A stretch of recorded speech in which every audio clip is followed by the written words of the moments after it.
Everyone's reorganizing themselves in the lobby, which is nice. Right. Let's pop out a ping.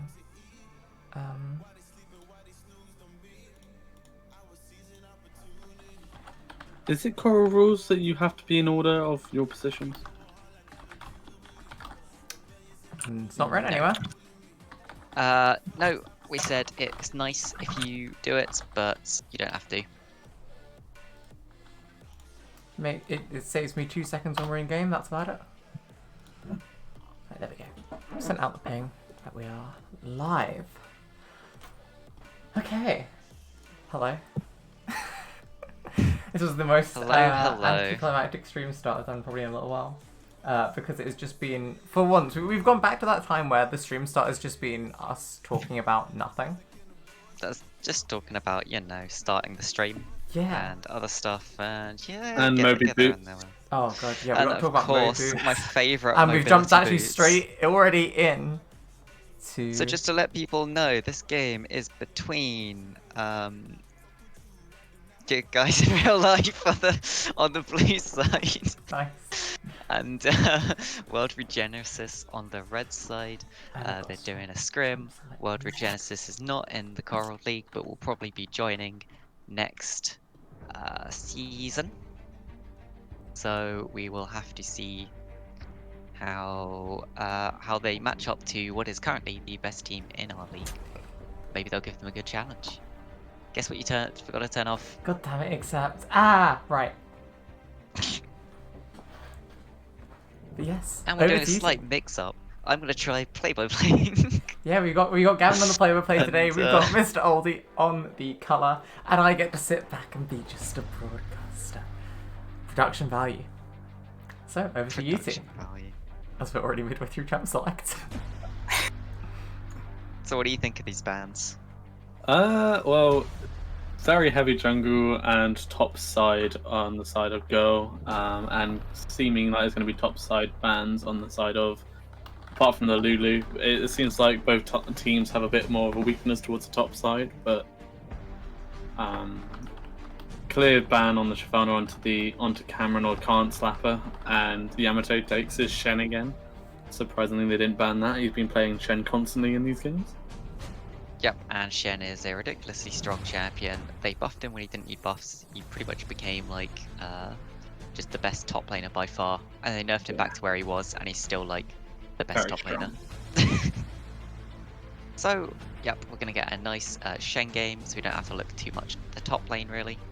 Ooh. And Fiora into the top lane, into the Shen. That's quite a nice counter, but very much of a solo duo pick. Not very good for a team comp, unless they're going to go for the split. Just as I say, we don't have to look at top lane much. They look in Fiora. Yeah. Yeah. So split push team comp. Have to see how that goes. Vi seem to be picked up on the other side of. No, there's a Mumu changed last second, a Mumu onto the change, not Vi, which does make it a bit more easy, manageable team, as they won't have to wait until their late game or to power spike, which would be quite good. And that does give them the AP-AD splits for the top lane, which makes their ganks a lot more effective, especially into a tank, because he can't early itemize against both. Raze on the side of Girl, very strong jungle at the moment. Doubt will be played in the bot lane, but probably will put a bit of pressure onto the Mumu in the enemy jungle, and it's just a very strong pick for early to the mid game. Just could be, and the Thresh being picked up for Zoe. Zoe has been playing a lot of Thresh recently. Yeah. You tend to see Zoe more on these Enchanter support, and then there's one or two other picks that he has in his belt just to pull out. And you'll see he tends to spam a pick a lot, and then he'll play it for quite a while. So Thresh is one of those. And you're only being picked up for the mid laner on the side of World of Genesis. So not too much of a front heavy team, as they'll just Mumu is going to be there in front heavy. Fiora and Yone would look to get onto the back line. They've got good dive, but not really great in terms of range. This team could be poked out quite easily, especially if they don't manage to get their dive off. Yeah, and I think that's why they banned the Caitlyn to stop that from happening. And also just Caitlyn's an extremely strong ADC. Yeah. If they don't want to play it, why not ban it? Samira banned in return, so it looks like they're focusing mainly on those ADC picks. Yeah. That's a little strange. You would usually expect Girl to focus on the support picks now that they pick their support, and for WR to focus on those mid lane picks, the ones that might do best into Yone. Girl opting not to use their 5th ban. Oh no, they have still got to use their 5th ban. Yeah. Forgot the order of And bans they going. ban There the we go. Nautilus and they ban the Lucian on both on each side. So they've banned both ADCs on one side and there's ADC on support. So they've got a good all-round sort of banning, except from the mid lane. So I think Preston is kind of happy with whoever he goes against. On the side of Girl and on the side of World Genesis, very much bot and top heavy. So there's Ezreal being picked up. This could be an Ezreal Yuumi lane down in the bot lane, going for that full-on late game. Because it's probably a little bit safer into the Thresh, and it also gives them a little bit of that AP damage, which their team is sort of lacking right now. You've got an AP team enabler in a Mumu. For anyone that doesn't know, his passive applies a debuff. That means 10%, or you do 10% bonus true damage for all of your AP damage that you deal to someone. So the fact that they've drafted an AD comp around the Amumu is a little bit strange. Very strange.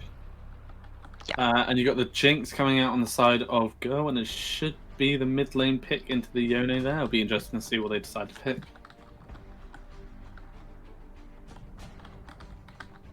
Yeah, so Ziggs. Yeah, we're going to see Preston and Ziggs again. I do love Preston Ziggs. He does like his Ziggs. This gives them a lot of tower damage. They have really, really good siege actually in this game with the Jinx Ziggs doubles.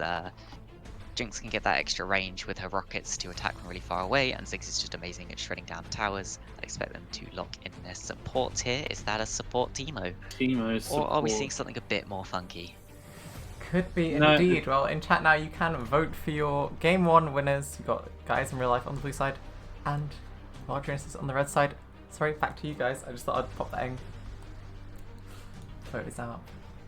So out of the two team comps, you have a very much of a early jungle with a all-round top lane, late game bot lane, and just on a very annoying mid lane. Good poke from the mid lane, and seems to be two sort of carries on the side of guys in real life. Whereas inside of World Regenesis, they're going to have to either focus on getting the Yone or Fiora fed, or they're going to have to wait until very, very late game when Ezreal gets his 2 or 3 power spike and pushing himself where he can actually do a bit of damage, which could end up being a bit too late. So it's going to be an interesting game, but basically a cheater in the mid lane, Yone has to do a lot against the Ziggs to put pressure, or else Ziggs is just going to get ahead, poke him out, and end up getting into an unstoppable force inside of Girl. Yeah, so Girl have this sort of late game team comp with the bridging champion of Graves, who does better early, should be able to leverage a lot of that early pressure to help out around the map, get that Ziggs and Jinx towards the later game where they are a lot stronger. On the side of World Regenesis, you definitely have that 2-item power spike, or 2 to 3 items with the Yone and Ezreal in your team comp with the Fiora. When the other two start hitting that 2-item power spike, you'd expect Fiora to have her Triforce Tiamat, which is a really strong point for her. And you've also got a Mumu who doesn't really fit in with the rest of the team, but you know what? You bring some AP damage, and World Regenesis have drafted a Teemo bot lane to help with that. Teemo will be very useful if he can actually get onto one of the enemy champions that wants to auto. Towards the late game, it'll be very interesting to see that actually Thresh will have his souls, which actually gives him bonus AD, so he is a very strong pick into a kind of almost full AD team. So it's a very good pick by Zoe in the 3rd position when Preston picked it, because they were looking and seeing a very heavy AD team, and they're only going to get even more stronger in AD. Well, so at that picking up point, something that scales of armor. they could only see the Fiora and a Mumu, but yeah, it worked out pretty well for them. When an AD mid laner and bot laner are both locked in. It is worth noting, of course, that Thresh will need those souls, and Ezreal Teemo might be able to zone Jinx and Thresh away from this wave. We'll have to see how that works out in the bot lane. I think bot lane will be a very interesting place to watch, and also that top lane to see whether this Fiora gets ahead or not into the Shen, or if she's absolutely beaten the shit out of by the Shen. Well, interestingly enough, when it comes to chat's votes, 100% of chat voted that this is guys in real life swim. Josh is in. So yeah, not a single vote going to World Genesis. How do you guys feel about this? Where are your votes? Or where would you have casted your votes? Or did you? And why did you cast them there? I did cast my vote, and I casted it for Girl because I think they just have a much more solid team fighting comp, and apart from the fact they have split push, I don't really see where World Regenesis's comp is really going to thrive and come online. You have some weird pick potential, but not really too much else. See, the thing that I see is you have the side of Girl, who has got very strong 1-3-1 split pushing with Shen's Stand United and Teleport, as well as Ziggs. And on the side of World Regenesis, you do have a very interesting comp where you have the Fiora split push, so 1-4, but at the same time, it seems like they've picked up for a pick comp, just going to pick out a Wandering Thresh or a Wandering Jinx and try and get a catch constantly throughout the game to try and keep themselves on ahead of the other team.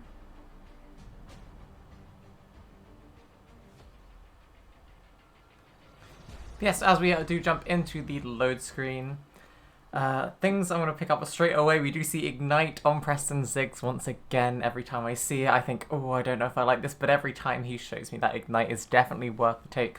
Coming with that Electrocute, so I'm expecting a lot of early game pressure from Preston. But we see both mid laners taking Ignite, so I'm expecting a lot of kill potential, maybe some of the kills coming out in this mid lane. 1 TP aside, if we don't count Stand United, of course. Any of the runes standing out to either of you two in particular? Not particularly. Just to say, welcome to Josh to the stream, who I assume is going to jump in to do some colour casting as well. Yes, let me just pop your name in there, actually, Joshua. Game has been paused. Nice, nice. I do not mind a pause because of once, as expected, I'm slow to load him. Yes. So, we've got this pause. Is there anything you guys think especially stands out on either team to do with their summoners or their runes? Of course, now that we're in game, you can actually take a look and see all of their secondary and primary runes by clicking on the champion and then clicking on the little arrow, cut it next to the move speed in the bottom left, and you're able to see all the runes. I'm just having a look through myself. I don't think I see anything weird. Personally, it's an interesting point that you've got fleet footwork on Yone. It can work, but is it as strong as on Conqueror on Yone? I don't think so. I don't think Conqueror is beaten on Yone. It's the same sort of thing as Yasuo fleet footwork. It can be good in certain situations, but it's just not as good as a different rune. I think the main focus on the fleet footwork coming from Yone is for the sustain in lane, because Ziggs is going to be poking a lot. I would like to see the Conqueror out, but let's see how this fleet footwork goes. Like, I've never seen it. Yeah, I haven't seen it before. I've seen fleet footwork pulled out a few times before. It tends to be pulled out in lanes where I expect to get pushed out a little bit. So we'll have to see how that does perform, as you said. Fleet footwork doesn't surprise me at all, actually, considering he's into Preston Ziggs. There's going to be a lot of pressure on that. He definitely knows his way around. Ziggs has shown us, many a time before that he is confident and he is, definitely competent on that Ziggs. So I think Cheetah taking that fleet focus is definitely a respect into this. But yeah, pause is over. I'll throw it over to you guys as I get to sit back and be camera. Interesting point is Fiora has Legend Alacrity, the attack speed one, as opposed to Lifesteal or Tenacity, which I think is quite strange into a Shen. Well, obviously, the Shen's gonna probably heavily trade with you now and then, so you'd either want Legend Bloodline in order for that lifesteal, or Tenacity to just help you get out of that taunt, since he can do a lot of damage while you're taunted, attacking him, doing none in return. So I wasn't here for draft, and I'm seeing this Teemo. That was last pick. That was it was counter. last. It was counter pick for the Thresh. Yeah, I think they might have realized they had very little AP on their team, Ah, and then they picked up Ezreal Teemo as a bot lane to bring some AP in for the Amumu. Yeah. I think a good pick bot lane would have been Xerath. Honestly, that brings a lot of good AP to your team, and I think that or Vel'Koz. Vel'Koz too, yeah. Xerath, Lux, Zyra, Vel'Koz, any of them here tend to do really well into Thresh. I think, and also would bring a lot of AP. yeah. I think the team I pick is very interesting actually, because it can be quite good, especially against the Graves and Jinx with the blind. In the late game, it could actually change quite a few of the starting of the team fights if Gold look to engage and their main damage is blinded throughout the whole process. So it could be quite an interesting. It could be a very effective pick, let's say.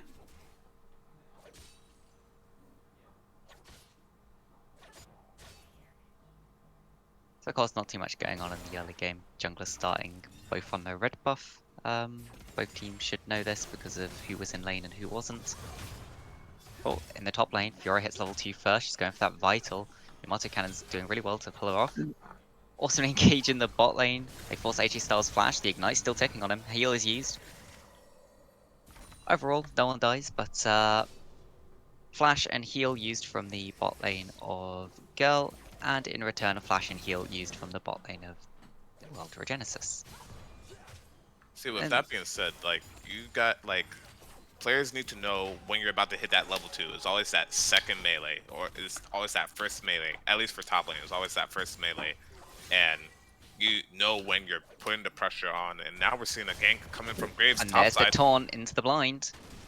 And Fiora's just trying to kite through these minions, keep the Graves from being able to hit her.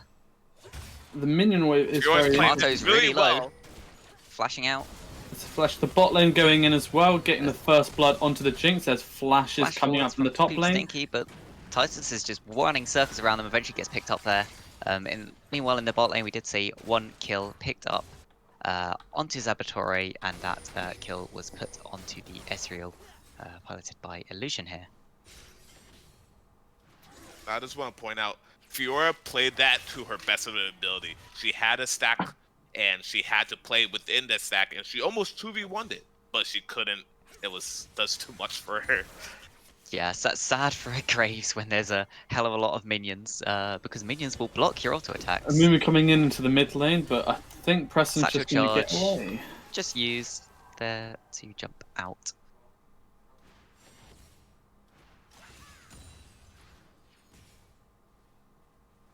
So Preston's hanging around on very little mana here. I'm guessing he probably has close to enough gold for something that he wants. He's sitting on about 700 gold, so not really anything of too much use that he can buy. Wouldn't be surprised to see a back though just pick up like an amp totem and boots potentially. So it is an interesting point that even though World Regenesis did get the first blood onto that Jinx, it's only going to push ahead the Ezreal by just about 200 gold, as the Graves is actually 400 gold ahead of the enemy jungle, putting him into a much better position to get some early ganks on and to help We the can team see a get... wait in the bot lane here. Troll Zoe might be falling for this bait, walking up very far. Can't slap her on AJ Styles sitting in that bush. That's a massive minion wave though. Can't underestimate how much damage minions will do. They're waiting a very long time. Zabatore, of course, without the flash. And they get out. It's just wasting time now. The Amumu is behind in experience now, and is going to have to back and not keep up onto the Graves. So I'm going to cancel the back there to have a look at the Drake. Ends up putting a ward in it, finding out no one's doing it. Slight trade coming out in the mid lane. Cheetah just getting a bit of damage onto Preston with the Ziggs. Preston's not managed to back yet. Finally does. Picks up double amp tome and boots. So that's quite a nice buy. That's all of the AP you need and some move speed to help keep you alive, but of course no mana, so you should be running out of mana fairly quickly again and without teleport. That could cause a little bit of an issue. Yeah, unfortunately just didn't quite have enough to spend for that last chapter. I think he was about 200 gold away from that, which made his lane so much easier. And the cheetah's the only there. Meanwhile, classic just ward wars going on in this bot lane. Oh, but Troll Zoe's thrown back the Lantern. Unfortunately, Lantern would have run out there before being picked up by the Graves if Troll Zoe had continued the chase. So just turn around and they don't really do too much. Preston is roaming down to this bot lane. We might see an engage. You know, there's no wards. They're walking around. Flash falls from Troll Zoe. The Lantern, the hook hits, pushes Illusion back, and Illusion just... Yeah, that's a 4v1 essentially there. Going out onto the top and the Fiora, and Yamato is just going to take that damage from Titus, though it's going to be an equal trade in terms of the minions doing a lot of damage. But if we look, the Dragon's been started up, and Canslapper knows this. He's sitting over the wall to attempt to steal. Control Ward put into the pit by Cheetah. That gives them the knowledge. He jumps in. Poop Stinky is very low. Stolen by the Thresh! They managed to secure it with the Thresh auto attack. Going on, and this is a flash coming out, and another kill going onto the Graves. So it was a nice try there from the side of World Regenesis. They jump over into the pit. Canslapper does it in time that the Graves is sufficiently low that he has to smite the Drake early in order to survive. It puts the Drake on about 100 health. But Amumu does not use the... On the wrong side of the map. Okay, Amumu just dies there for no particular reason. Yeah, in that Drake pit, Amumu can use the smite. I think it was on cooldown or misclicked it, maybe onto Graves. And Thresh just picks up the Drake with, I believe it was an auto attack. I think it was an auto attack, and you see the Moby boots on Thresh. I like it. I hope he roams. That's all I can say. And it does look like he's roaming right now. I do have to say that was a very nice sort of play by Cannon as well. He did actually use Stand United, which saved the Graves in that pit, getting him I think he got him another kill in that, which is now 4-1 on the kill ratios. Majority of the kills going straight over to the Graves. Seems like but Yamato takes that engage, and that's the power of Shen. When he gets those empowered auto attacks from his Q, he does a hell of a lot of damage, and it can surprise a lot of people. So the Fiora's forced back now, and she hasn't got teleport, so it's going to put her behind even further. But yeah, I was just saying that even though they got the first blood onto the Ezreal isn't going to do much if you have a fed Graves to deal with. The Graves is actually going to carry them through into that late game, making everyone else basically unstoppable, like we predicted.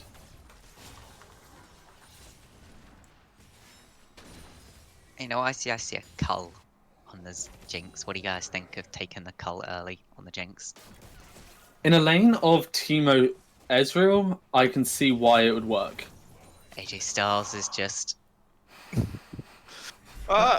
He's a master of stealth.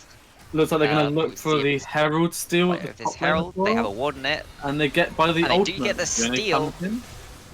Are they going to get the ultimate from Amumu picked up by Preston in the end there. He uses the satchel charge, knocks Titus away from Shen. Shen gets the taunt.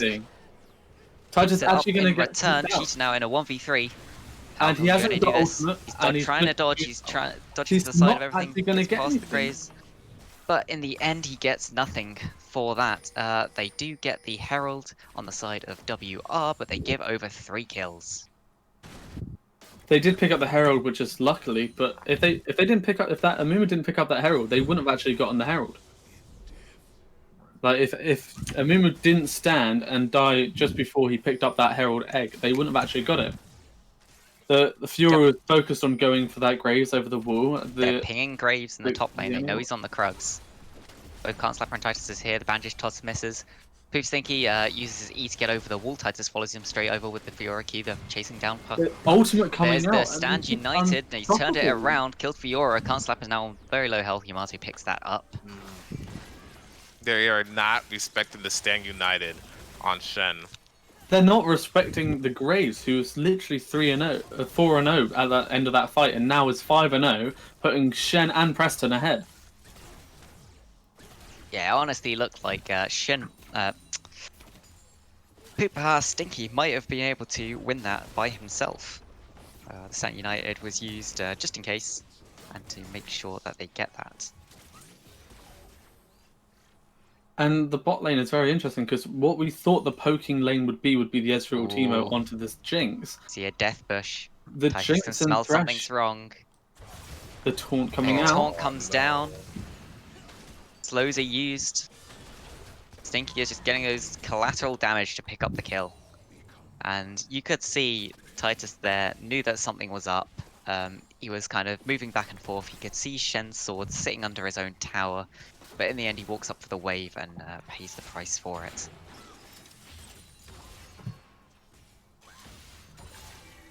Meanwhile, in the mid lane, we actually have way more of a farm lane than everyone expected. There's no real action that's happened directly in the mid lane itself. I think that's what Preston was actually hoping for. Yoni is a abuser in the early levels and is always looking to try and get some early kills or early damage on to the opponent, but Ziggs just sort of negates that from his distance, his poke, and his disengage. Can't Slapper is waiting for a gank onto this bot lane. He bandage tosses in. And the ultimate comes out. Oh, that's not what you like to see. The ultimate misses, and when that's an AP Amumu, that's a big thing to lose. Especially for the dragon now up at this moment, which is very strong on the side of, but on both sides actually, Ocean Dragon is going to be very good for Yone, Amumu, and Fiora, as well as will be very strong for Thresh, Jinx, and Shen on the side of Girl. Yeah, it'd be really nice for just keeping them topped up on health, getting back a bit of their lost health. They'll be able to take a lot more aggressive trades in lane. And then you can see the power of the Shen empowered auto attacks. He's just knocking Titus down. He's just going to run him down. The Fiora ultimate is used. He's trying to proc those vitals. One more vital to go for that heal. He gets the heal. Titus healing up. Yamato Cannon now on pretty low health. He has the minion about wave. 300. He does have the minion wave. Ziggs coming in with the ultimate, getting rid of that minion Titus wave. And dodges just to the side. Overall, Yamato Cannon manages to force out Fiora's ultimate in return for virtually nothing. Can't Slapper's looking for the gank up here, puts down the Herald. They could turn this into a potential tower dive. It won't kill the tower, but Amumu is very good at starting a tower dive. He's not so tanky because of his build, but he's gone. Graves and Ziggs are actually already moving up without even any sort of warning, and there's a Jinx ult which does miss, but Shen is looking for engage now. He knows they're there, but he's just taken down instantly. Here Does comes not Graves. respect the burst damage. Can't Slapper flashing away. Titus though, he has no flash, he has no way out, and he just gives over the kill. Can't Slapper now, he's getting low, he has no flash left, he flashed out earlier. People think he just uses all of that damage. The collateral damage is not even needed in the end, and the Q ends up picking up that kill onto Can't Slapper. Absolute disaster there for the side of WR. There's one thing I want to point out, and Mr. Oldie, tell me if I'm wrong, but shouldn't Amumu be running Blue Smite instead and going a more tanky route with his rune setup? It's difficult because he's going for the AP Amumu. Having that red smite is actually going to give him that extra little bit of damage that he might need. But blue smite is generally better just to slow down the enemies, especially on an Amumu where you're just walking around them with your W. That slow can be so effective for them to actually get anywhere. At the moment, he can't catch up to a Graves who can E or flash over a wall, and if he misses the Q, he misses the Q and he won't get on there. The blue smite just guarantees the hit on the Q.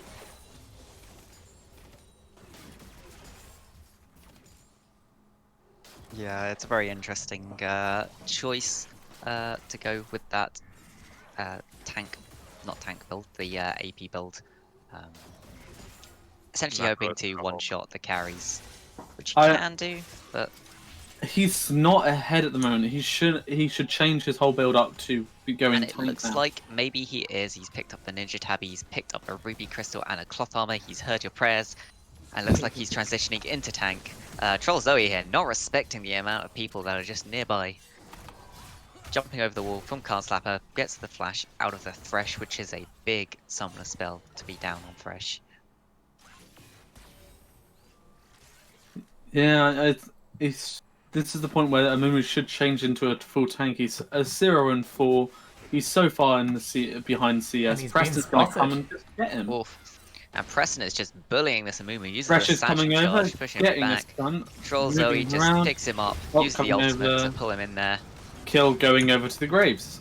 But that was close. Troll Zoe was close there to losing his life. The power of the AP on And he Amumu. loses his life to the Arcane Ezreal. Barrage just picks up the kill on the backside of that, putting some extra gold into the pockets of this Ezreal. But here comes Graves coming down to shut down that gold lead and just That's a level 11 Graves into a level 9 and a level 8. The blind is used. Stinky holds on to all of that damage, uses the collateral charge in order to get that final hit. Just autoing down Illusion. You and can really see E, the difference Flash, and in the heal coming out. items. Really well played from Stinky there, seeing that he was blind, just holding on to the auto so that he wouldn't have to recharge that double-barreled shotgun. And that he could just blast out both shots as soon as the blind wore off. It's very interesting to know because at the start of this game I thought that the top lane would be a lot more even and the bot lane on the side of World Regenesis would actually get ahead with Teemo and Ezreal poke against a Thresh and Jinx, and what it seems to be is that hasn't come through. Flash forwards from Zabatori, he really wants this, he's really feeling himself in this bottom lane, but Can't Slapper's also here, bandage tosses onto him, he's just gonna pick up Meanwhile, that kill. In the top lane, what happened was that the Titans did go in onto Yamato, and Yamato taunted Fiora doing his W, so they didn't get any damage from the autos onto the fighters, and ended up picking up the kill under the turret and not coming out with any damage taken. And in the meantime, they'll just pick up that mid tower. Yamato is still pushing into this top tower, just getting a little bit of extra damage down. Just be very nice for them. Can't Slap is looking for something over this wall, misses the bandage toss. AJ Styles is a little far up now, forced the flash. Now, guys, what do you think Red Team needs to do in this situation to stop the bleeding, to stop this mess that's happening all around the map? Realistically, they're just taking a lot of fights that they don't have to take. They're really over-forcing when they don't have any items. They're not really... Like, they're fighting. Look at their Yone. Their Yone doesn't have a single item yet completed. He's most of the way towards what looks to be a static Shiv. And then he's going to start building into the eye edge afterwards. See, the thing, I don't agree with the static Shiv. The static Shiv isn't going to do anything on the Yone. He isn't ahead in this against this mid laner. He isn't in that matchup. He isn't going to be able to do that much damage towards the late game because of the Shen taunt. Or the Graves. Yone should definitely be going after DG. Cheetah. A nice Q used to use the Stinky just trying to get away here. Ultimate use from Cheetah. Flash That and extra damage back onto the Graves. He dodges to the side stand. He's Shen going in. He's going back in here. Can't Slap it. Uses that ultimate from Amumu. Taunt is put down onto Fiora. Fiora loses about half her health. Jinx ult coming up, missing. Jinx ult and Ezreal Ziggs ult. bomb are both used, and everyone gets out on almost no health. And Ezreal's ult coming in for that Graves, but just skims him by the teeth. Missed him just by the edge. You can see here now, Girl having those slightly healthier health bars do now get to push onto this inner mid lane tower. Teemo is Pushing waiting extra in the damage down. jungle looking for a pick, and Yamato, he's just going to get away, and I don't I think Teemo's AJ gonna do Styles there anything just about it. realizes he's not going to win that 1v1, and it's not even going to be a 1v1 with Preston so close by, so he chooses not to reveal himself, which I think is a good option. Illusion should know what's going on here and should be trying to back out of this. He goes back to his tower, but that tower's not safe, it's about to die, and Illusion's just trying to get past, uses the arcane dodge. Getting the jump to hook dodge, onto moves to the thread. side, but Zabatori's damage is just way too much. He's just free firing here onto the entire enemy team. Doesn't matter that he's blind, he'll just keep shooting right up until that blind wears off, and he picks up the second kill as well. That was such a nice hook on that Thresh. Even though he did miss the Ezreal, he did just pull out that Teemo from just behind him. While top lane, you have Graves going in onto the Fiora. Fiora getting her vitals Gets off. all of her vitals, And uses there's a that W to teleport poke. by the Shen. Flash, Is Q that going pass, to be a shutdown? collateral damage misses. Titus managing to pick up that kill. That's a 1,000 gold bounty onto the Fiora. That's not what you want if you're the side of guys in real life. Though it's still an 8,000 gold lead by the side of Girl. They've got 4 turrets compared to 0 and 3 dragons, with the 4th coming up in only 2 minutes. They can actually get the Baron very soon, and they're still in a very healthy situation. A nice Saboteur. death sentence there from Troll Zoe. Chompers are put just behind so that there's no escape. Saboteur another now kill picked up. getting quite fed. The Shen attacking an Amumu under the He's turret. just bullying Can't Slap here underneath his own turret. Not even having to auto him, just autoing the minions and letting the Tiamat do the work for him. Bandage toss used onto the Shen, but I don't think this is a fight Can't Slapper wants. You can see he's just not doing any damage. taunt Once he coming kind of up, taunts forwards, and that is one dead Amumu. So we have to. I think this is where the Graves will actually tell that the Fiora doesn't actually have ultimate because he just used it in the last one. Shadow dash He's over the just wall, he's waiting. just taunting here There before he is, takes the lantern out. Just to show there's no way that he'll die. Stands for an extra few seconds. Gotta get that tilt factor.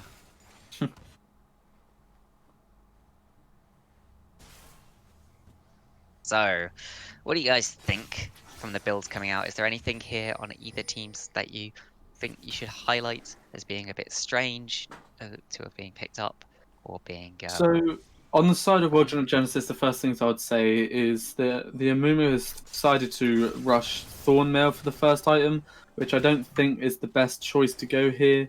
Probably get the Bramble Fest and then get something with a bit more, maybe a Frozen Heart, or even Randuin's Omen, if he's going to be face tanking. Oh, but Titus here just face checking into the enemy team. He has that Q to jump out, but AJ Styles has no way out here, and that's just straight one kill picked up for Girl, and they turn straight onto this Baron. There's no wards, but I'm sure World Regenesis know what's going on here. They walk up, they get the ward into the pit. They now know that the Baron is being used. Arcane shots just being fired into this Baron pit by Ezreal. That's falling very low. They're Smite safe. is used. They know where Mumu is. He was on top of a ward in the bot side bush. Dragon's coming up in 10 seconds. They're going to push out the mid lane and look for the soul. They And know one that thing- they've got the vision. That could have been stolen. It was only 250 health when it was smited. Guys in real life are now running all the way down towards this dragon. That will be soul, and most likely the game, if they do manage to pick this up, we'll have to see how World Regenesis decide to contest. If I was World Genesis right now, I can't say their full name. If I was World right now, I would give up this drag. You guys do not have the item spikes yet, but hey, anything can happen. Anything can happen. Oh, this and is gonna be a Illusion pick aggroes on- that dragon to get that extra damage to help him against Stinky. He's trying to escape now. Stinky's just running him down. And there's the Ziggs ultimate picking up the kill. Titus is falling very low. Low Fiora on this backside. Preston flashes forwards to pick up that kill. Nice Sonya's there to dodge the advantage toss from Can't Slapper. Stinky, though, is healing back up just from the auto attacks. And they're now all onto this dragon. It's being bursted down by guys in real life. They've turned onto a Mumu. The dragon has reset, so it's healed back up. No way he can possibly smite that. And Girl pick up the dragon at the end, securing themselves that Infernal Soul. Someone in chat pointed out Boris is loving this game. I agree. I think there's a lot of questionable builds Yeah, on I both mean, sides. we have the executioners coming out from Ziggs. I don't think you need it. It's good though, because you have the fleet. What is it called? The fleet. Fleet footwork. Yeah, Fleet footwork on Yone. Jenny.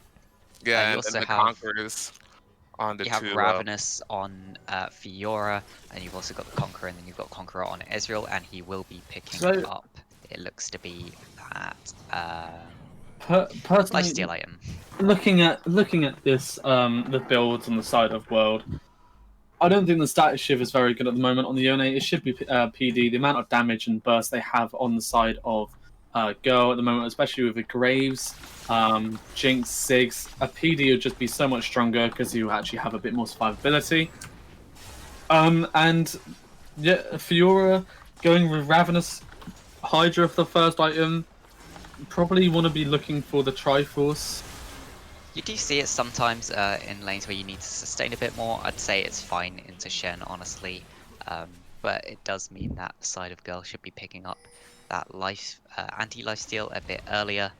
You can see it was picked up on Shen. I think I would have liked, rather than the third crit item, just to pick up an Executioner's on the Jinx before building into.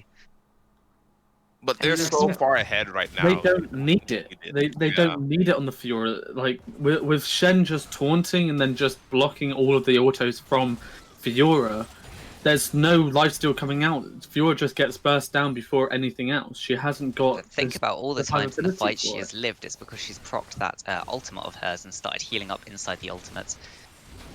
But that's only been on 1v1 fights or 1v2 fights or duels. This is a lot of the problem why Grievous Wounds generally doesn't get picked up, is because people think, right, I don't need it right now, and that's the problem. You don't tend to build it for right now. You build the Executioners because it's a fairly cheap item, and it will give you that Grievous Wounds for when you do need it. But at this point, there's no point of even picking it up when they can finish off, let's say, the Hydra or the Rapid Fire. There's so much burst on the Jinx, it doesn't really need it. They've got so much more damage coming out. They've got the Shen with Thorn now. Charles already flashes forwards into the death sentence, follows it up, flaying them back, but that's a lot of knockups onto Girl, but they're just bursting down the entire side of World Regenesis. They can't do anything, they don't have the damage. And that is 3 quick kills picked up by Girl. Zabatori just dodging to the side of that Ezreal's damage, and Girl should be finishing this game off right now. I mean, it was a huge wombo combo between Cheetah and Can't Zapper right at the end there, but they just didn't have enough damage output to finish. It was just also just out. The Amumu didn't actually get that ultimate off. He just got 2 or 3 members of a 5 or 4-man knockup from the Yone. If he walked a bit more forward and then used the ultimate, he would have actually had the full team, and they could have done something with the Fiora. I just wanted to get that TP backdoor. Yamato Cannon TPing back in, autoing the Nexus down. Uses the W so that no auto attack will damage him. And that will be the end of the game as the Minions finish. Minions MVP. So what do you guys think about that game? It was a clean game by a Girl, without a doubt. I think they pushed too hard for the early fights, so I don't think they needed them. They really didn't need those early fights, and they lost because of it. It might be worth noting World Regenesis did have 2 players that aren't playing their usual roles, in that I believe Illusion's usually the top laner and Titus is usually the ADC. So that might contribute a little bit to some of the difference. Even if there's a difference, they could have even picked up a marksman top lane. If that's what they're worried about, or they haven't got someone. If they got a marksman ADC main going for the top lane, they've got marksman top lanes, and that's very strong in the meta at the moment. So we do have the MVP vote in the chat. Who do you think was MVP from the side of Girl this game? Give it a vote in the chat, and let's hear what the casters think. Who would you guys give as your MVPs? For the losing team first? Whichever team you want first. So I think we should go with the losing team first and then go to the winners, because we'll have the chat vote to go along and we can agree or disagree with that one. Personally, I found that even though there wasn't much they could do, Titus on the Fiora was the MVP on the side of World. Okay. I think a little bit differently. I think Graves, on my part, controlled for the winning top team, side. That's for the winning team. So we're looking at the losing team. Winning team has to go with Graves for me. He played top side phenomenally. 100%. And I mean, you can look at the KDA. He ganked more. His build path was correct. He didn't get Borised. On the losing team, I think I would have to give it to, even though I didn't like his build path, Yone. I would give it to Yone. I understood why he went static shiv to help with the wave clear, and he was going to be the wave clearer for the team. I know it didn't really work out, but he did have some really good ultimates during the fight. Unfortunately, they were so far behind that it couldn't do anything for them. I feel even if he's going to go for the wave clear with static, if they're running an AP and Mumu, that's all their wave clear they really need. They've got a constant magic damage. They've got Teemo shrooms they can place around the base, and they've also got Hydra on the Fiora. So it's not like they haven't got AoE wave clear.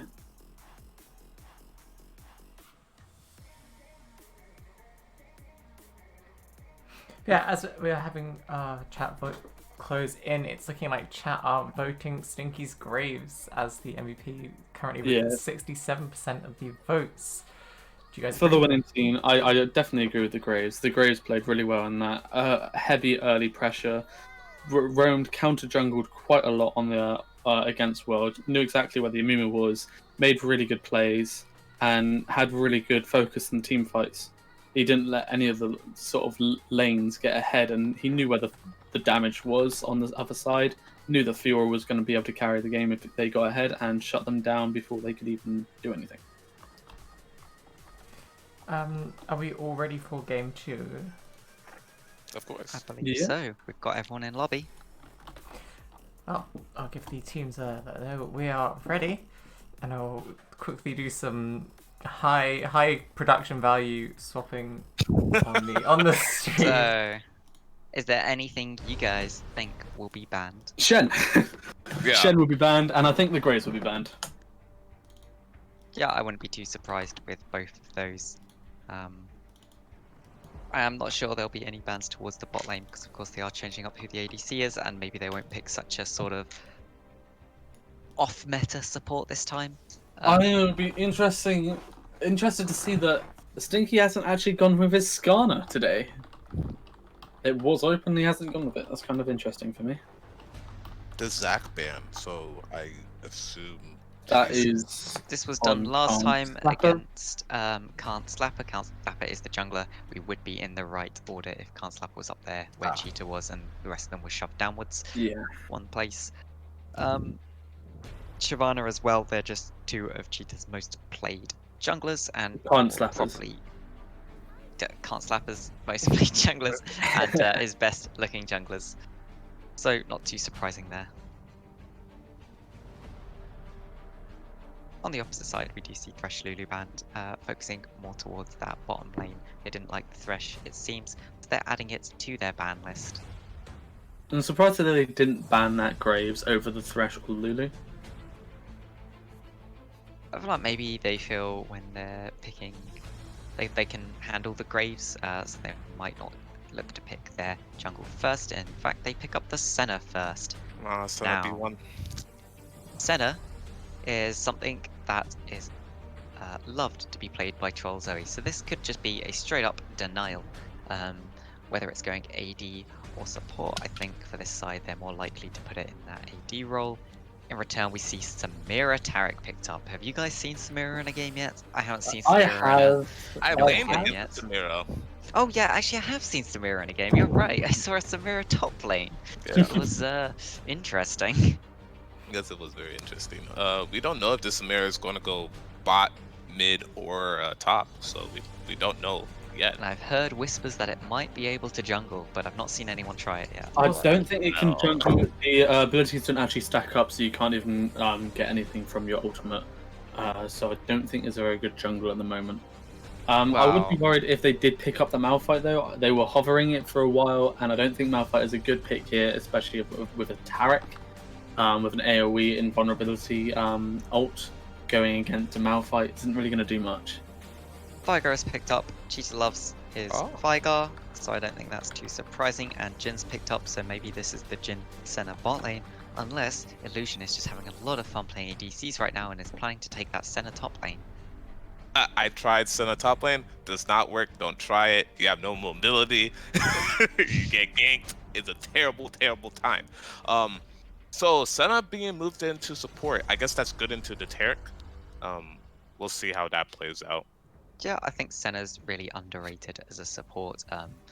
You've just got to be very careful about how you draft around it because you can't draft too much extra AD or no frontline whatsoever. It works as a good sort of enchanter with a little bit of extra damage, and then you can build it into this more sort of supportive AD role, picking up things like the Black Cleaver in order to shred armor so that your ADC does a bit more damage.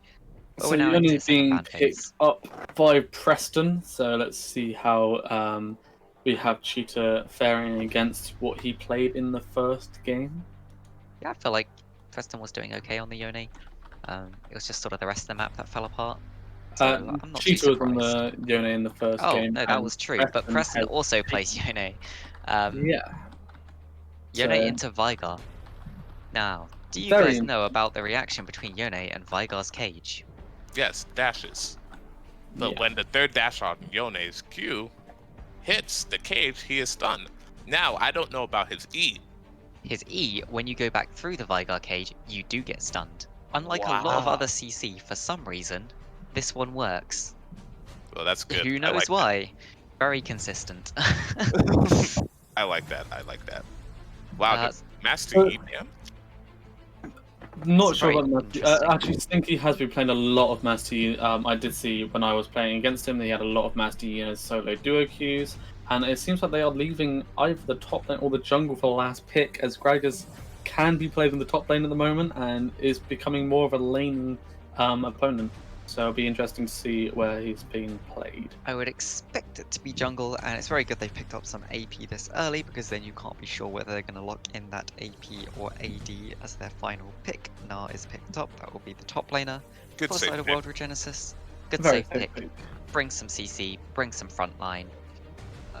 Bring a poke. It can be punished, but we'll have to see whether Yamato can end in this top lane. 4Girl knows the kind of champions that can punish Nah, and whether he locks them in. Okay. So Can't slap her on the cane. it is one of his preferred play styles, but it is very interesting on the side of World of Genesis. They've built for the late game again. Their bot lane is very, it's kind of this late game. Viger comes alive in the late game after he gets his stacks. Nara is in towards the mid game, does a lot of damage in the early because of his build, and Kane isn't really going to do much until towards the late game, and that looks like it's going to be a Lucian top lane with Gragas jungle. Lucian to counter this Nah. I think that makes sense. Both teams this time have some kind of very strange synergies where it's not your traditional team comps. You sort of expect them to more be just looking to catch each other out. Neither of them really have a particularly great split push team comp either. Like Lucian Yone can split push, you can get a 1-3-1 on Girl, but then you're leaving Samira Tarek, Gragas in the mid lane, which isn't the strongest mid lane synergy. Vigar I'd expect to be going Glacial Augment so that he can really chase down some of these enemy champions that don't have too much of a way to get out of them. They've put themselves in the same situation. They've got one heavy AP on the side of World of Genesis, and if Cheetah doesn't get ahead in this lane and gets falls behind, they're not going to have any AP on that side. And they've drafted towards their late game again. That with the team at the side of Girl, they do have a stronger early to mid game, and they are still alive in the late game. Yone comes alive in the late game. Samira comes alive in the late game. Tarek and Gragas just is very tanky. Gragas does a lot of damage, and Lucian is just going to get to his full build, being very dangerous. The interesting thing here is World Genesis do actually have some slight AP options despite the Vigar. Nah's third passive auto attacks actually do it in AP. That was like a really weird way to phrase that. But in an AP, yeah.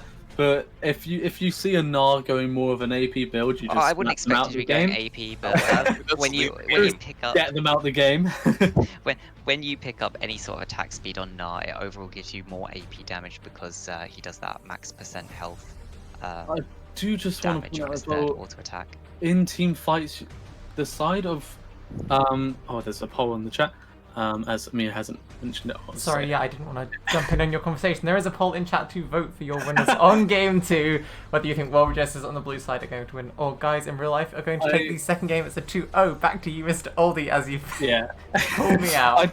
I do just want to quickly say that I think the side, for me personally, the side of Girl is going to win this game, purely because Viger's ultimate is going to go towards Lucian or Samira. Samira has an ability that stops any projectile coming towards her. Viger's ult is going to do nothing. It's just going to get cancelled as soon as Samira presses her E. Unless it gets on cooldown. My Viger in my game does ult in Samira. Yeah. Just to answer the question in chat, yes, you are allowed to play Samira. We're not banning any champions unless, I suppose, if they're seriously bugged, maybe we'll ban it. Because, yeah, if there's something like 100% max HP Galio again, that might not be fair. I want to see that. I think. I mean, it was fun if you were on the side with the Galio. Yeah, exactly. He just presses Q, boom. When it comes to like Samira and new champions that come out, I think it's more, if the league is allowing it, it's more of a gentleman's sort of pact. Like if the teams talked to about it before, it's like, let's not pick it. It's a gentleman pact. You don't break that. If the league allows it, it's fine. But it's just, if the team doesn't think it's fair, they can make a gentleman pact. I mean, the way the league's set up, technically both sides will get blue side once. So both of them would have priority on that champion once. If it was really broken on release, both sides would be able to pick it for one of their games, or force a ban out from the enemy team. But yeah, if there is anything super duper broken, we will maybe say, okay, no picking this champion because holy shit, this isn't fair. But Samira is apparently just very strong. We'll have to see whether it does well or not. I think she was already nerfed once. Yeah, she's already got her hotfix already out. But you got to think there's some champions released very recently. Not going to name it, but a jungle champion / bully top lane champion, which was released very recently, who is now one of the awful champions in the game. Lilia. Oh my goodness. I have no problems with Lilia. I don't know why people have any problems. I never have a problem playing against or with her. Like, I don't have any problems playing against her, but she's not that strong, and she doesn't really do much apart from being a global sleep once she hits something.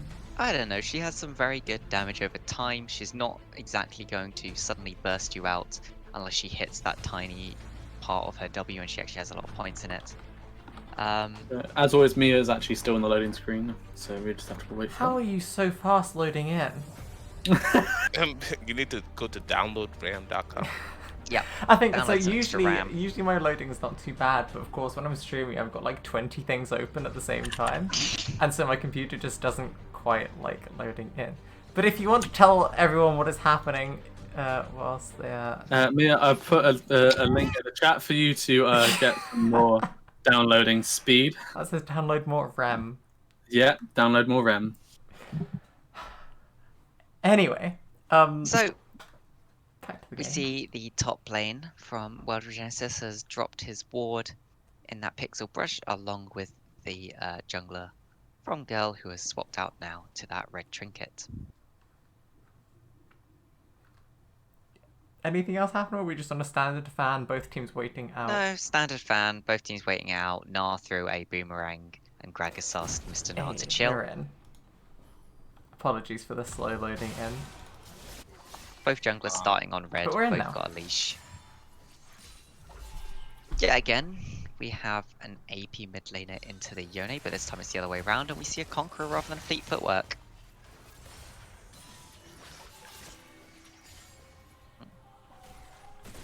Yeah, when they talk about Samira, if teams really don't like it, they can choose to ban it, or they can talk to the other team and say, hey, do you mind? We won't pick it if you don't pick it. One on the top lane. That's an early gank here. Actually gets the flash out of the Gnar, which is really big. Now Lucian should have absolutely no problem bullying this Gnar. And it looks like Stinky might actually be going for the invade here, guessing that Can't Slapper on the Kane will want to do that full bottom side clear. So he's deciding to steal away that blue buff. Can't Slapper though is looking for a potential gank onto this bottom lane. is worth noting as well, Tarek into a full AD team, or mostly AD team, of course there is that Vigar is just nice. He gives extra armor to himself, and he gives extra armor to your ADC, or whoever you put that W on, and make your butt buddy. Oh, but Zabatori jumps in, they didn't know Conslap was sitting in that bush. The W is used, the exhaust goes down, and Zabatori flashes away from that. Overall, a lot of stuff traded there. Almost all of the summoners gone from the side of Girl. They only have that flash left from the Tarek. Whereas both flashes are left on the side of World Regenesis. Looks like Conslapper might be coming back around for this, or he's just going to go and pick up that Scuttle Crab as his reward for getting off a nice gank. Stinky is being played really well in both games, and the fact of going against Cameron. Every time Cameron, he waits so long for a gank in the bot lane or the mid lane that he actually puts himself so far behind. Gragas has just cleared pretty much his whole top side. In case people don't know, Slapper is Cameron in this situation. They can see him in that bush, so they're baiting him in here. A nice CC chain, but Stinky is very low. He walked into the tower there, I believe, and took a tower shot that finished him off. The flash away is not enough to save his life. And the blue buff transfer is complete. Straight onto the Vigar. Oh dear. Vigar. That's going to be scary, but Stinky still has his blue, so no harm, no received, apart from Preston is now going to have a lot harder time in the mid lane. But yeah, Glacial Augment was on Vigar, which is very nice. I like that. I was going to say, with Slapper on the jungle, it's the second game he's done it where he's waited so long in for a bush in a bot lane gank that he's actually lost quite a lot. He's got an assist now, but he's not actually going to get much from his jungle due to losing his top side, and Gragas has gotten 3 sides of jungles. So you can see here, there's not actually much trading going on in that top lane, just Lucian slowly getting ahead on farm. Yeah, I would have expected a lot more trading, Lucian trying to really bully out this Gnar. It doesn't seem like he's going to. Stinky is hanging around this bottom lane. You will see that he's spotted on that ward, he's going to clear the ward out, make as if to walk away. Will he come back round? Nope, looks like he might just go back to farming his jungle. Slapper takes the opportunity to back. So the thing I have just realised that Slapper is actually running Dark Harvest, so it will be looking for a Shadow Cane to come out instead of a Rust, leaving the only front line on the side of World will be Gnar. Yeah, but when you have that glacial augment Vigar, you can actually create a lot of front line for yourself with those double items and the cage. Yeah, double item and cage. It'll be very strong. Trade to the mid lane. What do you guys think of Preston's first pickup of the Cloak of Agility? Of course, on Yone, that does double to 40% crit chance. Yeah, it's going to put him towards the seal a lot quicker. It's decent when accidentally giving Vigar that blue buff who can just poke you down. Having that trade ability with the damage is going to be very nice. Meanwhile, flash forwards from Troll Zoe, the ultimate's used from Preston in that bot lane, they get the damage, and that is one dead Senna. They jump down onto this TP from Cheetah, he's getting the damage down, the ultimate is used from Vigar, picking up 1 kill, Preston gets the knock up onto Titus, but nothing else happens there. 1 second earlier that Samira would have saved the Gragas from that ultimate, if just probably half a second even if the CC just didn't last as long. Also, I did want to mention that the side of Girl have actually got very high CC with the knock-up from the Gragas ult and the E, with Tarek actually being added an extra second with Samira from her passive.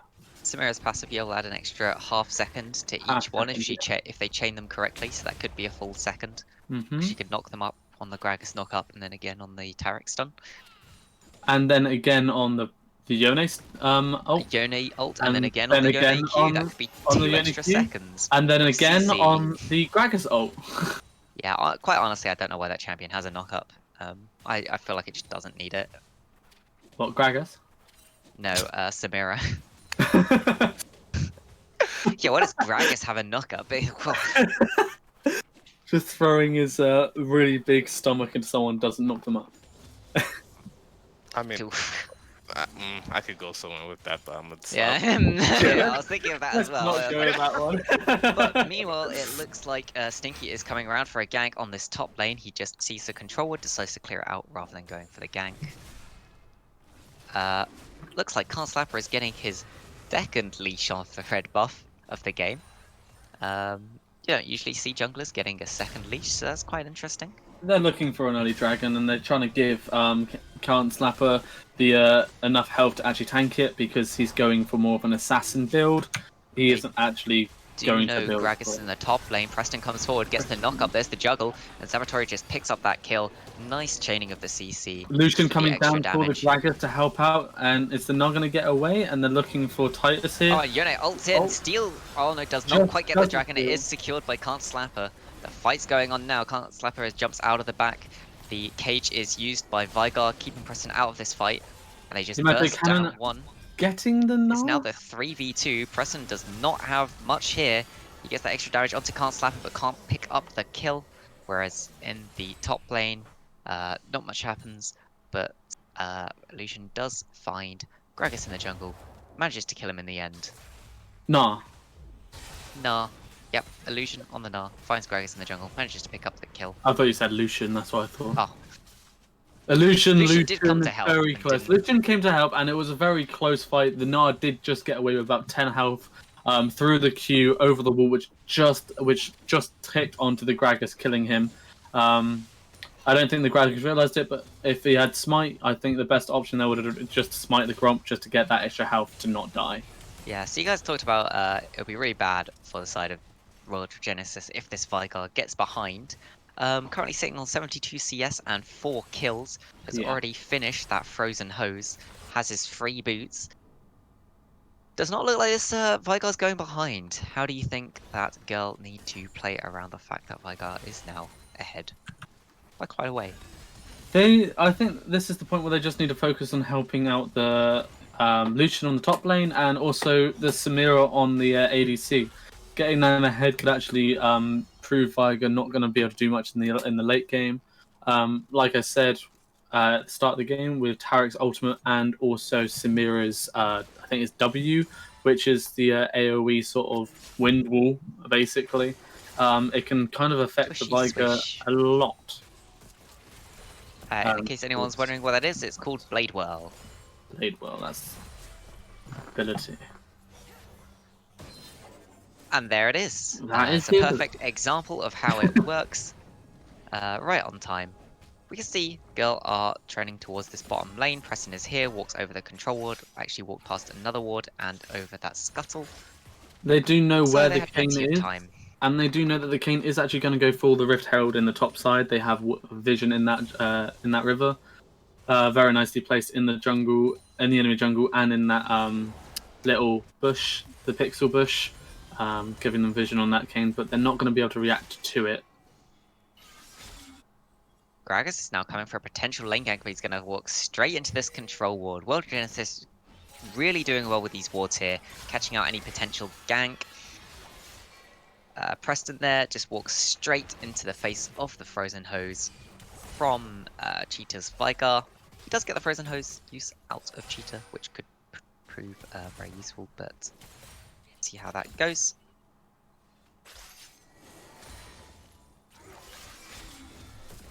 And in terms of CS, you can see the Yone has fallen a little far behind. You kind of expect this with the amount of kills shoved down Vigar's throat. Mm-hmm. Meanwhile, in the top lane, not much has happened. Despite this being the Lucian into Gnar lane, neither of them's really made any headway. Lucian's got a little bit far ahead, but Gnar managed to Is pick coming up in most of for that. a gank from the bot side, but is going to be picked up by a Can't Slapper ward. is on the top side, and he's going to come for this gank as well. Both junglers are here. Can't Slapper does have the level advantage, as does Cheetah on the Vigar. Preston jumps back, uses that E. He's pulled Can't Slapper with him, used the ultimate to get out, but Cheetah just has too much damage there and manages to practically one-shot poor Stinky on that Gragas. He is extremely far behind now on levels and in a lot of trouble. And there we can Need see that back. the And they've cage. got- used again from Vigar, that event horizon just being used there to zone out the enemy team. Gonna slowly knock down this mid turret. Plates are still up, so that is a bit of extra gold as well as the normal. That's 610 gold right there. Worth about 2 kills, that turret. So Vigar is really, really far ahead now. If you actually look at the gold, he's 2.4k ahead. That is a hell of a lot. Saboteur getting very low there, jumping away through Troll Zoe, managing to survive. At this point, I don't know if it's worth it or not to swap Cannon over into the mid lane and press into the top lane. Just giving that sort of more survivability in the mid lane to stop the Vibe from getting so ahead. Yamato is doing a lot against the Gnar in the top lane, but Gnar is just being able to get away after every fight, and getting away on 10 health is not doing anything for Lucian in the top lane apart from just farming up. Now, if Lucian was just farming up, I would expect him actually to go to Manamune first instead of the Bork. I know it's good for the side lane, but the Manamune, and he's just farming. Yeah, we Stacking that Manamune would have been really well. We usually do see the Manamune out, even if Lucian is planning to side lane, just because it gets so much use with his passive. Each one procs one of those uses of Manamune, eating some mana for an absolute metric ton of extra damage. Cheetah just spurting his host into the minion wave for some reason. Trozo getting that flash forwards. The ult coming out. The ultimate's used. They really want this. They're following him under the tower. Ignite is also used. Trozo is taking a lot of damage there. Ultimate. Getting that Preston does pick shutdown. up the kill. That's 850 extra gold into the Yone. He's trying to trade this here, but it's not got the extra damage. Meanwhile, Titus is extremely low. Coming in But the heal saves him from that cask. Stinky only being level 8 is really giving a lot of problems here. Samira using the ultimate, not managing to pick anything up, is extremely low here. AJ Styles just going to pick that up with the flash forwards. Get that extra 300 gold. Stinky with the jump forwards with the E. Taking 2 turret shots. And the flash does get that. Takes 2 turret shots. Doesn't actually step out of the Senna ultimate and gets picked up in the end by the side of WR. This is a totally different WR that we're seeing from last game. I think they're on their comfort picks. They're playing what they know best, and you can see it. Veigar 6-1, Gnar 2-0 against this Lucian side lane. I mean, this is actually pretty good that I'm seeing WR playing this well now compared to last game. I didn't see what happened in that side lane for Lucian to die into the Gnar. Yeah, it seems like they really got the number of Girl in that first game. Locked in some more serious picks, and oof, and there's the Vigar damage. When Vigar gets ahead, he's also got that Glacial with the double items finish now, so that is a lot of CC. Frozen Hose spurts into the minions, and the W does pick them up. But no actual damage put down onto this Samira. That will be another turret picked up for the side of WR. Can we just talk about the gold difference between the two mid laners? 8,000 gold that Veigar has accumulated versus Preston's 5,000 gold. So that's a 2,500 gold lead, which is half of the lead right now off the side of WR. They have about a, well, actually they have about a 6k gold lead, so it's almost half of the lead of WR is all shoveled into that Vigar. This does mean it's very bad for them if the Vigar does happen to get sniped out in a fight. If he falls early without doing much. No. Vigar, please don't build it. No, you should not build it. I don't mind the Oblivion Orb. It does give him that extra burst damage. No one's really picking up much MR yet, or he might not have seen the null magic mantles that have just come out. So the extra pen is really good at just bursting people. Do we expect him to finish it? I don't think he needs to. Especially not yet. He does have the extra gold. Oh, Samira just picked up in that mid lane. We can see that the Vigar damage is just way too high. Just a sec, Gavin, you might want to check your game time. I think you're a few seconds behind. Yeah, I was catching up with what was actually happening there. Okay. Can't Slapper trying to go in. He's CC'd up there. The Lucian ultimate is used, and they pick up that gold, getting the shutdown. They use the Bork. Lucian gets a nice knock into the wall Should there. be getting another kill. Yamato picks up one kill, flashes forwards. Auto's a minion. This is And exactly here's the what trade the coming need. down. Dodges out of the W. The flourish will not be picking up Lucian. Lucian gets shoveled a lot of gold into his face there. And that might be enough to give them some agency in this game. This is exactly what he needs to come alive right now. They are still get down 6,000 gold. That is a lot of gold, not to be understated. But it is possible for them to play around their item breakpoints, work around the fact that it's this Vigar that has all of the gold in him, and really do something useful here.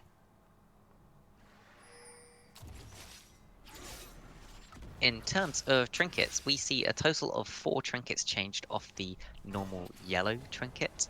On the side of WR, we see a blue trinket on Jin, with the red trinket on Senna.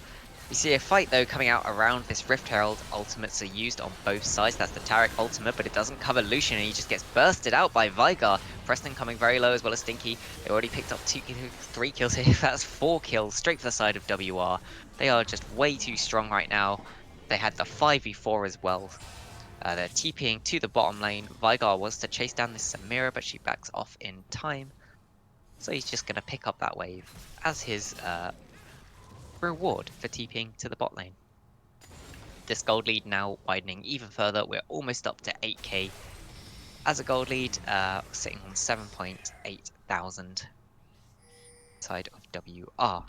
Now, who do you think has the more scaling team comp? Which comp do you think is happy if this does go to 6 items? Because at the moment, for the side of Girl, you're really looking to slow this game down and try and make it last for a little bit longer. Right. And you're exactly right. You're trying to slow down this game. You're going to try to get this Lucian. So there's a fight in the top lane. That stun still comes onto the Lucian. Uses the culling, and they're just going to leave it to the Lucian. Try to get him a bit better in that side lane. Pick up a bit more damage. You can see it looks like he's building towards this Essence Reaver. Zabatori might be a bit out of position here. Does have to dash away.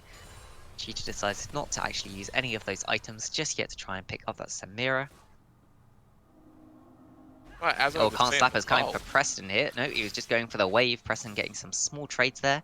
But he doesn't even have that Infinity Edge yet, so he's not got the most amount of damage.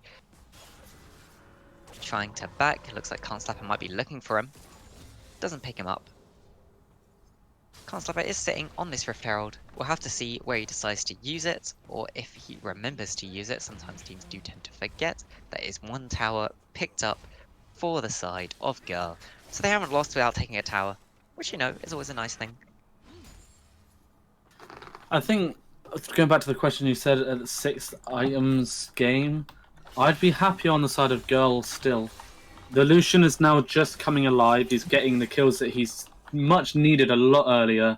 The item spike's going to come up onto the Yone soon once he gets that IE, and then probably Death Stance or Starax, depending which one he wants to go for. Gragas becoming very tanky, Samira getting very strong in damage, and Tarek becoming very strong in damage. It's going to get very scary on the side of Girl compared to the side of World, where you have... and there are the spooky ghosts. One of them just hits onto Preston. Cheetah's trying to get her, use the Event Horizon. He does catch onto Preston, but Preston is still alive there, just manages to dodge out of the dawning shadow used from the Senna. And does manage to live. He does absorb 2 ultimates from the side of WR here. This is very good for the side of Girl. And here's the engage. They've both gone in. That's 1 picked up already. Event Horizon Zabatori now does fall. TP is being used back by the Lucian. He realizes that he actually does have to be here. They cannot hold this without him. Oh, no. And he jumps out of the cage just in time. That's one of them already down. The culling is used from Lucian, but he's very low. He's not that strong. He almost manages to pick up Vigar, but Vigar's not quite there in time. He does get saved. That's game. And that is game. None of them even die on the side of World Regenesis in that fight. Cheetah gets very low, almost dies to minions there as they take the Nexus.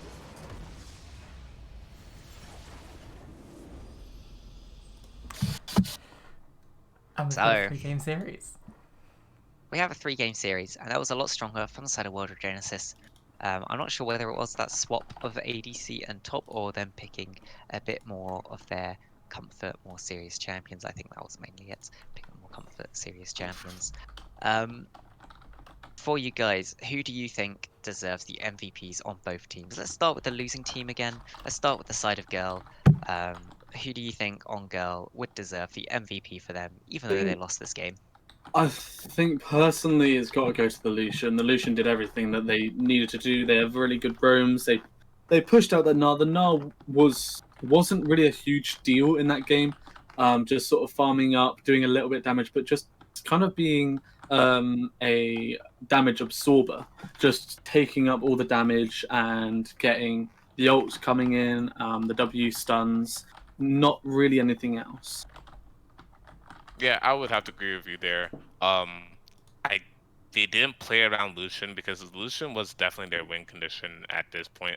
Preston, I mean, if Gragas ganked mid a little bit more and shut down this Veigar, it would have been well for them. And again, Preston ahead on that Yone because we know how well he performs on that Yone.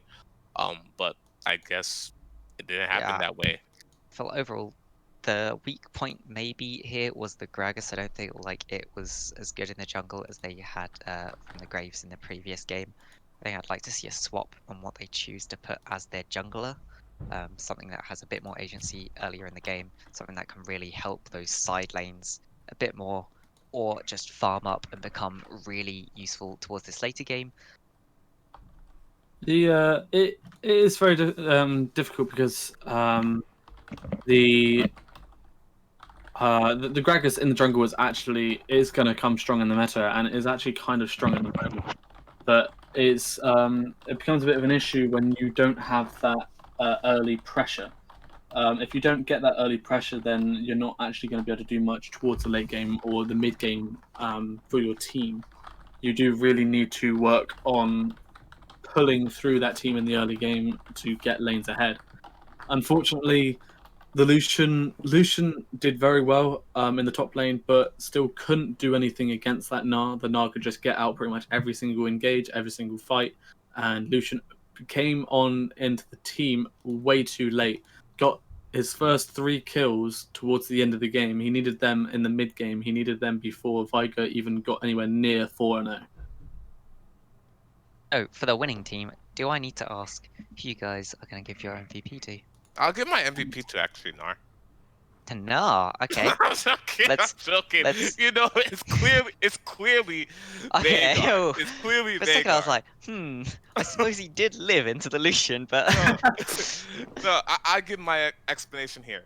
I think it was 10, 15 minutes in, the TP bottom definitely turned the game, really. He TP'd bottom on Jin's, what is it? His E. You know what it is. Or his Squire's Bloom, right? That's what it's called? His W? Either way, he TP'd there and he changed that fight bottom lane, netting him a double kill, and then he literally just popped off. Like, we were like, uh-oh, we don't want Veigar to get ahead, and then you see Veigar get ahead. Veigar has 4 kills at 8 minutes. Oh. My sort of MVP to the winning team is a bit different as well. It's not on the Veigar, it's actually on the Senna. The reason why I say Senna is because they did really well to keep the Jhin alive in the lane. They had a lot of pressure into the Samira and Taric, so they couldn't get ahead. The positioning was great whenever Gragas came down to the bot lane, saving the ADC constantly and getting a lot of damage off. And when the team actually got together, it wasn't the Veigar that actually engaged in the fights. It was actually the Senna throwing out the snare first of all to then isolate or even stop the enemy team and zoning them out. Yeah, well, chat seems to have very clearly voted that Cheetah on Veigar will be this game's MVP. Which means we have a 1-1. The 1-1 game, final game coming up. Just telling them they can start the game whenever ready. Oh, there we go. And you guys run us through bans while I will be back in just a second. Quickly change the teams and switch up the music for the ban phase. High production screams. value indeed. I think both teams know what they're banning now. They're not going to let the Shen come back into this game. They're not giving Cameron/Can't Slapper his two mains of Zac and Shyvana. It'll be interesting to see maybe the Veigar ban in this situation over what they used to ban. But it'll be kind of interesting to see what they're going to go for. Right, and you can play around this Veigar pick. You can get Malphite. You can play Azir into it, I believe. You can play Akali into it. You can play Assassins into it. Yasuo is even a better champion than Yone into a Veigar because you have your own survivability with the Wind Wall. You're not going to get hit constantly by that ultimate towards the later game. Definitely not going to see a Veigar here. I want to see what they pick first. Hecarim's a good B1 pick. I want to see if they lock in a good jungle for them. Maybe hop onto Graves, maybe hop onto the Hecarim. We'll see. And there's Garen on the top lane, something that Yamato actually plays quite a lot, which has been banned the last 2 times. Yeah, so obviously, with how'd you find actually Girl prioritizing this top lane pick with the Garen over honestly anything else? It seems weird considering that Garen hasn't been the priority in game 1, game 2, or really any Girl games we've seen. It feels weird to see them put so much prio on it for this game. Oof. Now we see the Morgana Caitlyn bot lane. Going against the Nautilus, that was a really good pick. Morgana coming out for the Nautilus because Hook City and trying the spell shield. But wow, okay, and Yone comes back out again. The Titus. This is going to be a very interesting game because at the moment Nautilus is one of the strongest champions down in the support role, and Tristan is actually very strong. I personally think most supports would disagree with Nautilus being one of the strongest champions. I think he just has a lot of CC in his kit, and he's one of the most blind pickable champions that there is. There's nothing that really super punishes you for picking Nautilus, but at the same time, you're never really going to find a matchup where you think, Nautilus, I've 100% won this, there's no way I can possibly lose this matchup. Yeah. The reason why I say Nautilus is probably one of the strongest supports is not because he's going to do loads for the team, oh, they've just left. What? What I was just saying is, I find Nautilus is one of the strongest supports because he isn't situational. He can basically go with any ADC. He can go against any sort of team. He's an all-rounder support. He's a tank frontline. He's got a pick. He's got lockdown. He's got team fighting abilities. He's an all-rounder, which makes him very strong. He fits in pretty much any comp. Team mid into Yone, I believe actually connected into Yone works. A lot of this heavy AD, like with stun, can work into Yone.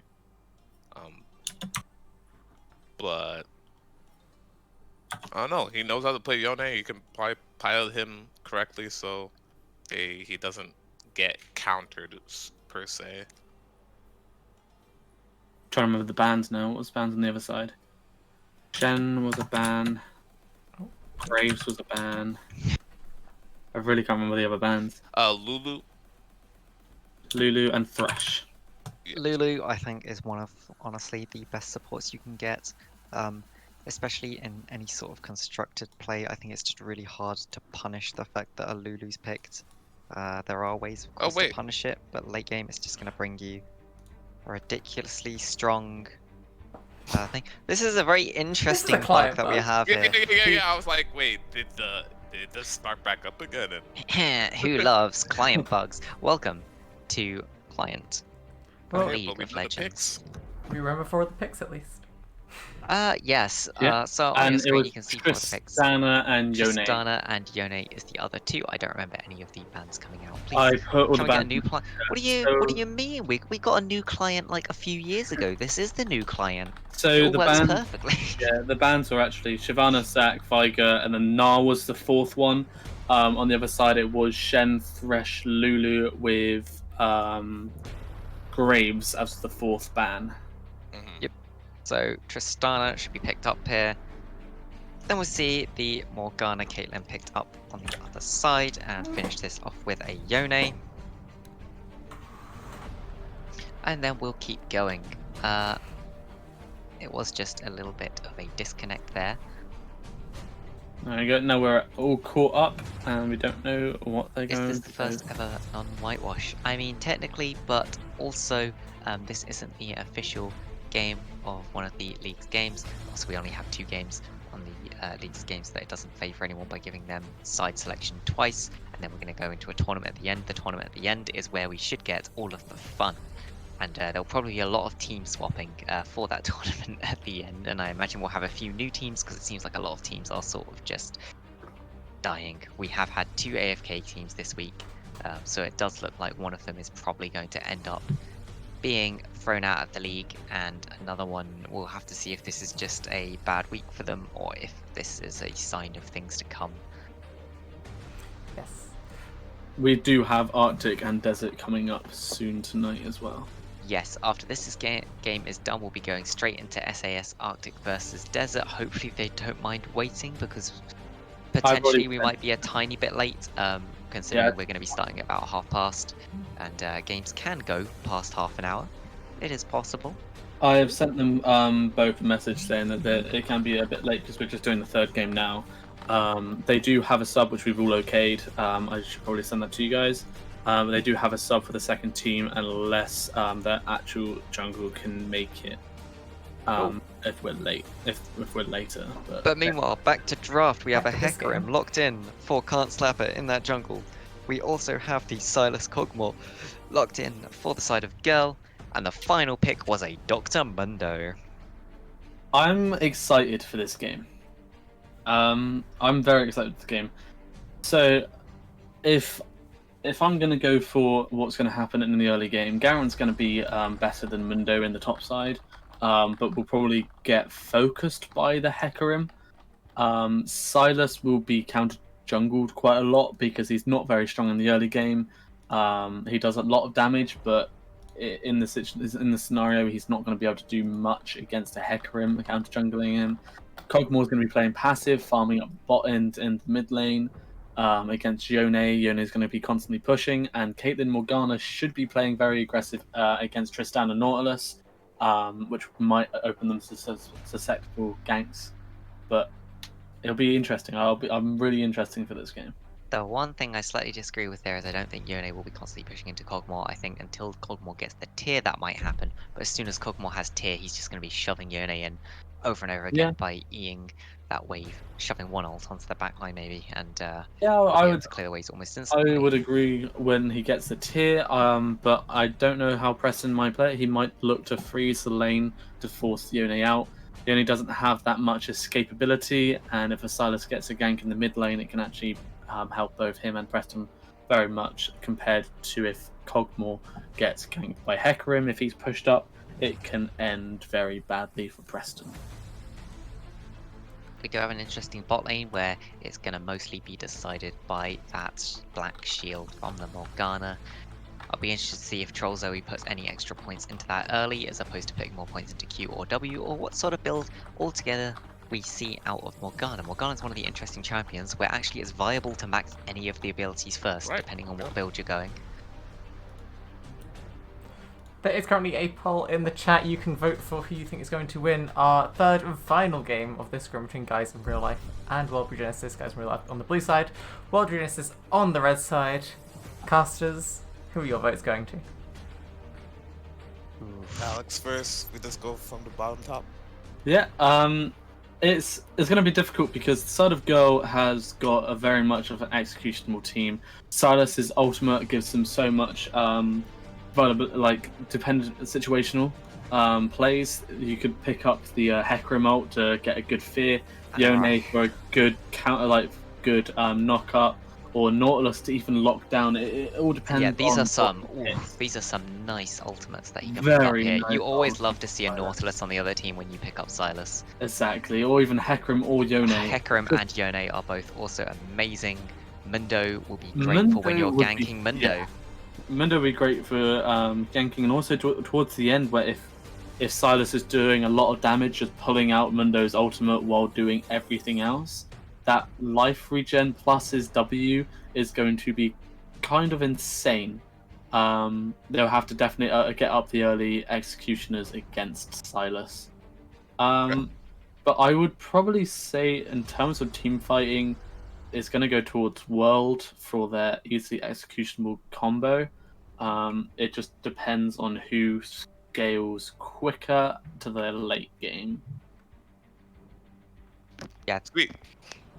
Thanks for taking up all the time. I mean, You've got load screen We've got too. 13 You got seconds loading plus time. load screen. hey, And- I'll just say it like this: WR, I wish them the best of luck, because if Girls in Real Life does not build executioners, WR is just gonna roll through them. I'm just so excited about this Hecarim being played with the Mundo. They're just gonna roll through that backline with Preston going into Preston and Zabatori.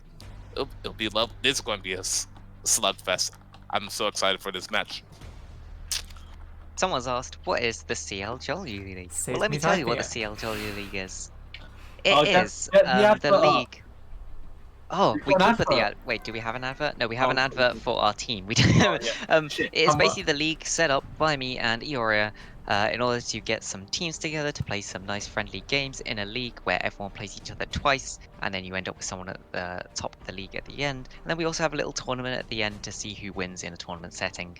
It's just a bit of fun. We have all the teams playing over an entire league, so it will last about 5 weeks, and then we have a couple of weeks for the tournament. And yeah, all of the teams tend to be somewhere between silver and plat elo. So it's a friendly league kicked off. Come on, it's a friendly league. I'm trying to cut down on some of the It is a some of the friendly trash talk. league, Give me George. give me Don't- that. Don't kick W that. Back It to the is- game. It is looking like they're going to go for a 5-man invade, looking to pick up at least one of them, while the other team is doing a 4-point. Are they getting the Morgana, getting the root on? Late Black Shield Oh. Flash is not going to come out, but it does go over to the Nautilus for the Okay. Absolute disaster for. Mia's Girl still on loading hit. screen and doesn't see any of that. Okay, basically, there was a 5-man invade. Troll Zoe used the black shield on the Morgana Hey, a what bit are we gonna too do? late. What are we gonna do? Yeah, it was- Is we're gonna show watch it. We're gonna watch it in Show real it because time. nothing's gonna happen. Otherwise, Invade you coming see in, the Troll hook landing Zoe on here. to Troll Zoe. Black Shield does come out, but the blinding is not going to save him, as that bomb from Titus will be what finishes him off. No one could have seen this coming. And yeah, but basically, that's an absolute disaster because you now have Black Shield as the first ability on the Morgana, which is terrible. You don't want to be having to take Black Shield on Morgana first, and she still died. Thankfully, it doesn't use any of the summoners, so at least those are still up. First If you Blood want is to get involved in the CLW League, by the way, we do have a link. Hopefully, I I don't will know, grab we might that. put it in. We will put it in chat for you. And I do want to come join say the the Discord. First Blood did go onto the Nautilus, and they used both ignites on both the support and the mid laner, whereas the side of Girl didn't actually use anything. No flashes were burned, no heals, nothing was actually burned, and the first Blood Gold went onto the support, which is going to make him a little bit more tanky. If that went onto, let's say, the Tristan or the Yone, that would be a lot more damaging. But because it went on the support, it's not going to do much in the early levels. Oh, and there we see the Black Shield first coming out clutch, saving Zabatori from being taken there. No, I mean, you know what? It did something, and I guess you can be not too sad now that you ended up having to take Black Shield first. Unfortunately, it's still on cooldown. The binding's put down. Zabatori takes a lot of damage, ends up healing. They do to get a good trade back onto Titus on this Tristana, going about half health. Meanwhile, it is worth noting in the top lane, Yamato Cannon has been trading very effectively onto Illusion's Mundo, getting down to about half health. So I would say both heal and ignite was taken out from the Morgana Caitlyn. putting the bot lane on the side of World a little bit ahead as they've still got heal and flashes. So we see some slight trades coming out in this mid lane. Cheetah just abusing the fact that Yone's E is stronger than Zed's ult with both one rank into it to get a little bit of extra damage there. And I will keep bringing that up every time The because saltiness. it's just a ridiculous thing to realize, and it's hilarious. I love it. I mean, realistically, it's not better because you don't get the shadow and you don't get the damage from the shadows, but in pure numbers, it's slightly better, which is just funny. So We there's see an engage here in the top river. Can't slap her, just using the E to get away. Not much done there, just forcing Hecarim out. Garen was also on the way down. Like Garen is very heavy into the enemy jungle, was actually ready to come down and collapse on Can't Slapper, which is actually quite a nice rotation if the Hecarim decided to go in. As a 1v1 in the early levels, Hecarim would actually beat Silas. They did scout out that red buff, so Stinky should know here that Mosty's going to get Krugs and potentially a gank from behind. He is going to just go steal away those Krugs from the Hecarim, which can be good. Hecarim in return is just going into this bottom side jungle, going to take away the Raptors, might even get the Krugs as well. So unless Stinky can really make something done on the top side, that's not great. Interesting thing, Silas was played at Worlds. Really? Yes, in the jungle. Casual, the jungle for XL, was actually commentating the game, and you could hear him having a physical breakdown, seeing Silas getting picked because of how bad Silas's clear is. But in the end, I think they won the game with the Silas jungle. So yeah, it is viable. It's just not the best. Speaking of Silas jungle, But here's an engage in the top lane, and just to get the flash out of Mundo, and that's very good. This makes this Mundo pick a lot less safe in the lane because he doesn't really have a way to get the Garen off of him. And now he can't even flash away should he need to. Someone who wants to ask us, what do you guys think about corrupting pot for the Kog'Maw I know my answer. instead of the Dorans? No, he definitely needed the Doran's Ring in this matchup. The survivability, the extra health. I mean, I'm not a big fan of the corrupted pot, unless you know you're going to be playing really aggressive into that lane. But you're facing a Yone, and yeah, I would. That's just a safe pick, Doran's Ring, in this matchup. Yeah, so it's worth noting that corrupting pot is a lot better when you're taking a lot of short trades. It's a lot better when you're taking when you're not into something that wants to burst you from 100 to 0. But here we see Cheetah engaging onto Preston, and you can see about half health done. When there's a lot of trades like this, corrupting pot would be better because the amount of health it would give you overall comes out to more than that Doran's Ring does. 2 uses of the corrupting pot will be more than Doran's Ring. And it also does restore some mana, but you do just have to have a little think. The Doran's Ring tends to be a bit stronger. A nice interesting thing to note is, of course, whenever you play Silas, you get a Black Spear even if Callista is not in the game, which is very strange. So you control one of your teammates if you want at one point. Silas picks up the dragon here, 1v1. I want to jump back a little bit to Was it the Kog'Maw. Silas picked in Jungle Worlds lost? Oh, maybe it lost. But I don't yeah, remember. how I do wasn't you paying too much guys attention. feel about the Ignite on the Kog'Maw? I don't like it. Honestly, I think the exhaust would be. I think it's terrible. Yeah, no, I'll be honest. Like, I think exhaust would be really well into this team that is just running at you. Exhaust or even a barrier would be great on a Kog'Maw. I guess he's going for 100% the exhaust. Yeah. You've got the Hecarim that wants to jump into the backline, and you know why exhaust is amazing against Hecarim? He gets bonus damage from move speed. What does exhaust do? It slows you the fuck down. That's a lot of extra damage out of the Hecarim, as well as the extra damage that is reduced by exhaust itself. Personally, I'm a great thinker of, even if you want to ignite in lane, if you see an enemy Hecarim, just take exhaust, because you make the champion practically useless. I'm surprised that he hasn't gone Ghost on the Hecarim. He's decided to go Flash. I think Ghost is so much better on Hecarim in the jungle. Ooh, early flash there from Troll Zoe.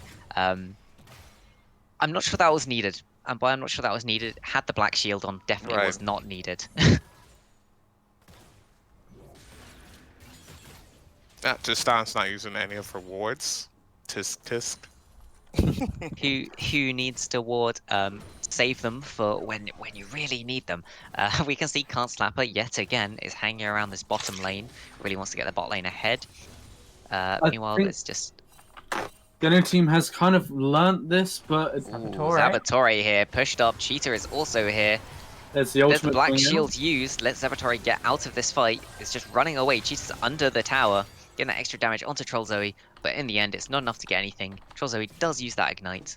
All of the summoners used from the bot lane of Girl to survive there in return for the Tristana's but- flash. Tristana's flash, Yone's ultimate, Hecarim's ultimate. Not just one thing that was actually used. Is some nice extra plates here for the bot lane of WR.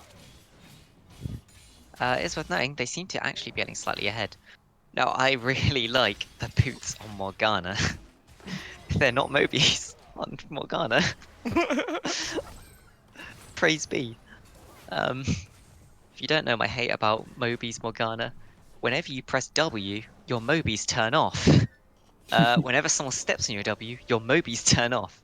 This is why I hate Mobies Morgana. Would a Zeke's Rush after tier for Kog'Maw be good here? What do you guys think? Wait, Stop. Zeke's? I think it means Stop it. Zerkers, like Seeker. Zerker Greaves. Stop. No, it. I'm gonna... Seeker's Arm Guard, I'm gonna guess. A Yeah, Seeker's I'm gonna- Arm Guard yeah, must be what it Seeker's Arm means. Guard. Oh, I thought you. Makes Oh. much more sense.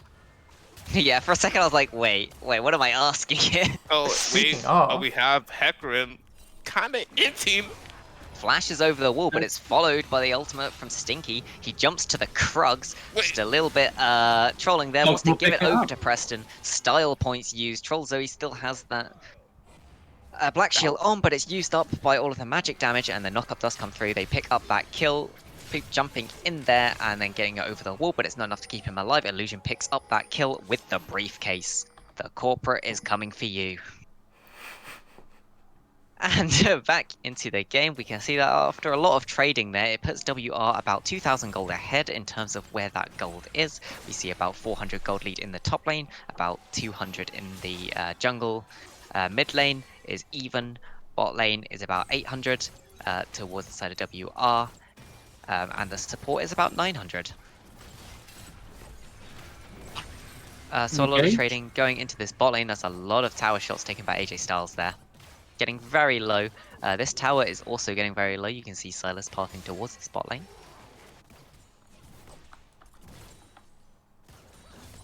And here is the gank. Silas jumping in, gets the flash out of the Nautilus, but Titus just jumping in here, getting that kill onto the Caitlyn, jumping out, and he's going to try and escape through the enemy's jungle Oh. here. The binding connects, and the kill is donated over to the Silas here, getting that a little bit of extra gold that he needs to complete that first item. And that is the point where this Silas jungle really actually starts to come online. Mm-hmm. He gets kind of scary once he gets past this point, and he does a lot of damage. So I've noticed something very interesting. If you guys want to look at the builds, is there something that looks very unusual to you? Yes, the Tristana. I believe Yeah. it's going like the Draven build. Has picked up the Serrated Dirk here, and also a Vampiric Scepter, potentially Yeah. working towards that 1v1 lethality Yes. item, or has just decided to pick up the Dirk for the extra early damage. Have No, to it's wait and see. definitely that. It's definitely that. It It has seems to be. very strange. When are you ever really going to get to 1v1 someone? Split. It's interesting because Tristana's got like 3 different playstyles right now. The generic ADC role, the lethality is a thing on her now, as well as a AP build. So it's kind of, however, whatever the team wants to play it as. And Now, the I Dragon would is just say- picked up for WR there. A nice Cloud Drake. I No would Cloud say Soul, that so sad. Hecarim. Hecarim has actually picked up the Cinderhulk over the enchantment of Warrior. So it looks like we're going to see a tank horse instead of a damaging horse. Yeah, you also don't usually see the jungle item actually being finished on the Hecarim. Usually they'll go straight towards that Triforce because it's just such a big item for him. In this case, choosing to pick up the Cinder Hulk, just getting that extra bit of tankiness, extra bit of frontline, considering your only other real frontline is in that Mundo. I mean, I suppose the Nautilus in some respects as well, but it'll help you alive a lot longer, and it'll help a bit with that clear. Oof. And you see the trade coming from top side. Mundo does hit him with a But briefcase. Stinky's back here in the bottom lane again. AJ Styles does not have flash. Silas jumps in, does miss onto the Tristana. Troll Zoe does get the bind down, pulls Tristana into place, but no kills there. Onslaught of Shadows used, picks up 2 for the Hecarim. Yamato Cannon is flashing in, teleporting in here, does go, picks up 1 kill in return. Overall, it is a 1 for 2. WR coming out in favor in that trade, and Mundo is also going to pick up a nice little bit of plating here, potentially in the top lane. But Cheetah is a little bit out of position. That slow from the Kog'Maw is absolutely massive. He gets the extra damage onto Zabatori. Zabatori picks it up. Ignite is used on him, but he should live through it. Can't Slapper has also come in here, being chased down by the Garen and the Kog'Maw. He's only on 200 health. He's queuing, trying to get that lifesteal back up, but Yamato Cannon does pick that up on the Garen. Meanwhile, back to top lane. Mundo. He is filing this tower into his briefcase. Oh, Jesus. That So is going to be originally- one tanky Mundo. Originally, what was a 1 death for 2 kills is now turned into a 2 kills for 3 deaths. And Girl is starting to bring this back a little bit. Troll Zoe here should know not to stick around this tower, does back off. And that is first tower to the side of WR. Now what I want to see here is I want them to do a lane swap, put the Mundo bot side, and put the Tristana and Nautilus top side to get that prio for that Rift Herald. Yep. I think it would be good here for them to swap the Tristana. Would also force down that tower in the top lane a lot more easily than the Mundo would be able to. You can just see the absolute power of Kog'Maw there, bullying out this Yone. I would say that a lane swap would be beneficial for a quick Herald, but at the same time, Hecarim does better than Silas in 1v1s, and the Yone is seems to be very much Styles able to get there. Sitting here near the mid lane for a very long time. Yeah. So the reason why WR might want the Herald in this case is they're going to have a very hard time breaking that mid lane tower with the Kog'Maw there, who can practically just E a wave at this point and clear almost the entire thing. Yeah. Can basically just E ult and clear an entire wave. It's going to be very hard for them to take that mid tower, which will give Girl a lot of the run of the map for a very long time. AJ Styles here, though, is coming up behind Preston. There's 4 men moving in here. That's a lot of chain CC, and that is 1 dead Void Puppy. And the butterfly explodes. Stinky just clearing that out. And you can see no damage got onto the mid lane tower there. That is how hard it is for WR to actually stick anything onto this tower. Kog'Maw almost cleared the entire wave while being 1v4'd. Girls to look straight at this Herald. They have the number advantage right now. Kate is bot lane, and now Yone is going to do something about this Kate. Zabatori could be in a lot of trouble here. Cheetah is just getting those extra Qs on, uses the ultimate, chains it into the knockup from the Q, picks up that kill, and just goes back. Smart there of Zabatori not to bother wasting the flash. Honestly, maybe should have just kept hitting the tower. There's almost no way he ever wins that 1v1. Preston here, time for that Kog'Maw wave clear. Those are summons. Oh, but he gets hooked by AJ Styles, the jump in from Titus. And that is the Onslaught of Shadows used, and that's a dead Void Puppy yet again. Stinky interrupts the jump from the Tristana, and the flash is used, but dies to the tower shots. Meanwhile, in the top lane, we do have this fight coming down from Illusion and Marto Cannon. It dies to the passive of Kog'Maw. Was that the passive of Kog'Maw? The tower shot also hit at the same time. So a lot of damage coming there, but it was a very beautiful interrupt there from Stinky on the Silas. Stopping the Tristana jump. Tristana has, in fact, built that Sanguine Blade. So be very good into 1. And there's the Rift Herald put down in the mid lane. Should be able to break this mid lane tower with the help of the Herald and that Hecarim just altering the tower down. That's very good for WR. They've opened up the map. Meanwhile, the dragon is being taken by the side of Girl. That'll be a second dragon going towards this Ocean Soul. And as I say that, it'll take a while. And there they go, they pick it up. Stinky should be able to easily jump over this wall. Tries to recall and gets caught out by AJ Styles here in a very precarious spot.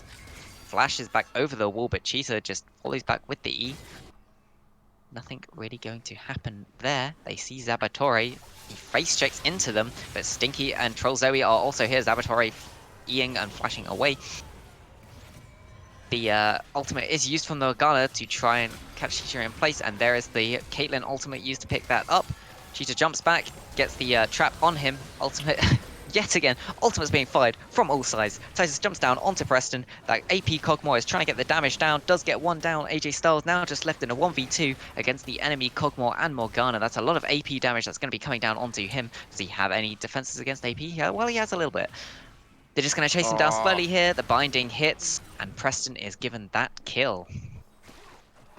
Now that is an AP Cogmore. He has his tier. He has his Ludens finished. Ooh, wait a second. Tier and Ludens? What do you guys think? Tier and Ludens. That's what we got. Oh, interesting. Boris has been on his selling spree yet again. Usually, the reason you wouldn't build Tier and Ludens is they share some passives in their cooldown reduction. Yeah, it's a bit of a strange one. You don't tend to see them. No presence of mind on Cog. On Cog, we do not have presence of mind. He's actually gone Ravenous Hunter with a cheap sort of secondary. Yeah, that's quite strange. Usually, especially on a Cogmore, you would see presence of mind being picked up because that's just a lot of extra mana, which converts into a lot of extra damage if you're a tier champion. Illusion just throwing his briefcase, trying to do some filing. But he flashes away, Stinky follows him up, and that's the E going down from the Garen. He just shoves the Marcius Justice down into the face of the Mundo, and that's no filing today. Yone. Cheetah's coming back in. Titus dodges away from that. Yone gets the double knock-up with his ultimate.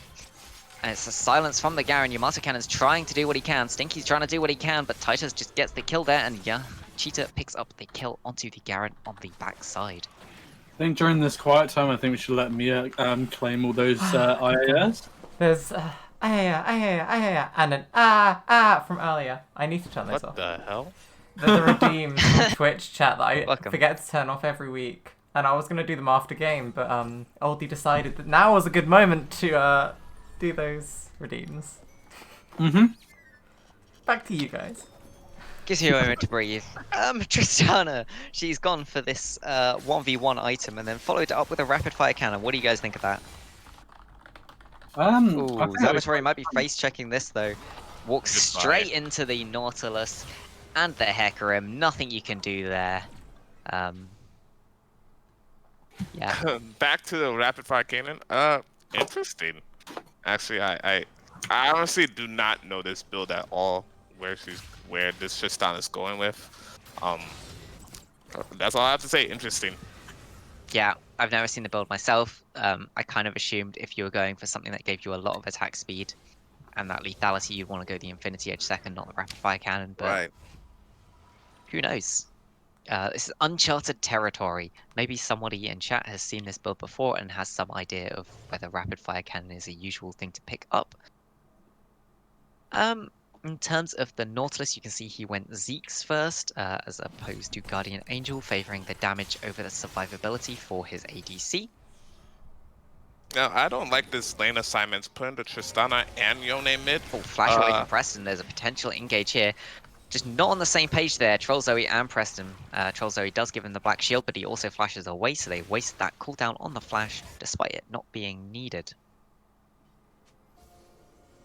Back to what I was saying, the lane assignments. I would actually like Yone on the bot side, pushing that lane, and having your AD carry mid matching, quote unquote, matching the Kog'Maw in the wave clear. You do not ever want to share XP with your mid laner. You want your XP solely to go to your mid laner. And I hopefully they realize that. They're like, wait, let's not share the farm. Let Yone clearly have this lane for himself. Let him get ahead. Let him farm up. Let him get levels, because levels is really unappreciated in our elo. But Cheetah is caught a bit out here. The teleport coming in behind just to back up Zabatore. He's running under the tower, going to try and execute, but Caitlyn ultimate is used. Ace in the hole, and the tower finishes that up in a spinning Yone. Yamato Cannon, though, is attempting to 1v4. He really wants this. The Onslaught of Shadow used in there by Stinky on the Silas. Titus jumping out of the fight. The Stopwatch is used by Pootstinky as he jumps away. Titus is extremely low on this Tristana, and it looks like WR might not want this fight. They're just moving away. A nice buffer there from AJ Styles with the hook. Stinky jumps in, getting that healing, getting the damage down. Can't Slapper's coming back in after Stinky. The heal is used as well as the back shield to get him out of there. Ignite has been put down onto Can't Slapper. He's being followed up, and the Silas picks up that kill. That is a death onto the jungler of WR, and in response, Girl will be able to pick up this dragon. So they do have this win condition still on the board of the Ocean Soul. It might be an attempted steal here from Titus, though. Gets the auto, but it's not secured. Secured by Preston on the side of Girl in the end. And here's the binding onto the Mundo. Do they have the damage, though? Dark Binding is thrown down. They're deciding to turn for Tristana instead. Left very low. Look at that extra auto attack speed. And there's where you go the rapid fire cannon, as well as the Sanguine Blade, so you can just pew pew pew pew pew machine gun into the enemy Caitlyn. In the end, it's not enough and ends up falling. Caitlyn does pick up that kill. Now, I just want to talk really briefly on this fight bottom side. I'm going to rewind on my screen. As you can see, they used up all their resources onto this Garen. And then they had nothing else to hit that backline that they need to hit Preston and Zabatori. And that's what happened. They were in a choke point. Silas got Hecarim's ult, and it was GG from there. Yeah, it looked like troll from Yamato Cannon, but actually it was the 5000 IQ Hillisang being channeled right there, where he ints, so that his team will win the team fight.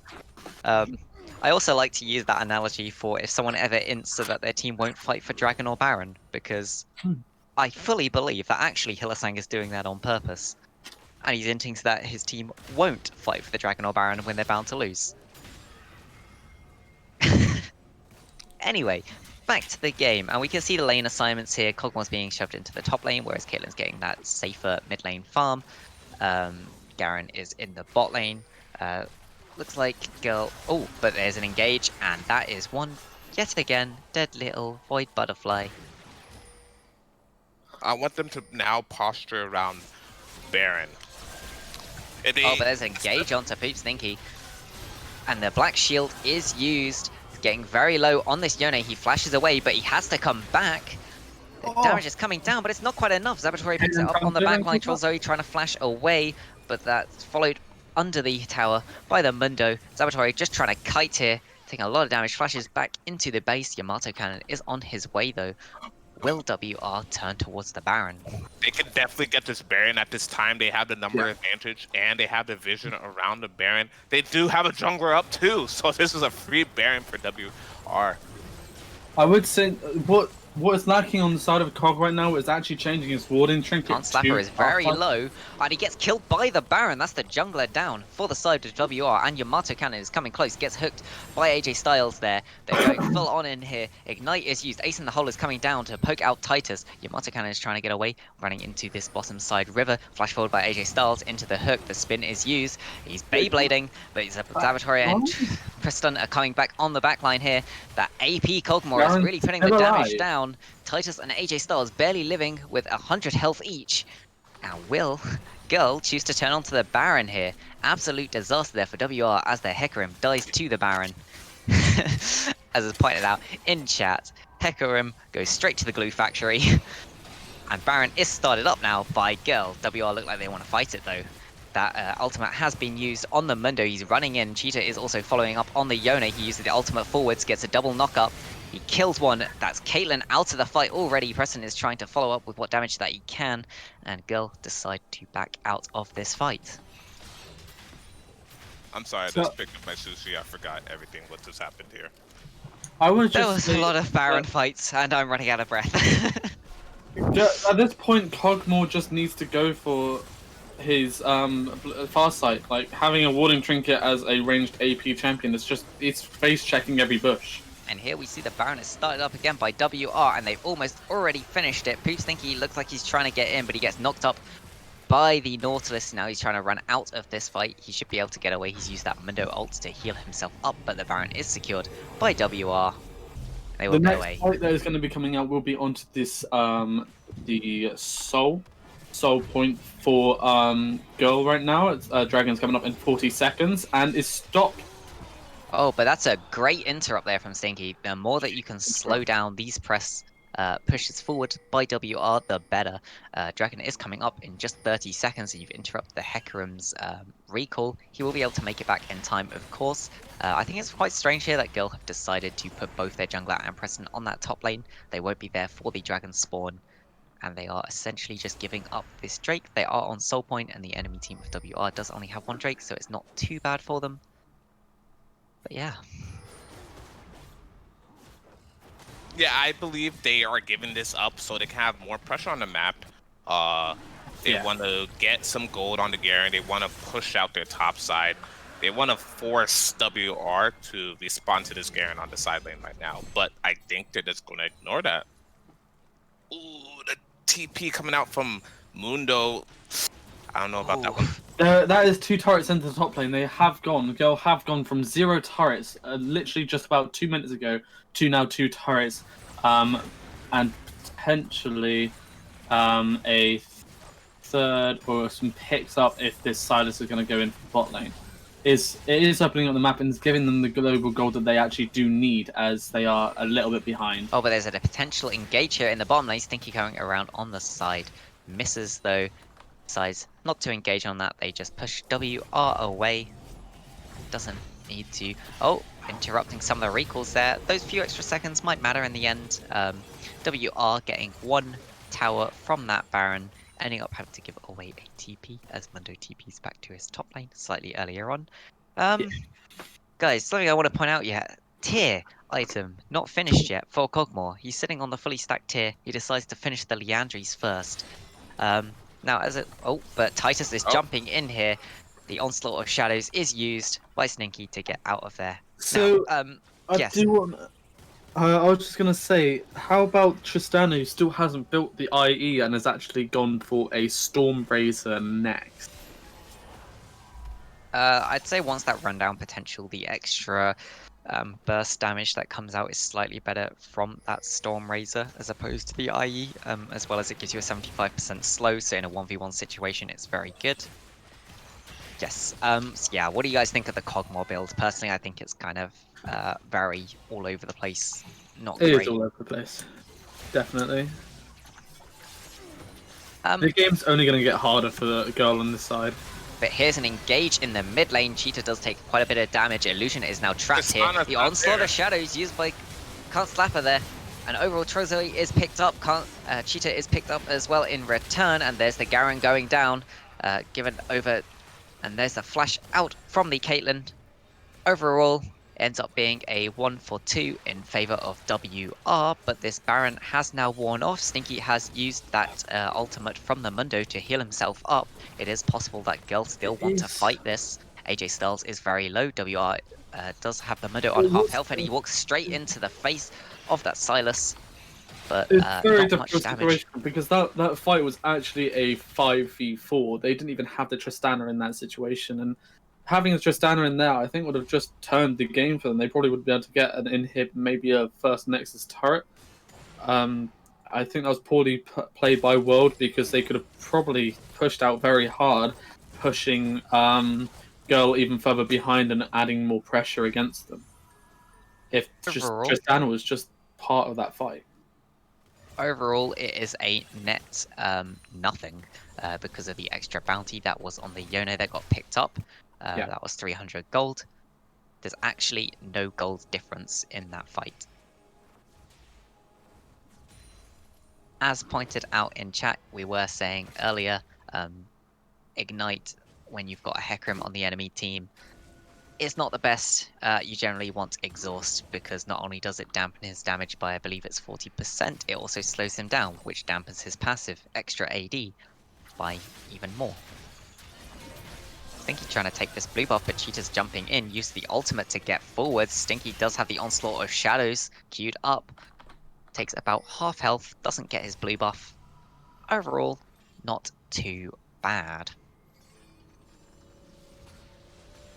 Kog'Maw is pushing up very far on this bottom lane. Yamataken is potentially out of position here. Can't Slap is trying to follow up on him. but both of the move speed buffs are used by Garen and Hecarim, and Garen is just running away using the Dead Man's Plate to get himself even Now they further are away here. wasting. This They is a are lot of wasting time being time. wasted. Wasting They're time. following up.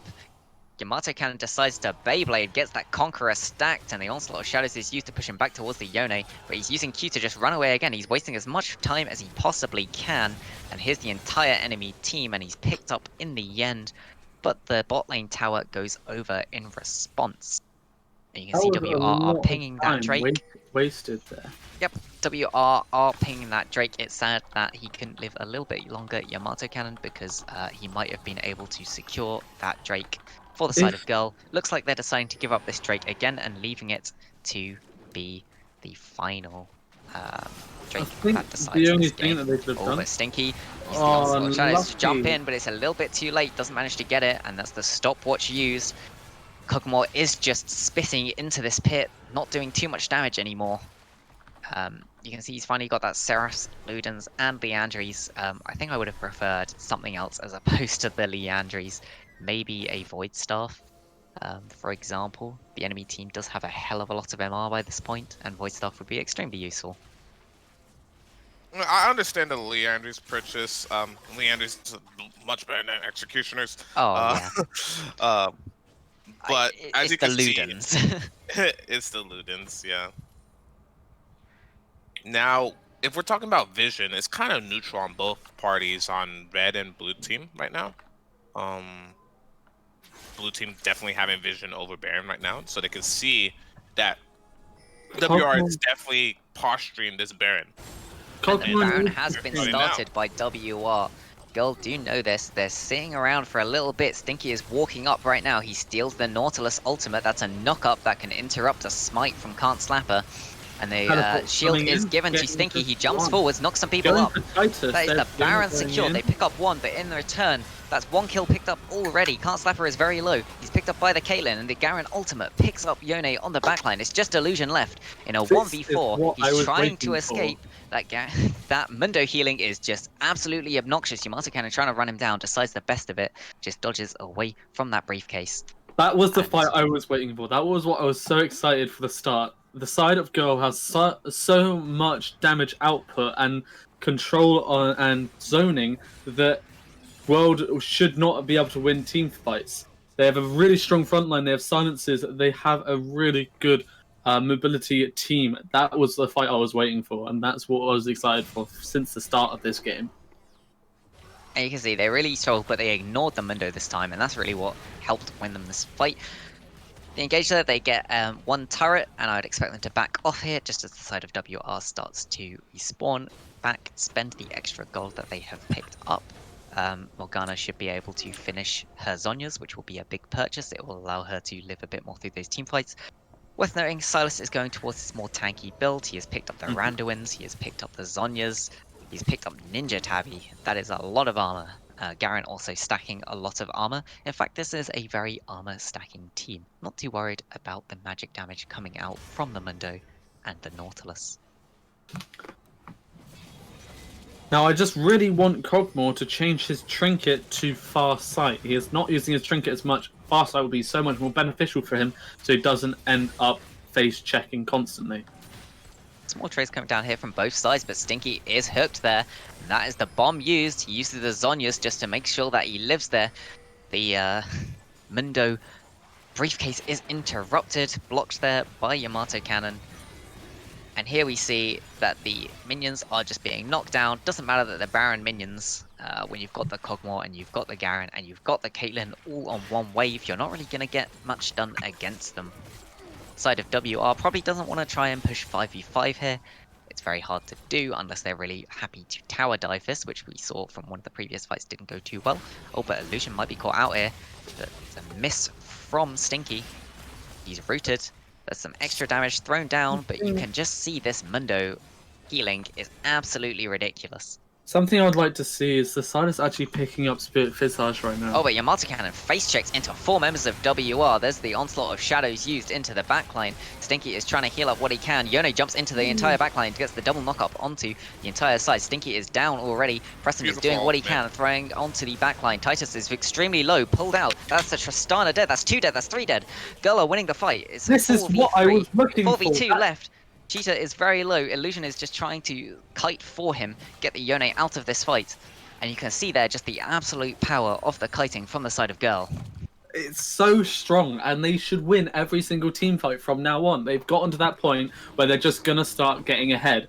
They're bringing back their gold. They have got 1 turret difference. Dragons up in 30 seconds. This is Stole Point. They've got 1 more kill over on the side of World. They are winning this game now.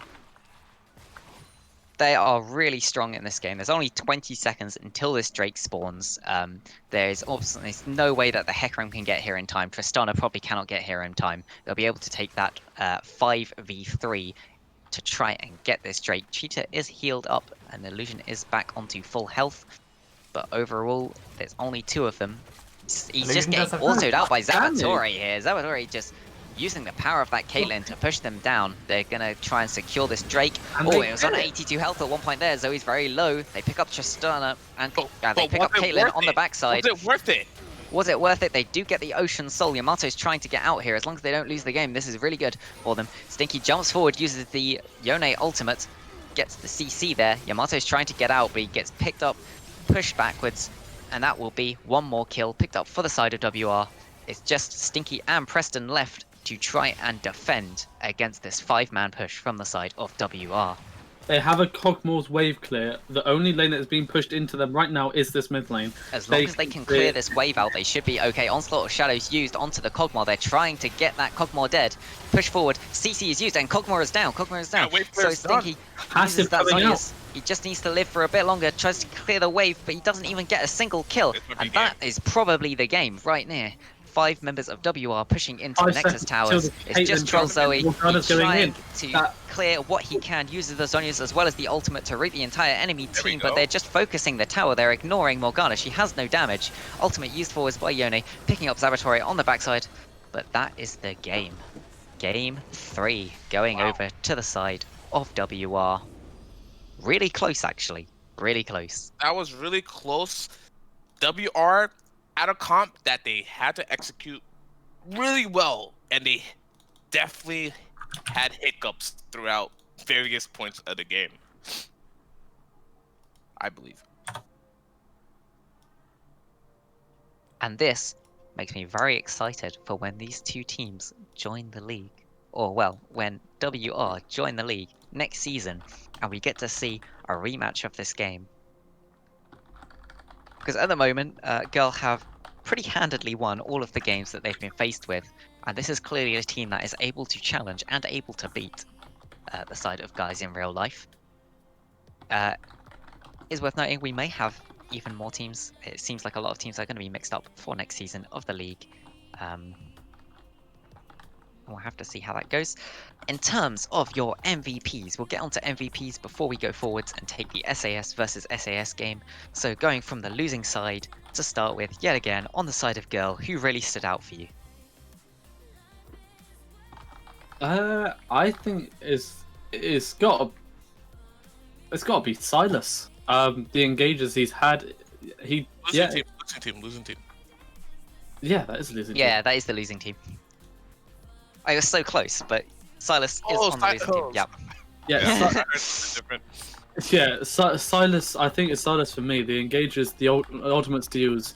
Yeah, even though towards the end, every single team fight, he was the one who was dying, but he was trading his life for his team to win from it. He had a lot of pressure against the enemy backline, a lot of pressure onto that Hecarim, and he played better in the jungle from the get-go. I would have to disagree with you there, but I could talk about that differently. My MVP actually goes for Preston. He did pilot this Kog'Maw to the best of his ability. It was just that Silas got caught out too much, which I saw, and dying if you die for your team, it needs to be worth it. Some of it was worth it. Other times it was definitely not worth it. Not saying it was only Silas's fault, but Preston definitely he showcased well. Even though his build path and like kind of stalling his build was very questionable, and I'm pretty sure we can all agree to that he was stalling his build path and didn't finish his Seraph's Embrace. But my MVP will go to Preston. You know, for me, who didn't get scammed by Boris, who was doing what his team needed, and really helped out this team, even inting when he needed to, more for the team rather than himself, is that Garen in the top lane. Yep, I feel, for my yep. MVP for the losing team, I think I'd have to give it to Garen. He did what he That was a needed to close do for his second, team. That was a close second. Yeah. But, yeah. And for the winning team, MVP poll is up in chat. If you haven't voted, go ahead and vote. Usually, if this was a full league game rather than a scrim, we would be recording who got the MVP from the chat. So they can be important. But yeah, what do you guys think? For me, I think it's kind of a hard choice to say because I think it was a joint team effort. That whenever they went in, it's kind of like they did have a joint team effort, and they needed both Yone and Tristana to be in fights for them to win team fights. As soon as the Tristan and the Yone weren't there, such as that 4v5 in the mid lane, they ended up going 1 kill for 2. It was more of a equal team, and then Girl ended up winning. If they played as a team, I think the person who actually gets the MVP at this situation will probably be the Nautilus. Good picks, good catches, good ultimates on the right people, and being very aware on that on the Silas's pathing and predicting Silas's ease constantly. I agree. Yeah, definitely Nautilus played this game really well. But I would give it to Yone. Of course, Yone late game does a lot of damage. He has some really clutch ultimates during the last 10 minutes of the game that really turned like it kind of this game was very rocking the boat left and right. You never know what was going to happen, but Yone with the static shift again really proved me wrong. Maybe I actually have to go static shift. I don't know. I think it very much depends on what you're trying to do with the Yone. Static Shift definitely gives you a lot more pressure in that lane in terms of clearing the wave into something like Kog'Maw. I can see why it might actually be really good, because you can actually contest him for clearing that wave and being able to roam. Right. But who knows? In terms of what the chat is voting for, we have a very split chat actually. Votes going down for every single player of the side of WR. I think the The players top are two by far are Mundo and Nautilus. So far, Nautilus just edging out Mundo, so if you haven't voted, go and vote. Chuck it down. Big up the player you thought played best, and we'll see who it was. Just a reminder, Girl are currently the top team in our league, and WR are joining the league from next season, which should be starting in, I guess, about 4 or 5 weeks' time. We've got to finish the last 2 weeks of this season, and then we've got to have the tournament, which WR can probably take part in. We're basically going to invite all of the teams from the league, and then we're going to throw it out to anyone else if we don't get a full 8 teams to make the tournament. And yeah, there we go. So a 2-1 to WR in the end. WRE, as they like to be called. I'm not really sure why they chose that. But, I like WR. Yeah, I like WR. I was told it's it was short, WRE. it's sweet, it's beautiful. So I've been corrected it. Well, Mr. Oldie, good luck. Oh wait, you're not playing? I'm not playing. No, I'm the coach. He's the coach. Ah. Yeah. I'm not sure who we've got casting MVP next. If for either that of you game guys want to is stick AJ around. Styles. Yep. But It's AJ Styles on the Nautilus. There we go. Nautilus just edging it out over Mundo by 2 votes. That's 7-5. So what we're gonna do is, whilst this program loads up, I'm gonna set as a timer. We're gonna have a quick 3 to 5 minute break. Get yourselves a drink, get yourselves a snack. Gives our casters a minute just to breathe, and us also a minute to figure out who's casting the next game. So I'm gonna go and give my team a pep talk as well, so I'll be out for about 2 seconds. timer is on screen. We will see you guys back here in a moment, but for now, enjoy the music. Right, I'll be back in a sec.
Brothers, my guys, know that they fly, know that they ride or die. I keep boys by my side, CJ Ike, now I gotta roll with ice. Cody's brothers, my guys, know that they fly, know that they ride or die. I keep boys by my side, CJ Ike, now I gotta roll with ice. Ride or die, ride or die, ride or die, ride or die, ride or die, ride or die, ride or die, ride or die. Cody's brothers, my guys, know that they fly, know that they ride or die. I keep boys by my side, CJ Ike, now I gotta ride or die.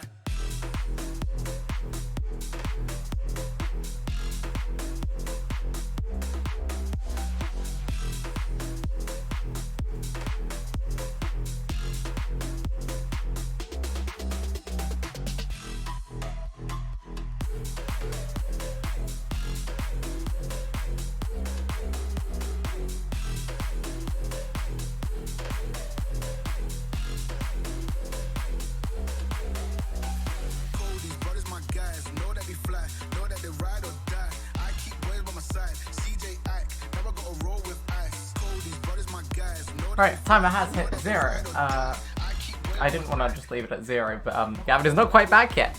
But we are prepping ourselves for slightly above synergy Arctic versus slightly above synergy Desert as our in-house almost between these two teams. Now, in the meantime, since it's my first time, I think I should like you do all the talk and I just like talk one thing or another, just specific. Okay. Jump in with some color casting. So that's not the what's going on screen. That's the backside. How talking about the game, like item builds, what teams want to do, how they're doing, all of that kind of crap. If anyone is listening to the stream and thinks they want to try casting, hit us up sometime. It's always nice to have people casting. Yep. So this match we are welcoming in AJ Styles from one and only World Regenesis to come and do some color casting for us. And he got the MVP for last game. How do you feel about the MVP for last game? Do you think you deserved it, or is there someone else you'd shout out? I think like more 3 people of my team should deserve the MVP, but we cannot give to all of them. But in the end, we all played very good, and it was a really hard game against the enemy team. That is very nice to hear, because it'll give them a good challenge for the next season. Yeah, we are training harder now, and then when we join the new season, we hope to make really good games and to enjoy the League of Legends game. Perfect. For anyone in chat, if you're not in the Discord, come join the Discord. ioriaa has just linked it in the chat. If you want to join a team, you potentially join a team. I'm essentially going to gather all of the free agents we have left at the end of the season that haven't been picked up by a team, shove them into a team under the name of CL, and throw that into the league as another team. And the bonus of that is you'll get me, if you want, with some extra sort of coaching, but not coaching because I can't be biased. I don't know. I'll give you like advice VOD reviews, but I won't do your drafts for you. I'll give you advice for drafts. We'll see. We'll work it out. It'll give you a chance to show off your skills if you don't get into a actual team or set up your own team, and then you can maybe pick it up by a team for the next season. Yeah. So that's the Anyway. Discord you need to join if you are interested in that. But right now we do have slightly above synergy Arctic versus slightly above synergy Desert. I believe Oldie is back with us now. Yeah. Yeah, I am here. Currently, I'm just double checking what Desert's going to do because they've just gotten their jungler back. So Miximus is actually the Miximus is the sub for the second team in the jungle, and Set 6 is apparently going to be home in 5 minutes, so he's going to be playing instead of Miximus. So it'll just be another like 5 minutes before we can start. Okay. That gives us a great chance to talk about the two teams. And we're in the perfect place to talk about it, having Oldie here, because he is coaching them. Yeah, so I'm the coach of Arctic, SAS Arctic, and I've got Accept from ESDL. He's the secondary coach for Desert, so he is doing the main coaching for Desert as I'm doing the main coaching for the first team. We've had in-houses before between Arctic and Desert. They've been good fun. They've been good practices, and we've been playing a lot of different comps. I can say that Arctic has been focusing on a bit more of the APC spot side, and more of a assassin in the mid lane. And I know that the second team, Desert, Crash really wants to play his Rumble, but we have been banning it quite a lot. APCs. Not to give anything away, but personally, I really love playing APCs, being originally a mid laner who got kind of Pushed out the role. I moved out of mid lane, realizing I'm probably better in the secondary lane than our other mid laner.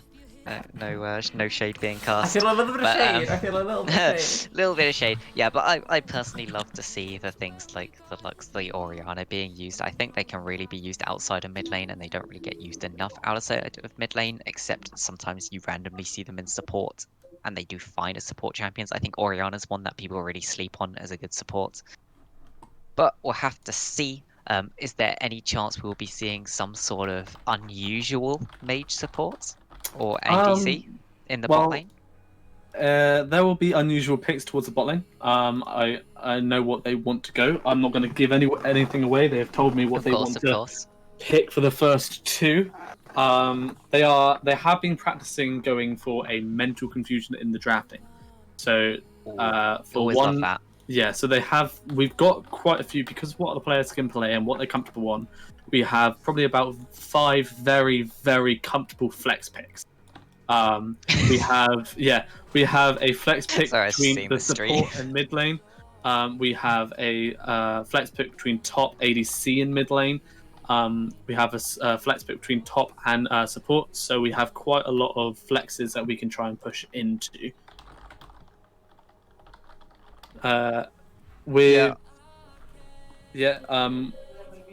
I know I've told host Lair, the support, he is not allowed to bring out his SIG support. He has done that before against them, and I've told him he is not allowed. So there we go. Not allowed. No Zig support being picked up today. Tell me, how do you feel about the Hecarim support? Is there any chance of seeing a Hecarim support? I hope not. Oh, come on, it's great. I love it myself. If you're not clued up on Hecarim support, you go Predator. You basically wait until you have boots, and then you're like me and you just go, you know what, I'm not a bot laner, I'm a second jungler. And that's how you work the game. Yeah, you use the extra damage and you just build full move speed. You go that yo moves into the Deadmans, into all of those move speed items, and you just run through the enemy team. You do an insane amount of damage because for some reason Hikarim does an insane amount of damage. So you can play him support and get away with it, and I have no idea why. But I do love doing that. If you ever want a clue up on which champions shouldn't be able to be played support, but you can get away with playing them support, hit me up. Give you the lowdown. So, Gonna cut you off you quickly see with a in quick chat me as being but accept. abused, abused to go downstairs and play games, but it's not happening because we're casting this game. Yes, apologies. I'm casting, so I cannot come downstairs. Do not turn off the internet. You know, if you turn off the internet, you know I'm the one that can shut you out of the internet, so I can just block your laptop and your computer. So I'm just gonna throw that one out there. And But there anyway. you go. There's the insult you like to hear. And if that does happen, don't worry, because I can always load up the stream, and I suppose I'll post like a link in the chat if it gets really bad. But it's not gonna happen Yeah, because it's not gonna me as happen. housemates don't want to get locked out of the internet. As always, high quality chat going on in the stream because we're just filling time until both teams get here and are ready.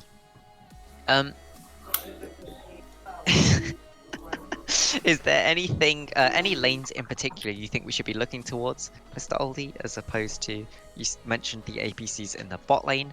Yeah. Do either team really like to play around the mid or the top? Is there some sort of gap that you usually see when you see these in-houses that we should keep an eye on?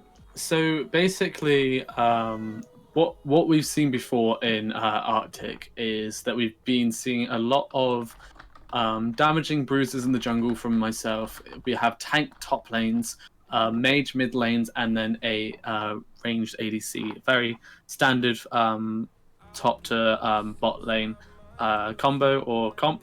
But what we have Front-to-back been team fight. what we have been changing at the moment is we've actually been focused on getting more tanky or AP junglers with assassins in the mid lane and bruisers in the top lane. So it'll be interesting to see what they come out with now. I've been pushing them onto more of their play styles, so they've been playing a lot better than they have done before. And I think they're more comfortable with what comps I have actually given them and what we've been practicing recently. Oh, cool. Okay. We are currently waiting because we seem to have had a load of So basically, disconnects. Okay. They're just. they're- It's fine. They're waiting for the jungler to get back so they can all join in order. It's all good. Yeah. Is there a possibility we can currently look at the standings? If not, I will just read them out and let people know. The standings, I can. The standings. If uh, not, it is I entirely can do fine. stats. I can let you know. Standings might be me accidentally revealing my Discord. So can you do standings whilst I It's open up fine. stats and get that ready? Standings. At the top, we have guys in real life with after this week, their opponents, the Wakandan Avengers, could not play. Yet again, it was the same last week, so they now have 2 strikes against them. Reminder, 3 strikes and you're out of the league. We want people to play games. I don't really care if you get 5 subs, whatever. Just play your game. It's fine. So guys in real life have 6 wins. They're way ahead of the opponents. Following up in second place is Guardians of the Rift and slightly above Synergy Desert. And then back in last place is slightly above Synergy Arctic and Wakandan Adventures. So how this works out is if slightly above Synergy Desert win this game, they will move up into second place ahead of Guardians of the Rift and ahead of Arctic. If Arctic win this game, they will move up to be joint second with both Guardians of the Rift and slightly above Synergy Desert. In terms of how that works out when it comes towards... So I just saw a chat message. In terms of how it comes out towards the end game, how the tournament, which is happening at the end, we go off various statistics, but we look at head-to-heads and then we look at game times. So winning games quicker is classed as better than winning games slower, because if you're winning games quicker, it tends to mean that you're playing the map a lot better and you're finishing out games as soon as they can be finished, as opposed to waiting the most safest route. Someone is asking if there will be stats for the WR versus Girl game. Probably not. Yes, unfortunately the stat sheet is done all manually by me, so... Oh, are we Speaking going to put of the stats stat in for sheets, this game? oh, I don't know. Please load up the right window. Yes, it's loaded up the right window, so... before I start actually... yeah, for AJ Styles. Yeah, I'm not going to put in stats for the Girl vs. World Regenesis game, because this is currently stats for the CL Season 1. But, you know... CL Season 1, also consistent- known as Scuffed the Season.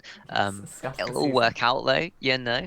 We're gonna get our win at the end. It's looking like it's gonna be Girl. At this point, it'd be extremely hard for them to lose. I think Desert would have to win both of these games and then win their next 2 games afterwards.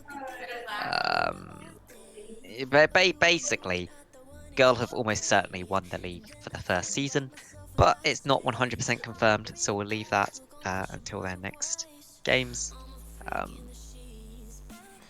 In terms of the tournament afterwards, it means you'll get to pick whoever's highest up will get to pick who they face from the lower seeded teams.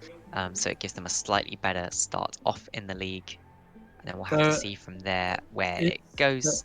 Is a chance that if Desert win the next 2 games, they will end up winning against Guys in Real Life.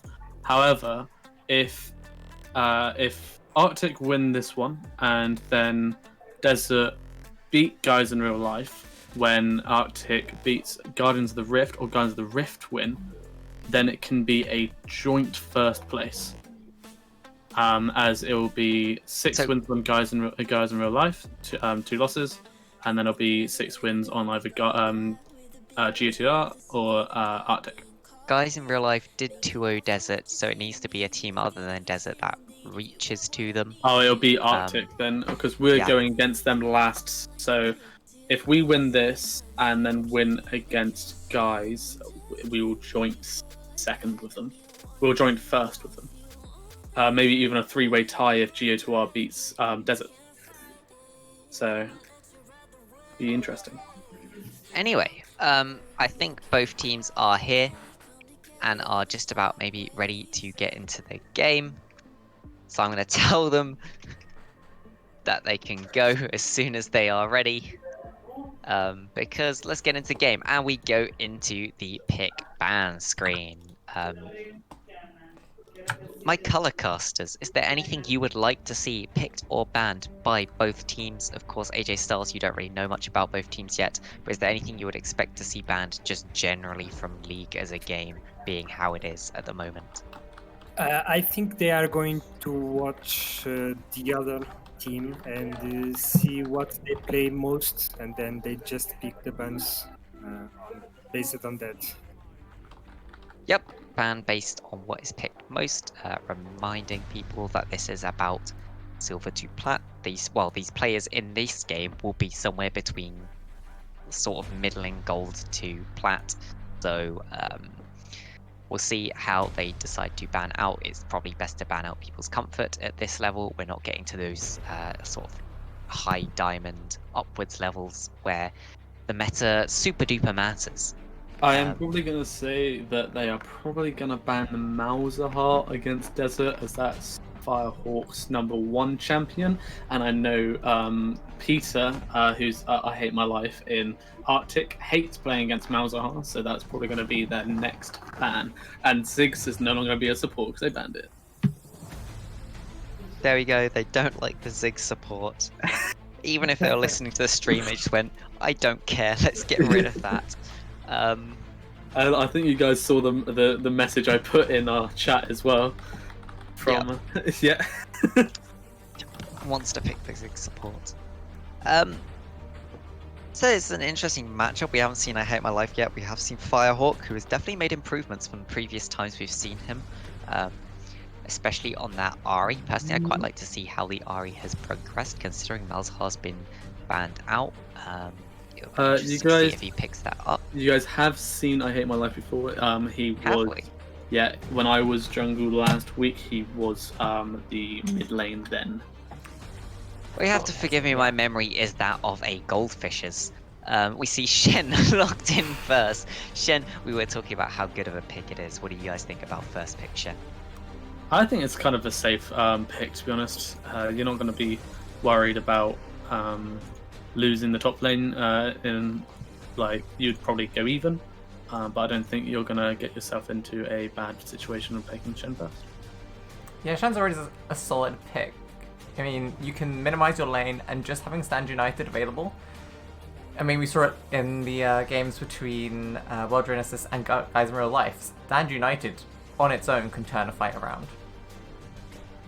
And we see the set locked in return. This could be a set top, it could be a set support, it could be even a set mid or jungle. Set is a very versatile champion. Considering Hecarim's being flashed up now, we can be sure that's probably not a set jungle, unless Hecarim's going somewhere strange. Do love it when that happens. Hecarim top is a thing right now. It is. So is Hecarim support, if you're me. So it's Hecarim support if you're you. Set. Maybe my team listened to you. Maybe they are going Hecarim support. Ooh, You did ask for it. Or be teasing us with the It's insider terrible. knowledge. Please don't. Please don't. It's actually terrible. I don't know how I get away with it. So I'd expect it to maybe be a set top being flexed to support. Set into Shen's very interesting matchup. Shen can basically win it if he takes those short trades using his W effectively, whereas Set will win out on the longer trades because Set as a champion is just kind of disgusting in those 1v1 trades. Graves and Orianna are both locked in. Graves is very good into Hecarim just because of the slow that his W provides. You can actually stop a lot of Hecarim's damage as he jumps into you by just Wing in front of yourself. We see the Veigar locked in as the pick back to Orianna. Orianna, of course, is picked up as a safe mid laner, and Veigar being picked up in return. What do you guys think about Veigar Orianna as a matchup? I like the Orianna pick here for Firehawk, because what we've seen of Firehawk is he's not the most aggressive mid laner, no matter what the pick is. And Orianna allows him that chance where he can play that lane fairly safe, give that time to farm up, and he just needs to land the right shockwave at the right time. And honestly, I feel like that matches his playstyle a lot better than, say, the Ahri that we've seen him play. I can't say much here because I know what their plan is, so I'm just going to sit back. I can't say anything. We have a very interesting comp coming out from both sides right now. We see the Xayah banned out, which is of course a fairly safe ADC. You can use the ultimate to dodge out of a lot of CC. You can dodge out of the Hecarim ultimate. You can dodge out of the Set ultimate if you use it at the right time. And then we see Akali banned out in return. They obviously think the Set must be going to the support, and that from the fact they're banning the Akali and they don't want to have to play Shen into Akali. And then we see also the Ashe banned out. A lot of ADC bans coming from the side of Arctic. I would expect to see Caitlyn actually banned out here. It's not banned out, so will Arctic just pick up Caitlyn? Very strong pick, especially when Ashe is banned out. There's not much to play into it apart from Senna, if you're happy to pick up the Senna. I'm pretty Pike sure we've was seen banned Arctic out. on Caitlyn as well once or twice before. So interesting point. With Pike banned out, we can't be sure where anyone's going, and it seems like Desert is not sure either because they banned a support, they banned a potential mid/top laner, and Darius is locked in. That will almost certainly be a Darius top lane, which shoves the Set into the support role. What does this mean for Veigar? It could be as your bot laner, it could be as your mid laner. This is being hidden fairly well. You'd usually expect it to be the mid laner. We have seen Veigar bot now and then. So this is what I was saying at the start, that Arctic was working on confusing the enemy team in the drafting phase. But here we go. Caitlyn's left open, and they do pick up the Caitlyn. I think that's all to be expected. I would not at all be surprised to see a Morgana picked up here as well. It is open. Morgana Caitlyn, such an effective combo. It's such a good combo when there's so much CC on the enemy team. I'd be surprised if it's anything else. And there we see it locked in. And Ezreal, which would imply this is the Veigar mid lane and the Set support. How do you guys feel about a Set support into a Caitlyn Morgana?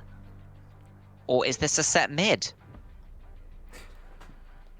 The Aurelia is now SAS are being baiting pushed us up. out themselves. I want to wait for the They're lock-in. just saying, you know what? Spike our set bot lane? What the fuck am I looking at? Okay, I hate whatever. I don't care what the bot lane is from SAS Arctic right now. I hate it into Caitlyn Morgana. It is going Because to be how are very you going to get a kill? How are you going to get any pressure down when that black shield exists? I'm just gonna have to say, just wait until you see what you see. Now, It's Okay. going to be interesting. I've seen them run it before. It's worked very well into a Morgana. So it is an interesting bot. It is an interesting bot lane. It's an interesting team comp, and I know you guys would have been very confused at it once you looked.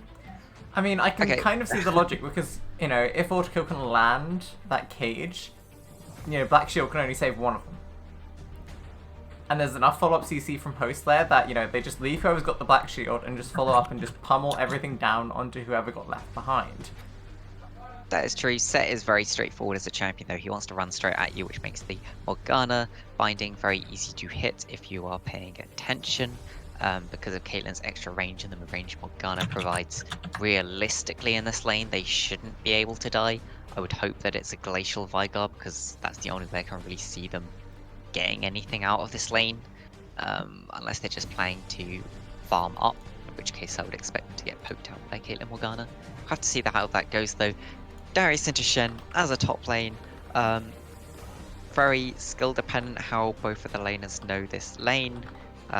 Maybe Darius will win early just from the extra value that's pushed out by his passive, but Shen should be able to start turning that around when he gets some tank stats. It should become a lot harder for Darius to deal with. Irelia in the mid lane into Orianna. I'd expect Orianna to poke her out early. Has to keep a stack though. Has to keep an eye on those stacks from the Irelia. If this lane is going to turn around, it will be because Firehawk does not respect those stacks on the Irelia. I would expect to see double armor runes coming out from both the Orianna and the Shen as just an anti. How are you going to kill me if I take double armor runes? Meanwhile, in the chat there is a poll up for Game 1. If you believe this is SAS Desert's game to take on the blue side, give them a vote. If you believe this is a game for SAS Arctic to win on the red side, throw a vote over for them. It's at the top of your chat bar. Who are your votes going to, guys? I think SAS Arctic does have the easier to work with team comp in terms of team fighting, in terms of CC frontline. They just have a far easier team comp to work with. It just wants to run straight at you. That being said, I think if Desert thinks about this and realizes what the enemy team wants to do, they can play extremely well into it and they can win. It just comes down to, do they realize what SAS Arctic wants to do as a team, and do they build against it? I'm going to especially be looking at this Morgana for how the build goes, how the runes go, how they decide to play into the enemy team. Yes. I would say you guys are gonna have to. I'm gonna have to just push you guys to look more towards the jungle matchup, as well as the mid and top. I think there's going to be the most interesting plays and the most interesting lanes and positions for the early to mid, before they come as a team.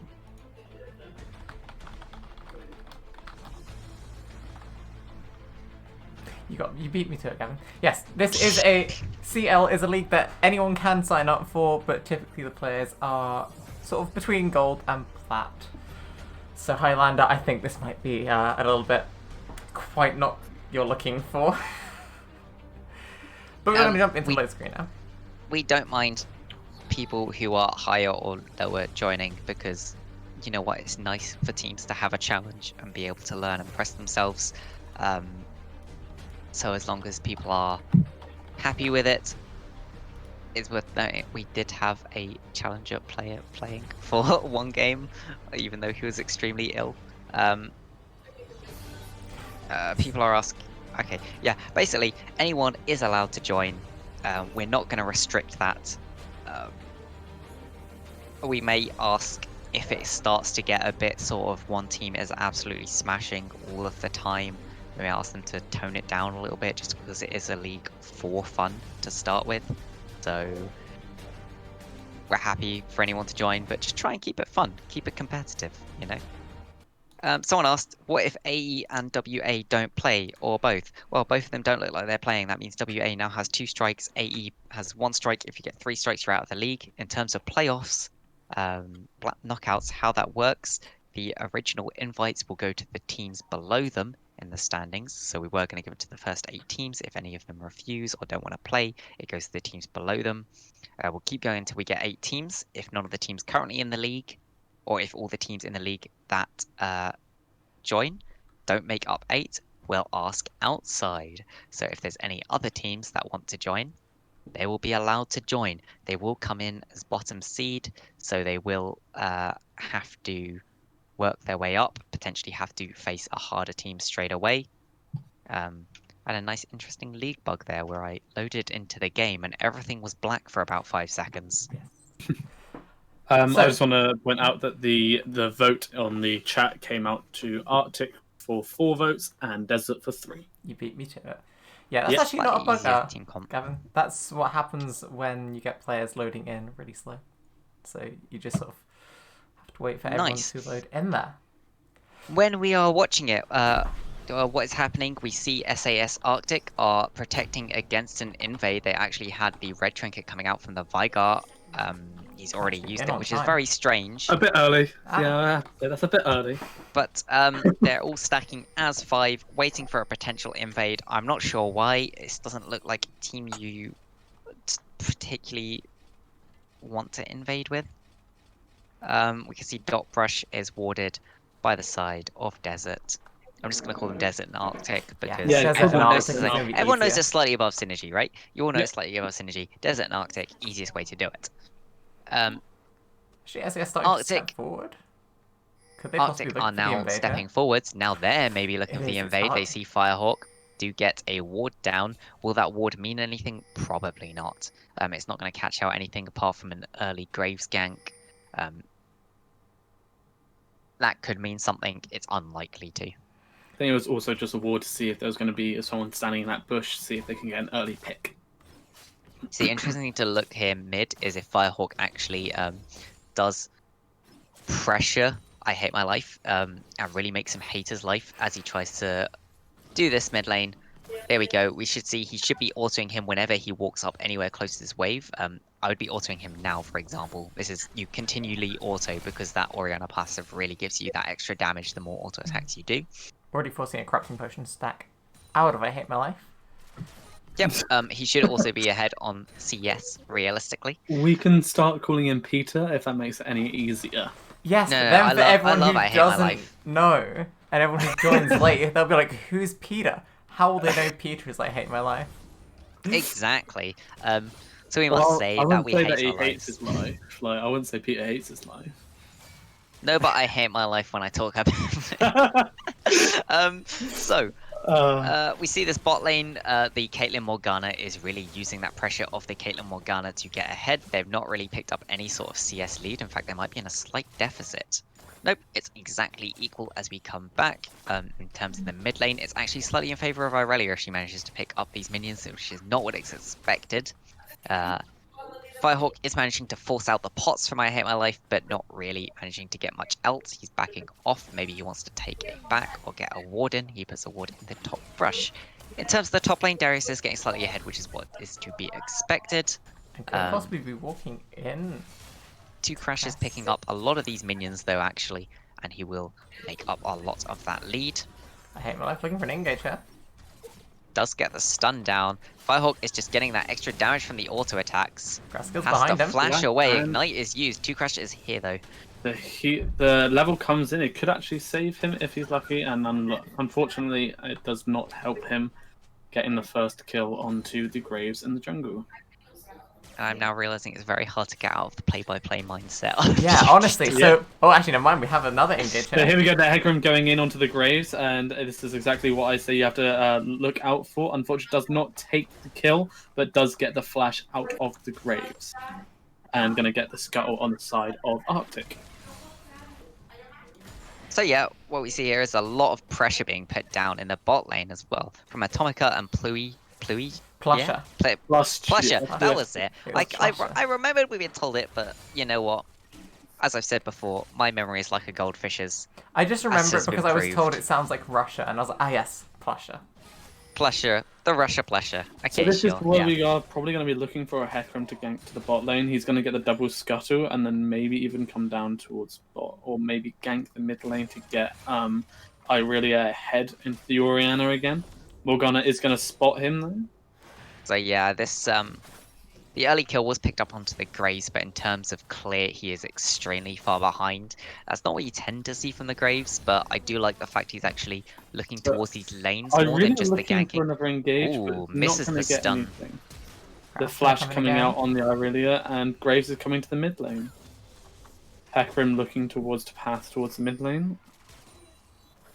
But I like this. That's a lot of pressure put down, and the side of Desert here definitely has a priority over this Drake should they want to do it as soon as it spawns. It is an early Ocean Drake, which is arguably the best early Drake you can possibly get.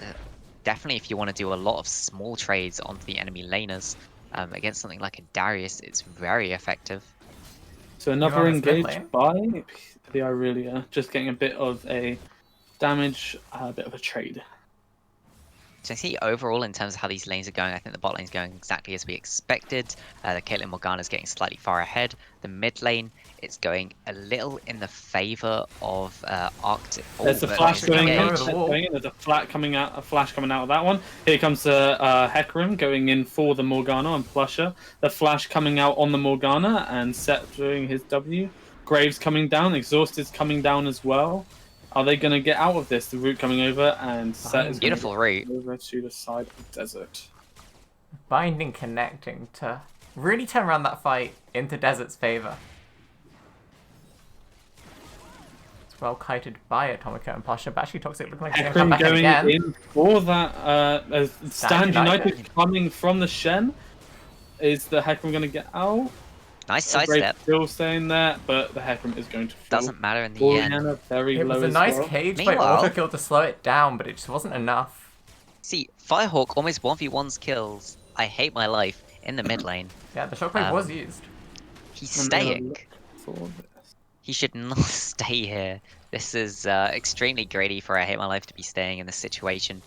If Firehawk gets any indication that he has stayed, he'd be able to easily pick up the skill. Looks like he's just moving down to help secure this Drake though. In terms of early What? Drakes, the two Drakes that you're really looking for early are an Ocean and a Mountain. The difference between them is Ocean you want if you're taking a lot of small trades because it will help heal you up. Mountain is what you want if you're taking a lot of all-ins because that extra 1 to 2 armor and MR that it will actually provide you is a lot more use in that sort of short bursty fight than the Ocean would actually provide you. Host there coming out with those little Hex Flash taunts. Yeah, he Keeping does that Atomica a and lot. Plusher on their toes. You gotta love the Hex Flash Taunt. Oh, but there's a Dark Binding that misses.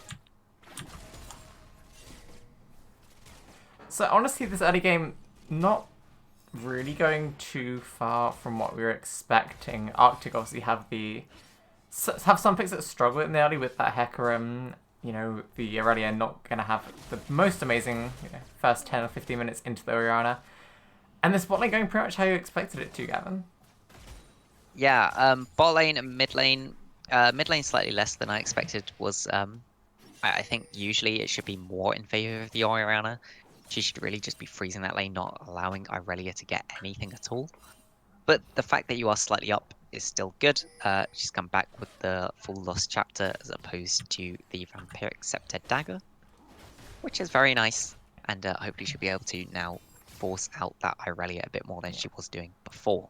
Honestly, I know I always say it, but the Lost Chapter pickup is so big when you're looking to minimize. Because now Firehawk can, he can freeze, he can shove. It doesn't matter about, if he needs to shove or use mana to do any of these things because that Lost Chapter passive is so big. Interestingly, he ends up not clearing that ward. Had to back away from the pressure of I Hate My Life. It's definitely an all-in that he doesn't win. Especially. I think that situation, he could have saved that one extra auto attack and been able to easily get out. Crass Here coming comes in. the Hecarim coming in. It could be Shockwave? There's a flash coming out on the onto the Orianna, and Graves is going to dodge that. Oh, nice That sidestep. ult comes out just before that fear is landed. Very nice sidestep there from Kreskill on the Graves. Flash forwards. You want in the bottom That lane, is a who's going to very get nice rooted? pickup. Flash and pull There's in. the ult coming out. The ult's coming out to stop that Morgana ult going onto that Viger. The kill goes over to the Viger. Damage overkill. Darius coming in on that Graves. There's Stand United. Darius is going to have to get out or he's going to get killed from that. Taunt coming out. Missing the heal. Krass taking only a just turret. getting at tower range there. Nice tower aggro juggling there. Ooh, they're all getting very low from it, but no one dies. You know what? I am actually quite impressed with how Desert are playing this. We had a little chat before about how Arctic was beating Desert, but I think overall they're doing very well in this game. They tend to be winning looking more often insane than here. not. Atomica Okay, going go. very aggressive. Taking a lot of damage. You know Zortico doesn't have the cooldowns. Forcing him to There's a flash away there. teleport coming in from that Darius. Darius is going to Oh, look dear. for a pick up on this Caitlyn. Going to be huge for Darius to get this kill. Heal is blown, but the bleeds are too much. Plusher now does have the full stack of the bleed, stepping forward into Doom. He's getting the second ultimate, and Is the probably bleeds. going to die from bleed. That should be dead to bleed right there. Hourglass. Use the Oh, stopwatch. Hourglass. Plusher lives. Okay, I really like that from Atomica. It's a bit sad that it didn't have the mana there for Ace in the hole to finish off that kill. It's actually on cooldown. He used Ace in the hole. So whilst that mid lane fight was going on, there was a fight in the bottom lane. Ace in the hole was blocked by auto kill to save Host Lair. Well, doesn't get that in the end. This wave will be going over to the Grace, which is not the worst thing. Grace is really good for clearing waves. Shen, in the meanwhile, does get a few tower plates in this. Firehawk. Looking for Firehawk. Potentially in Oh, there's trouble. the ult going Pulls there. Irelia back. Really nice into that Irelia ult. And the Irelia is taking up that kill. Very nice what they need to do.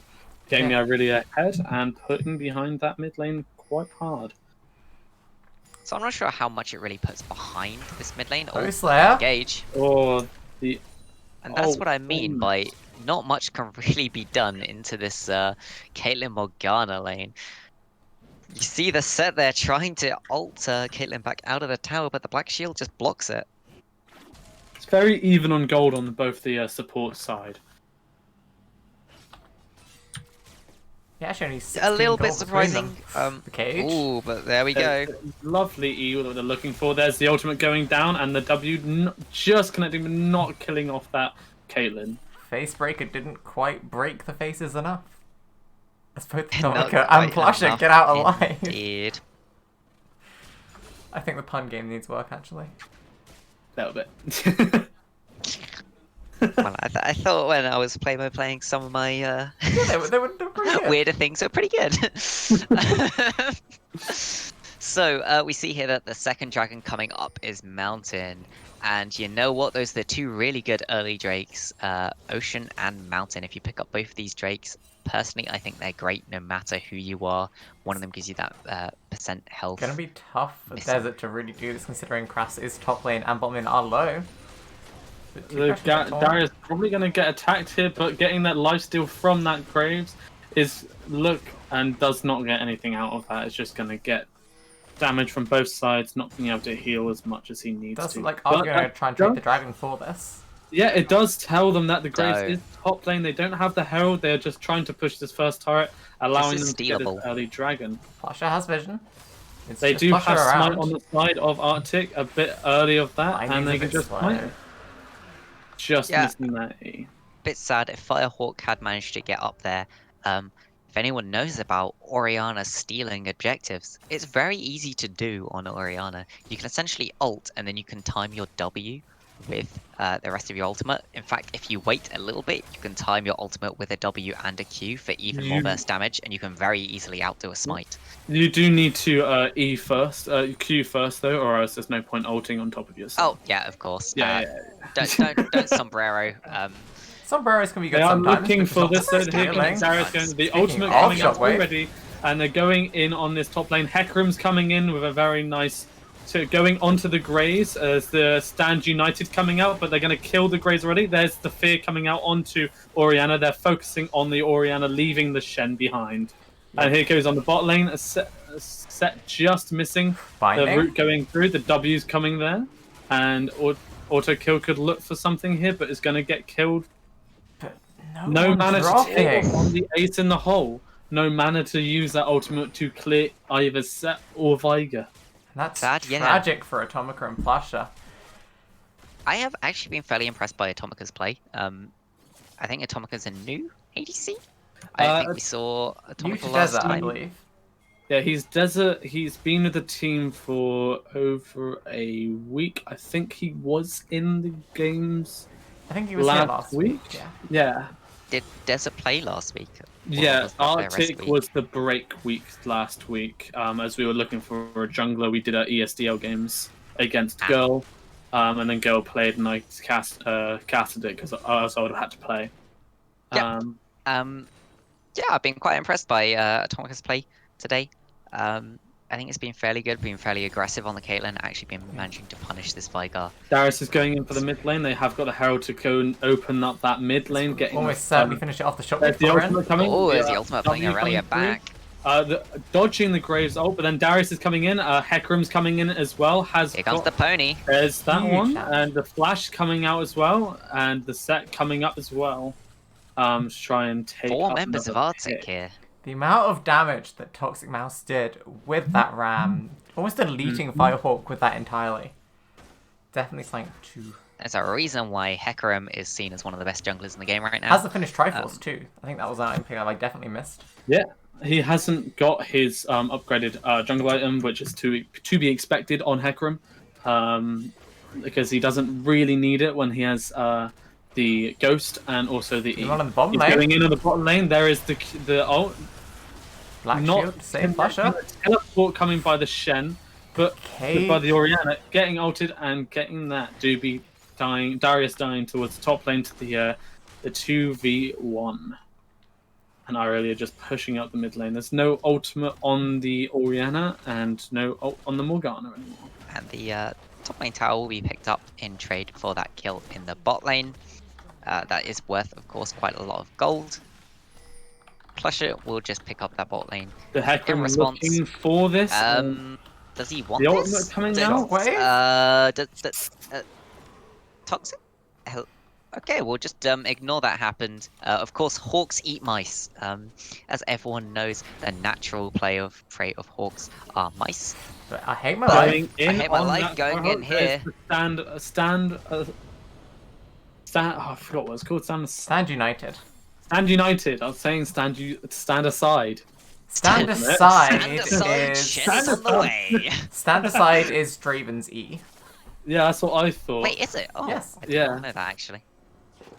Anyway, we see Hostlayer clearing a ward in the river. As everyone knows, ward clearing, ooh, you gotta love it. If you've ever done any stint as some sort of support ward clearing, yeah, that's your jam. It reminds me of early seasons of League, back where you'd have slow games called CLG EU and crowds clearing and ward clears, because that's how the slow the games got. Yeah, you gotta cheer those ward clears, you know, just, yeah, woo. Interesting, I'm not seeing the Umbral Glaive in the Graves, especially as it's a very strong item that's, to clear the vision, as he only has to use either 1 or 2 of his shotgun pellets instead of using 2 reload or E and reload. It can be, but you've also got to remember, Cleaver on Graves is absolutely amazing, because every single auto attack, it does So Hecarim multiple looking pros. to go in onto this Graves, not picking up that. There's the E coming up, pushing that Graves over, the W coming in. Shockwave Orianna huge. Beautiful shockwave. is surviving. This Graves is actually surviving. And And the ult coming out Oh. onto Viger just to finish up that Graves. There's as the expected. exhaust used. Teleport It's coming the in behind. binding. Teleport coming behind by Darius. Darius is coming in. There's the ultimate. There's Misses the teleport pull. by Shen. Still picking up that Atomica's kill on free the, hitting. Doobie's Atomica- running him down though. 2 Crash did 2 getting PM that behind. ult. The trap I mean, is that missed. Shen 2 is crashes on his behind. own in a 1v2. Look for this pick, or they're going to push out a lane. Interestingly, Doobie decides to clear that trap. Does do a little bit of damage to the trap. The Hecarim is already on its way to the dragon, and you can see that Graves isn't up, so this is a free... Oh, that's a pull into the Done. pit, and the taunt is used to get out, so pretty much no chance at a steal right now. TP coming in from Teleport by the auto-kill as way. well. They really want to secure this Infernal. Drake. Not the most important Drake, but it does put a little bit of pressure on the enemy team. So Graves, yes, every auto attack, essentially, if you get one auto attack onto the same person without a crit, it procs the passive of Black Cleaver 4 times. So how much armor is shredded when you proc it 4 times? That's 16% of the enemy champion's armor is instantly shredded with a single auto attack. And that is why it is insanely good on Graves. So, except the coach of Team 2 has just said that the Graves is inting this game, and he's going to beat him with a HDMI cable after the game. It won't happen again. Honestly, I mean, Umbral is always an amazing item to build, but I don't think here Cleaver's so bad of an item. Cleaver's a good item, especially against Cleaver's a team great item on Graves. Hecarim's Speaking of coming this in, bot the lane, ultimate. Oh, beautiful route from Plusher. They are Atomica, looking for great this flash bot there, lane. actually predicting the flash forwards from Hostlayer. I mean, I think Atomica's finally hit the point where he can see how much damage auto-kill is doing, and as soon as the souls come out, actually maybe on his mid lane.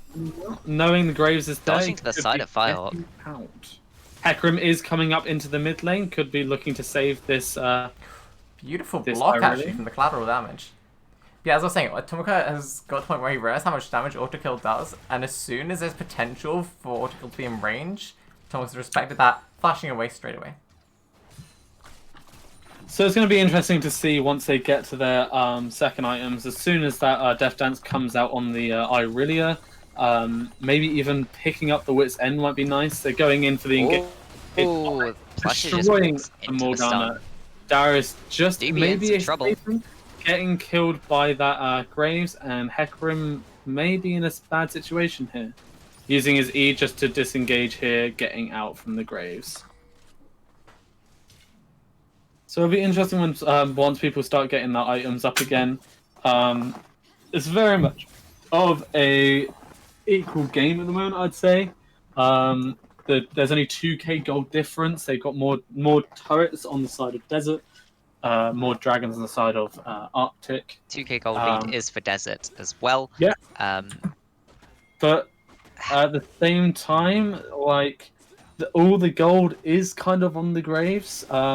Every other lane is ahead in gold. Nearly 1000k gold ahead in the mid lane for Arctic. So it kind of feels like majority of their focus should be on this Graves in the jungle, followed by Orianna and then Caitlyn. oh, nice dodge to the side, but they're sticking Top around lane this of tower. Desert. Going in, Trip, Hecarim quite going in long. on the And back Plusher in line, trouble. getting onto that. The Stand Stand United United is coming. There's the ultimate from the set, exactly what we need. The taunt's coming out on the set. There There is goes the cage Morgana. coming to zone that Graves. Graves is picking up another kill on the set. Probably should have been given to Caitlyn or the Shen.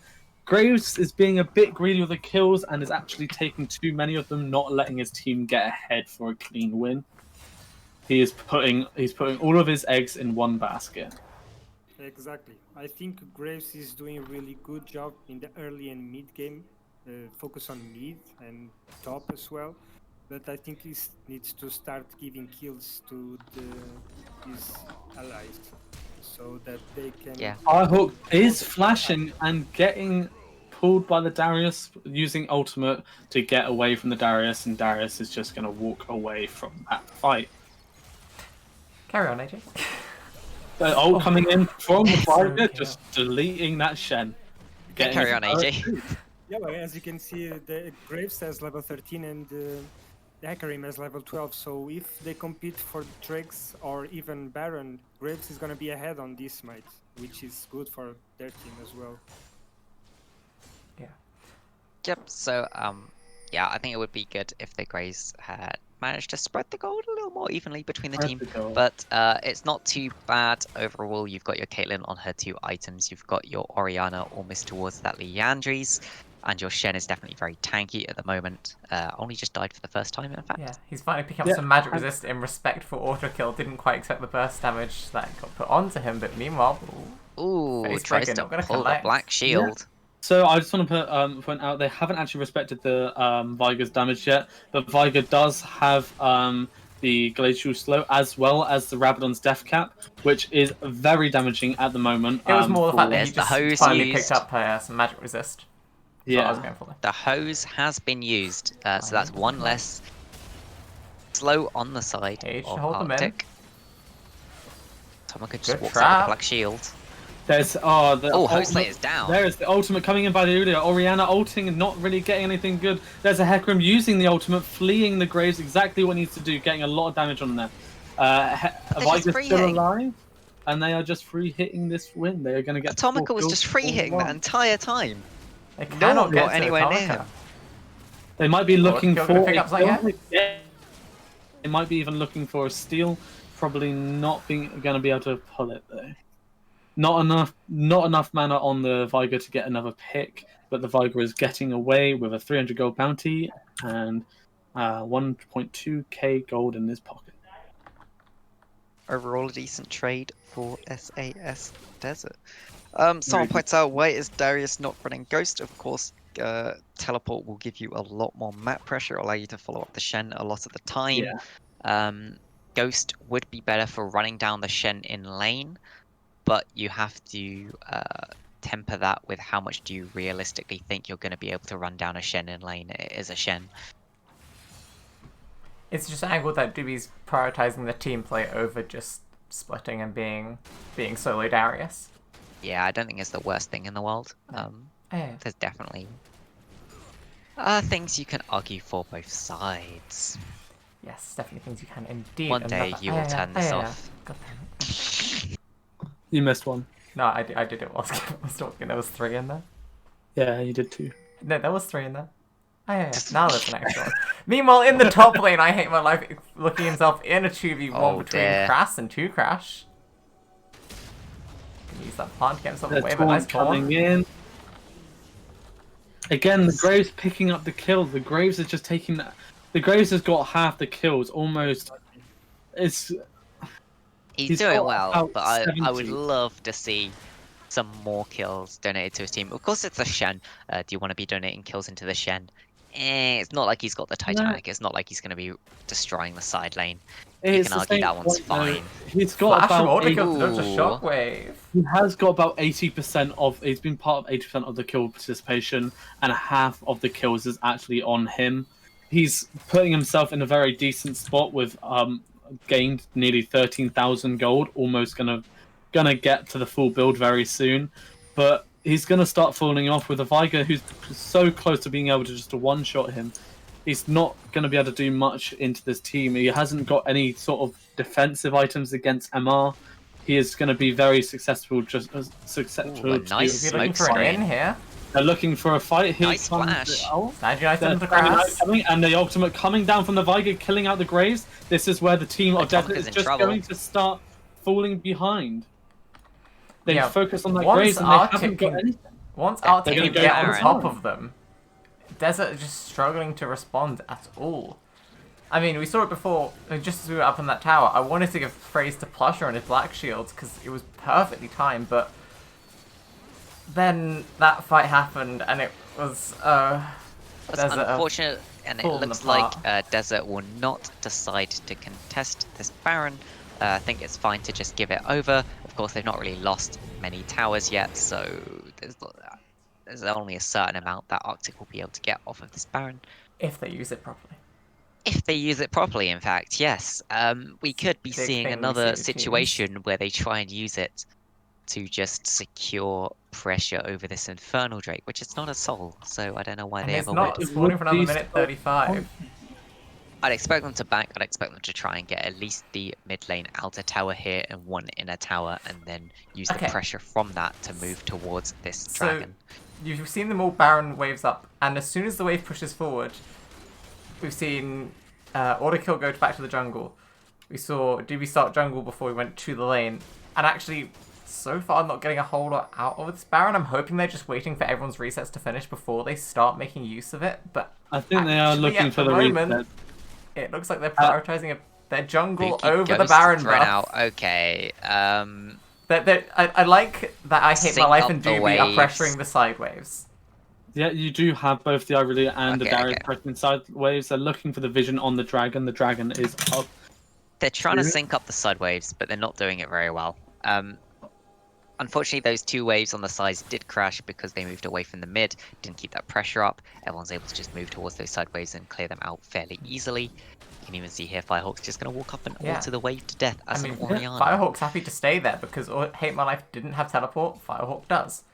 Firehawk can easily match that wave and prep for this dragon fight, and he's winning because I Hate My Life. If all they get is the dragon, it's not a great Baron, but you do have to remember Baron is worth 5 kills in the amount of goals that it gives you. It gives basically every team member of your team a kill, essentially, which is a lot of gold. Look at something here. Ooh, nice net back. Very close.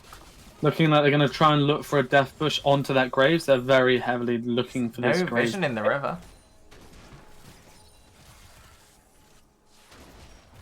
Cage comes out. The Event Horizon is thrown down. Also, kill actually takes a lot of damage there in return. So they've used a lot of this Baron. So far, they've got some pressure over the Dragon Pit. Not a lot. The Baron's been taken, but what are they getting from it? Not a whole lot. They've not really got anything. To be honest, I think they're also just slowing down the game. Them taking that Baron has put them into an okay gold-wise. They are now a little bit ahead on gold, about 500 gold ahead. So they've evened out on the gold, and they're looking just to... bursting it down. They take the dragon. From 3 Craft. dragons to the side of Desert, and they're just going to try and back out of this. They don't want to take the fight. They're happy for the 3 dragons. They're happy to get one step closer towards that soul, towards thing. I can see what Arctic are doing, that they are trying to slow down the game. They're trying to get this Viger even stronger. They're slowing down the game towards more of a late game, and they've taken a objective when it was up off the maps, so Desert can't take it if they get a nice fight. It is kind of clever to do that at this point. It's about 3 minutes until the next Baron, so they do have time to actually sort themselves out where they can focus on getting picked out getting the heart back. Yeah, I just had a quick mouse over of Ordkill's stats. Currently sitting at 260 stacks from his passive, so that's 260 flat AP. I mean, combine that with Death Cap, what is his total AP right now? It's sitting on 780 AP in 31 minutes. That is a terrifying Vigar, considering he only had 3 items at the time. Now it's 4, so it puts him up again at 917 as a 4-item Vigar. Yeah, you do always have to look. Irelia will soon be finishing off her Triforce, so that is another boost to the power of the side of Arctic. Somebody pointed out, was saying that they don't have a late game comp on the side of Arctic. What you do have to remember is they do have Vigar, who is an infinitely scaling champion. Infinite scaling champion. They do, unfortunately, the Hecarim did get behind, but this is giving him chance to actually pull himself back into the game. Is also going to pull the set to be a lot more tanky and a lot of better frontline. No, they don't have a full late game comp, but the side of Desert is just going to be looking towards Firehawk and Caitlyn in the late game, as Graves will fall off a lot earlier. The main point is that Desert has hit their sort of biggest item spikes that they're going to hit. And from this point on, it's slowly sort of a fall off for them. Whereas Arctic still have the chance. They have some big spikes that they can hit and really try and use those to their advantage. And at some point, if the game goes long enough, Vigar will just become this terror who can one-shot whoever comes close to him. Nice combo from Atomica. All the pressure on Vigar. That is kind of true, but also Hecarim can become extremely scary towards the late game. Irelia can also become an extremely scary champion towards the late game. Darius in a 1v1 can become an extremely scary champion. It all depends on how it goes. There's a really nice 1-3-1 comp in the making on the side of SAS Arctic. Whether they can actually get to that point where 3 of them can stop their trades, we'll have to see. Yes, Shen appears to have been Borised in this game. The adaptive helm being picked up in response, of course, to that AP damage that Hecarim is putting out with his W. So that is the only sustained AP damage. Also, the Triforce is now being picked up by the Ioriaa, so the Ioriaa has now gotten to a 3-item power spike. The Viger is very strong, only 1 item away from full build, and the set is coming close to a... Well, Atomic to go for the shot. just deleting the Caitlyn. That's Viger Yep. for you. Just gets caught there in the W. And Seeing a 955 AP, I believe that was just a Q into the ultimate from Autokill. Yeah, that was only just a Q and ult. And Atomica is removed from the map. There was a W there that hit as well. So I believe it was QW ult there. We'd have to actually see the death recap to see which of those did hit before the death occurred. But I think all 3 did hit. It's W is an definitely interesting... on top. I do have to say it's an interesting situation because on the side of Arctic, they are pushed out to tier 2 turrets on every... or tier 1 turrets, sorry. Not inhib turrets, but the first turret in the lanes. They have pushed out to all 3 of those turrets on each lane, whereas the side of Desert has pushed in towards the inhib turret, but has actually... They haven't closed out this game. They got a huge lead in the start, and the top lane is equal. The jungle is ahead. The mid lane is equal, and the ADC and support are ahead on the side of Arctic.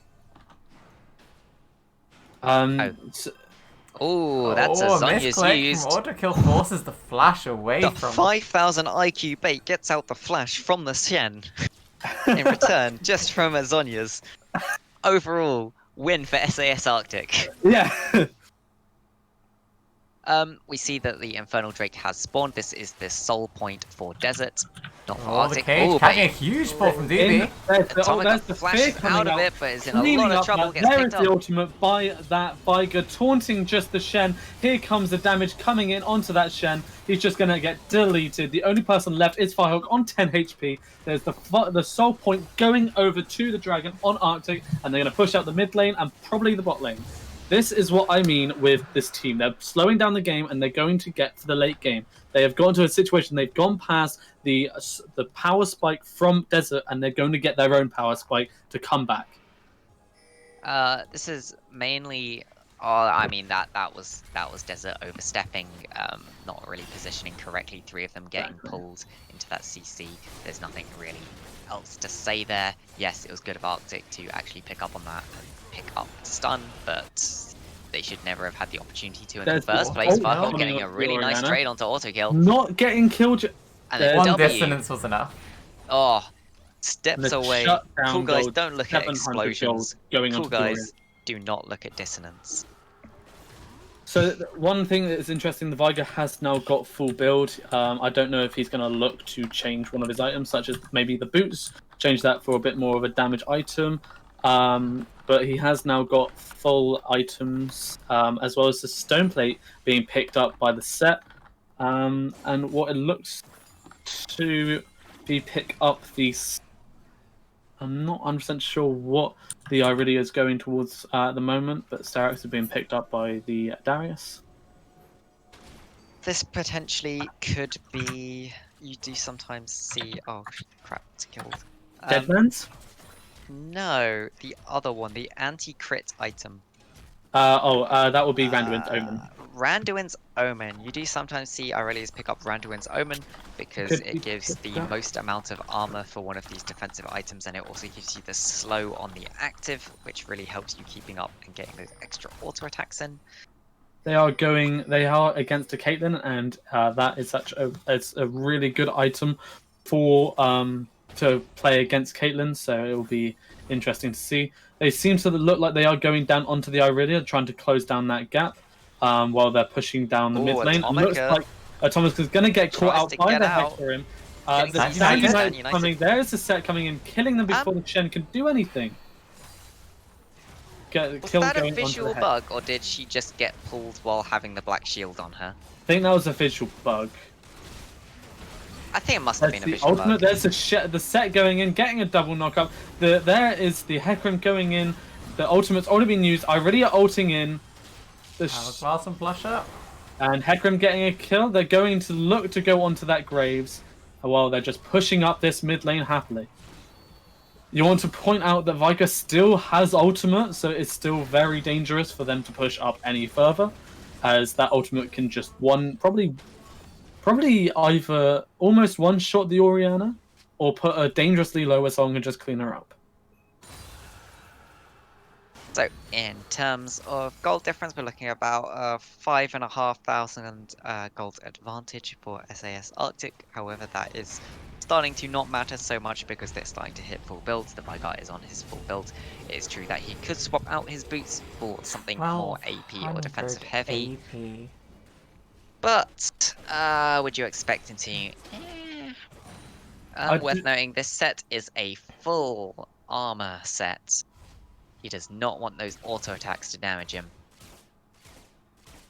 It's an interesting build.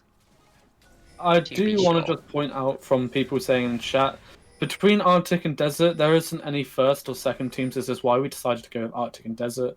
No teams are better than the other. We're both going purely the same as Guardians of the Rift Blue and Guardians of the Rift Red. We aren't looking for a first or a second team. We are literally just looking for two teams of the same name. There you go, cleared up. It doesn't matter. They're just... They're looking for this pick on. Oh, but here comes the mouse. Hard. There's the ultimate coming from there. The Hecarim being put in a bad situation, but they just trade 1-for-1 or Morgana getting the kill, so it's not going to be too damaging on the side of Arctic. Toxic not going to be alive for this next dragon though. 40 seconds on the dragon, 46 on Toxic. So this the ultimate just came out by Viger and he's got it back.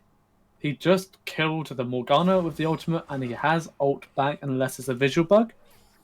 But that cooldown is ridiculously low. They're looking for he's stunned. And they're going to give it to the Darius. That's probably the best play to point here, to give it to someone else who needs kills. What the Graves should have done from the early point. Graves is on 11 kills. Caitlyn's still on 2. Whereas they're giving kills to both Viger, Ioriaa, and the Darius. Oh, they have to really nice engage. There's the Shen coming in. The ult nearly killing the almost dead already. There's set going in. Really picked up. There's the ultimate onto the Caitlyn, just clearing her. Viger picking up the kill on the Graves. They could look to even push into this mid lane and finish the game here. DB looking for another hook. Hecarim coming down. There is the flash engage. There's engagement there. Doobie just clearing up that Morgana. The Shen is just going to get CC'd around. Not going to be able to do anything as they clear up the kill and possibly end the game. It's going to be pushing it very hard, and this is going to be game 1. So SAS right there. Arctic. Arctic pick up game 1. They had a very rough early game, but they managed to bring it back with the absolute power. Honestly, that Vigar with the with some support from the rest of the team, pulling people in when needed. The pulls from the Darius at the same time were instrumental. I sort of thought that Arctic was actually going to lose behind in the early. They have a Graves versus a Hecarim. Hecarim's not going to do as well as Graves, and they do have a stronger early team on Desert. Arctic has done well, like that first Baron pick, even though they didn't do anything with it. They did stop Desert from getting it to push their lead even more. Desert would have done a lot more with that first Baron. Right, while I set up this MVP vote, Clusters, who are your MVPs? Start with the losing team, as we usually do. So SAS Desert. Is there anyone you guys think Graves stood out? Graves played really well. However, the only thing that would make me not put him as the MVP for the losing team is the fact that he didn't share the gold. And he focused too much on getting himself ahead when he was already ahead. Yeah, I don't mind too much when you have a sort of carry jungler taking some of those early kills. But you do have to be very careful about how much gold you are funneling into yourself as opposed to the rest of your team. Personally, I think Atomica played very well. I would give it probably to the bot lane actually together. I think they played Atomica and Plushit played really well together. Atomica especially was really relying on Plush's black shields in order to get him out of those sticky situations. And Plush was coming through with the black shields at the right point. You basically never saw, for example, a flash from the Caitlyn when the black shield was used on her. So yeah, they were really in sync with that. I think Atomica was constantly getting those extra auto attacks in, was playing really aggressively, and personally I think Atomica did really well in that game. May not have looked so much in as the case, but that often happens when you see an ADC playing. Yes. How about your winning side? AD carries. AD carries, winning side MVPs. Well, been a long the day, AD okay? carry for the winning side. Would anyone like to argue for anything other than Vigar? I want to say that Darius. Yeah. He was really solid, not in the early game, but in the mid and late game, he was a really solid comp to help Veigar getting all the kills. Yes, I agree with that, and I really like actually he picked up the Randuin's Omen and he picked up the Righteous Glory in order to get that extra engaging power, give him that extra speed boost since he didn't have the Ghost. And the Randuin's Omen just really helped him stay alive into the Caitlyn's constant auto-attacking. I think he did play that really well. That you could make an argument for the Darius being MVP, but I mean personally it would still go to the Vigar because I think Vigar was pretty much the reason why that game was tipped in the side of Arctics. Yes, it looks like chat are agreeing with you. Currently 10 votes on Auto Kills Vigar. Currently having to fix some interesting OBS issues. It's decided it doesn't want me to be able to display the score, so I just have to write a new one in. There we go. There we fix. go. A new hot fix.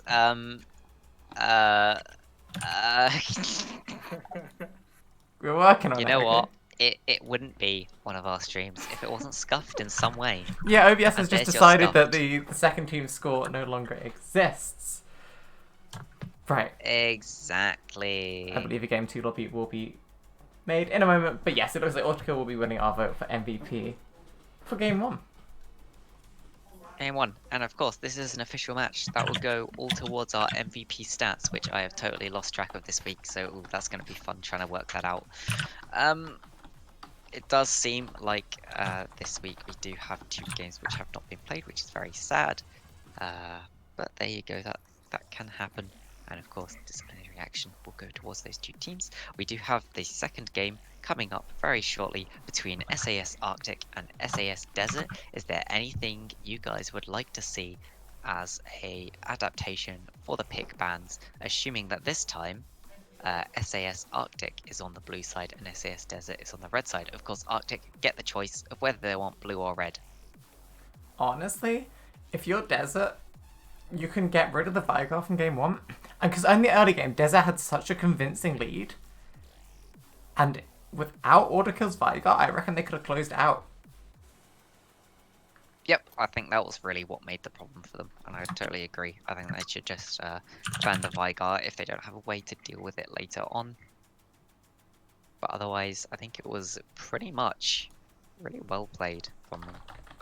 So I don't think there's anything they particularly need to change. For the side of Arctic, is there anything you think they saw from last game that they should ban out, considering they're now on the blue side? Honestly, if we go down the list, I don't think 2 crashes Shen was overall that impactful. It felt like every Stand United that came through, Arctic just didn't care about and just damaged through it. I think there was only 1 or 2 times where he used that Stand United and it came through and he actually managed to get the teleport there. It's very useful. It was more towards the late game that you saw it dropping off. In that early mid game, the amount of times that I feel that Stand United made a difference was quite high. As for Krass's Graves, I mean, definitely had an impact, but I mean, as Oldie has said a few times, had that issue where, 12 of those kills were picked up onto Krass. Mm-hmm. Could that game have been different if, some of that kill gob was donated to Firehawk's Orianna or Atomica's Caitlyn? Quite possibly. But yeah, I want to point this out. I was actually really impressed with Firehawk's Orianna. Firehawk as a mid laner is one that I feel when we first saw him, we were sort of very underwhelmed with what we saw, and I think he's really improved since that time when we first saw him. Actually, if we do look at Firehawk, did actually pull out, I think it was Caitlyn and Senna last week. Where's the Firehawk going in Atomica? No, actually. This is the first time we're seeing Atomica play. I think so. Yes, because of course I've been their one impressed match so far. against guys in real life on spreadsheet was actually Brox's. Or female Broxer. That account's not playing this anymore. But we are in the lobby for game number 2. We do have Arctic now on the blue side, Desert on the red side. We're just waiting for last few players to get in the lobby. To the game, by which you mean me. Yep, also I waiting have for... joined the game, and just very quickly, AJ has to go, but he of course was casting with us the last game, his first time casting, so that's always, you know, a daunting experience. Anything you'd like to shout out, AJ, whilst you're here? No, it was a really good experience for the first time, and I hope to do this more often and with more experience and getting better at casting the game. Yeah, I'd love to have you back again, and thank you for coming to cast with us. Thank you very much, and I good can see luck his to Twitch. everyone that is going to play. Yeah.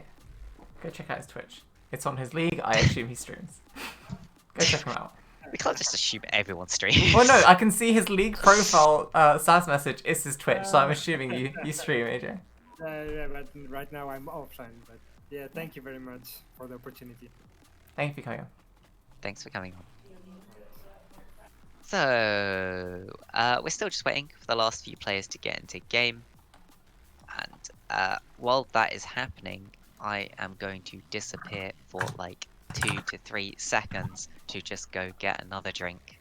And I will be back, and you guys can talk about whatever you feel like talking about. Whatever we I feel don't like know. talking about. Yeah, what's a champion you've not seen in ages that you want to see? There you go, there's a nice topic. We'll be back in a sec.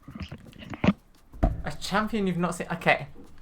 Do you know if either of the SAS teams have some spicy picks that we haven't seen before? You don't have to say what the picks are, but do you know if they do? What do you mean by spicy? Something that we don't normally see picked up. I can see a Ziggs in chat, but we see Ziggs plenty with Preston on Guys in Real Life. I mean, the most interesting thing that you probably see, which isn't ever picked up, is Ziggs support. That is played. I would probably say, other than like sort of Ziggs support, we do another thing that we have got going is some ADC supports going around as well. So like lethality Faris is something set you just seen. They're not going to be fun to go against. The sort of casual sort of Syndra, Vigo, and Lux APCs are going to come out. How have you guys been finding Syndra in the bot lane, considering just the repeated nerfs she's been receiving in the past few patches? It's still okay. Yeah, it's still good. We've tried it a few times and it's still been decent. It's still done well. And Perks/Autokiller says, it's been no issue for them. No issue. What about the Bard mid? Could you tell us about the Bard mid, or is PSA trolling us here? Do you know what? I'd love to see a Bard mid. So bring it out, guys. Bring it out. Probably been talked about, but you know. I think Yumi top has been something we talked about, but I said no. Why would you say no to Yumi top? I think that's a brilliant Yumi idea. top. Wonder why. Yumi top. Jesus. I would love to see a Yumi top game. Why would you wanna The see Yumi SAS top? team, if you can hear me, pull out the Yumi top. No. I will give you no extra points or wins or anything, but I really want to see it. Can't. Give us the straight up. Just give us straight MVP. Whoever does it. You know what? If you happen to win with the Yumi top, sure, whoever's the Yumi can get MVP. But don't pull it out, like, for God's sake. I think we're going to be There's pulling no way out it'll the ever- Yumi top lane. Yes. There's no way it'll ever work. This is I coming from someone that loves stupid stuff. It does look like our teams are readying up. So let's swap to our client view. as conveniently as I do, we go into Champion Select one last time today. Take it away. Indeed. So, remember on this time, we have Arctic on the left side and Desert on the right. Wait, Mia has to that- change it. Yep. It's Here we happening. go. It's happening. It's happening. You know what? We're just mirroring NA. There we go. And we see the Graves banned out by Arctic and the Vigar banned out from Desert. So some respect bans going down there. Yeah, I can definitely see that. I definitely know why they are banning that Graves. Probably looking to ban a Malzahar again. Like I just said, they're we not going to give Firehawk the opportunity to go Malzahar, especially as or Hate My Life doesn't like it. I would not be too surprised to see an Orianna ban here as well. I think it was very good on Firehawk, and well, I mean, I don't know in terms of the organization, but I haven't seen Firehawk on too many other picks. Firehawk So has been I playing a wouldn't lot be of. Too surprised. Firehawk's sort of champion pool is the Orianna, the Malzahar, Ari, and Galio. Sometimes Diana. He is learning Diana in the solo duo, but they might look to get Firehawk, maybe Galio, or Orianna again. But that is the Trundle pick against the jungle of Toxic Mouse. Jungle. Look, Yumi, Yumi, Doobie, stop. don't do this to me. I know They're- you're gonna bait they're and switch memeing. it. They're I not know gonna he's pick gonna it. switch it. Lock it in, Doobie. It's Lock it in. hard troll Lock it here in. to lock it in. There's Lock it no in. way. I believe. You can hear me, Doobie. Lock it in. This is where he actually host player wants to play, and he's gonna lock us in and bait us double. I knew it. I knew this wasn't happening. I mean, they did lock in a Pike, which might be for host there. That was banned last game, not banned this game. So damn it, very Davey. interesting to see. We might see, I don't know, Pike Yumi, the submarine kitty cat. Of course, well, people do love submarine comps. Generally, you need Shen or Yumi to call it a submarine comp. The idea being that the stealth champion brings in another champion with them. Would you see the Nah first pick coming out for 2 Crash? If I remember right, actually, I think 2 Crash, yeah, played Nah game 2 into Girl last week. How well do you do on that? I think it was a fairly even lane. I don't really remember too much. You went how 2 it and went, but 5 by the end of the game. But I don't actually think it didn't was do too terrible. the- Yes, yeah, it right. wasn't the reason that the game was lost. Kai'Sa also locked in just as a bottom laner. I'm not too sure about Kai'Sa into Pike. You do have the extra dodge potential with your E and So- the extra dodge potential with your ultimate. Kai'Sa is one of Automaca's most played / favorite champion. As an ADC, he does really enjoy playing it. However, when I spoke to him about it, when I was talking to the team and he was saying that even though he goes maybe 2, 5, and 20, he still tries to do something with his W. That's what you like to hear. Nunu locked in as the jungler for Arctic. Solid jungler, bringing that AP. Of course, you don't have too much AP damage when you're locking in the Pike. Xayah also locked in, so they have that bot lane already locked in now for the side of SAS Arctic. Pike and Xayah can, of course, chain some CC very nicely. And won't get too pressured out by the Kai'Sa. In fact, they might be able to pressure out the Kai'Sa themselves. I expect maybe a really strong support to be locked in here, or a good mid laner. Galio. They do lock in the mid laner, and they decide that the champion pool's pinched a bit too much in that mid lane, and decide to lock in the Galio, thinking, well, there's no way they'll pick an AD mid laner. They've already got a double AD bot lane. Yep. Also, Firehawk's not his first time playing Galio in CL. We actually played it in game 1 against Girl last week. I've got the spreadsheet open. I want to make use of it.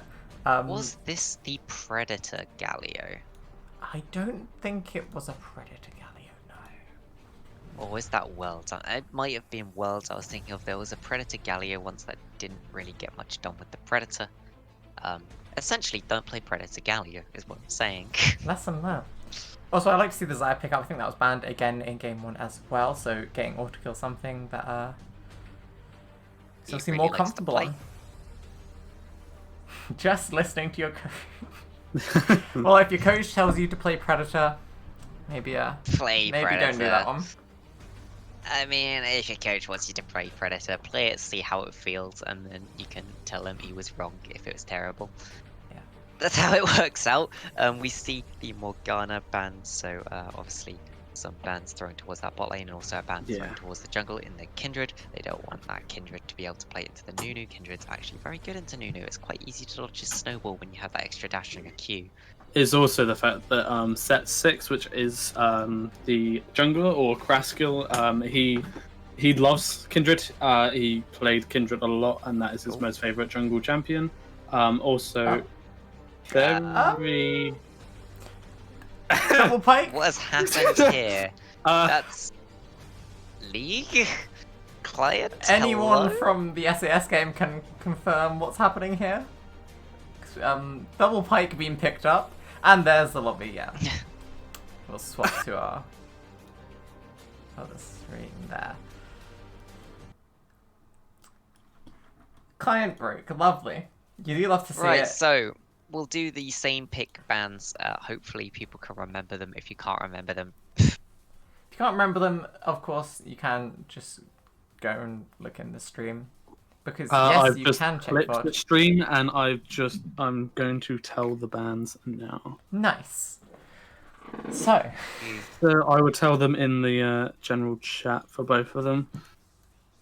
we'll be remaking that lobby as soon as possible. Get ourselves back in to Champ Select. We can actually talk about what we've got so So far. If far. you could also post that screenshot into our Casters Lounge, that would be great. So we can have a talk about the picks that we have so far and what we'd like to see these teams, what we'd like to see the teams do to finish off their draft. Actually, hopefully we should be able to. Yeah, just waiting for Oldie to post the screenshot, and then Champ Select will be ready to go again. so we'll do the same picks and bans. This is the last game of the day.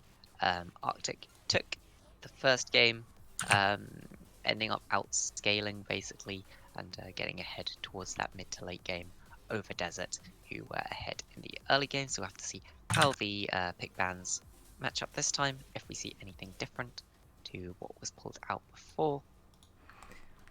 Okay, everyone ready So up? just waiting. And it is going. And there is the screenshot. Hopefully, you guys can see it. Thank you. But we are jumping into can Champ see Select that. again. Yes. So let's So swap I'll back just to our client. I'll keep here. this up on my other screen so we can make sure that it's the same pick bans as we saw last time. Yep. Hopefully it will be, of course. Otherwise we may be getting some awkward differences. Yep, you can tell. Brain starting to lag. Getting late. So we'll just go through the same pick ban on the blue side for Arctic. Of course, so far we had locked in that Pike, Nunu, and Xayah. So they have some AP, they have some AD, they have some frontline, they have some backline, they have some CC. They have a little bit of everything. They can really go pretty much anywhere with this comp. There's not so much of a poke comp yet, but with the mid and top laner still to lock in, they could even pivot that way if they really wanted to. Whereas on the side of Desert, you have the Gnar, Galio, Kai'Sa, and Pike. No, Gnar, Galio, and Kai'Sa all locked in. The Pike was the lag one. Pike was the one that fucked broke everything the up. client. Yeah, you can't have two pikes in one lobby. Exactly. So again, some AD, some AP, a lot of frontline, not so much backline yet, and a very more sort of short range comp. So we'll have to see if they try and round that out with a longer range jungle and some sort of longer range support, or if they go in a different way with this. Of course, the classic counter to Pike is Leona. If we will see this or not is something that remains to be seen. Personally, I'm not so sure how I actually feel about Leona into Pike. Pike's so slippery, you tend to struggle to even pick up the kill onto him when you have Leona. Of course, Leona does go very well with Kai'Sa, because any extra CC will help stack that Kai'Sa passive even faster. So we're almost up to where we were before. We expect these next bans to be Akali and Renekton for the red side, and Kindred and Morgana for the blue side, and then we can carry on with the pick ban Yes. as We can get some expected fresh without picks. without And the client locking us expecting in a second pike. second pike to be picked up on the red side. If we get another Oh, God. client bug with 2 pikes in this game, You know what? If it actually let it through, I'd be willing to see the pike mirror. Hecarim was what So Atomica wanted to Hecarim pick instead. But the looks of appears it. to be what the pick is going to be. Oh, I thought it was They did pike. actually mention. There we go. No double pike today. And we're leaving our mid and top Leaving slots. the support for the counter, unless it's Galio support and they're leaving the mid lane for the counter pick. I believe that's a better way to do it. They are allowing for that Galio to be flexed between mid and support, which forces forces Arctic Course. to, reveal this mid laner and gives SAS It's the chance very to counterpick likely both. to be a mid lane pick, Is there being considering, picked up for Peter/Hate My Life? considering you have the double AD bot lane. I think it's very likely it's the Galio mid and not the Galio support. Yeah. Otherwise, that W passive is getting you. Well, it is actually getting you no value unless the Nunu comes to gank, because there's no way Zyra and Pyke are actually going to do magic damage to you unless one of them for some reason takes Scorch. Going to be a set locked in. Top Set locked lane. in Would do into be. Gnar. That's unless this is a Pyke top lane or something strange. That's a very strange I'd pick. like to see a spicy Set pick. will get absolutely bullied by Gnar. There should be no question as to who will win this top lane. 2 Crash should absolutely smash in Doobie if that is the set top lane. They're now hovering the Rakan as a counter to Pyke. Both champions very slippery supports. Swap They to end up Thresh. locking in the Thresh. In the end, they decide they want a bit more of that CC and a bit more of the safety to offer the Kai'Sa. This is a very interesting team comp from the side of Desert.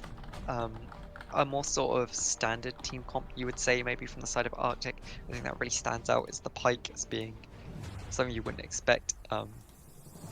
They've got the heavy AD threat in Xayah, the heavy AP threat in Azir. They've got 2 big front lines in Nunu and Set. And they've also got that support who's very slippery in Pyke. Yes. Well, in chat now, you can vote for who you think is going to win Game 2 of today. Arctic on the blue side, Desert on the red side. Who are you two voting for? So the one problem that I have right now with Desert's comp is it's lacking in damage. Your damage is basically... It's one of those comps where you've got a lot of champions that can be somewhat tanky and can also go into damage. You've got to be very careful about how you handle it, because if the wrong champions go into damage and they don't get the gold that's needed to support that build, you're going to end up with a comp that really just doesn't fit together very well. Kai'Sa as well needs her items to be able to really start outputting the damage that you're going to need to get through this set and this Nunu front line, and to be able to burst out the Pyke whenever he jumps in. So we'll have to see how Desert play around this. I'd expect a lot of pressure to be shown towards that bottom side. Gnar should be able to very self-sufficiently just live in that top lane. Even with ganks from the Nunu, I don't expect him to be able to die to a set Nunu, to be honest. It depends how the Gnar's playing. If the Gnar's going to constantly push into that set, maybe the best play for them is to even wait until Gnar's going to get to Mega. Normally you don't want to play into Gnar when he has Mega form, but at this point it could be very beneficial of stopping the Gnar from even being able to hop away over minions and just using him when he's Mega and slow to get the majority of the damage off. That is the only reason he should ever be able to die, essentially, is when he goes Mega. Yeah. And when he goes Mega, I would hope for him to play a little bit more safe than he would usually play. But otherwise, I don't think you expect to see anything there. Azir into Galio in the mid lane. I don't really expect to see anything. Yeah, Maybe farming. it's basically farming. Galio will slightly win the early game, and then when Azir starts to get a couple of levels under his belt, he'll start to get that push more over the Galio and win that lane. In terms of the bot lane, it's more of a skill sort of matchup, how both lanes tend to play it, and I'd expect both junglers to be focusing their attention down there, and I am quite hyped for this. Autokill, of course, was bringing out the Veigar last game, and I thought he did very well. My personal MVP for last game from the side of Desert was Atomica, so I want to see how they both pull off these bot lanes. I'd like to see a hard focus on these bot lanes and see how they both do. Yeah. Honestly, I think the big thing that stands out to me in this game is, I mean, like you brought up a little bit earlier, Desert. There's a lot of pressure on Atomica to, you know, actually deal enough damage here. But also I think there's a lot of pressure on Firehawk to use that hero's entrance to its full extent. I feel like the Galio pick works when you can utilize... It's like a Twisted Fate. If you pick Twisted Fate, the idea is you use the Destiny to, you know, create map pressure and get everywhere else ahead. And in that, you get yourself ahead. I feel like Galio works in a similar way. You need to use the hero's entrance to get your side lanes ahead, get your jungler ahead as well, to then self-get you ahead. So I feel like there's a lot of pressure on Firehawk when it comes to the whole map itself.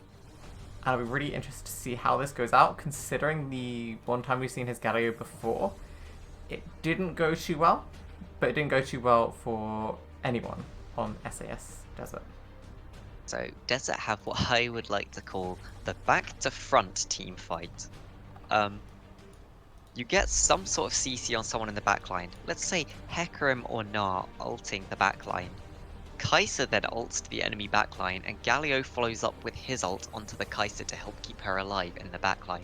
You essentially turn a team fight on its head to be from what's expected to be a normal front-to-back, which is what Arctic really want to be able to do here, into the exact opposite of what they were expecting. And if Desert can pull this off, this is a really strong comp. But they have to be able to pull it off. We'll see if they can pull it off indeed. Having a look at our chat poll, it seems 80% of the voters think that this is another win for Arctic.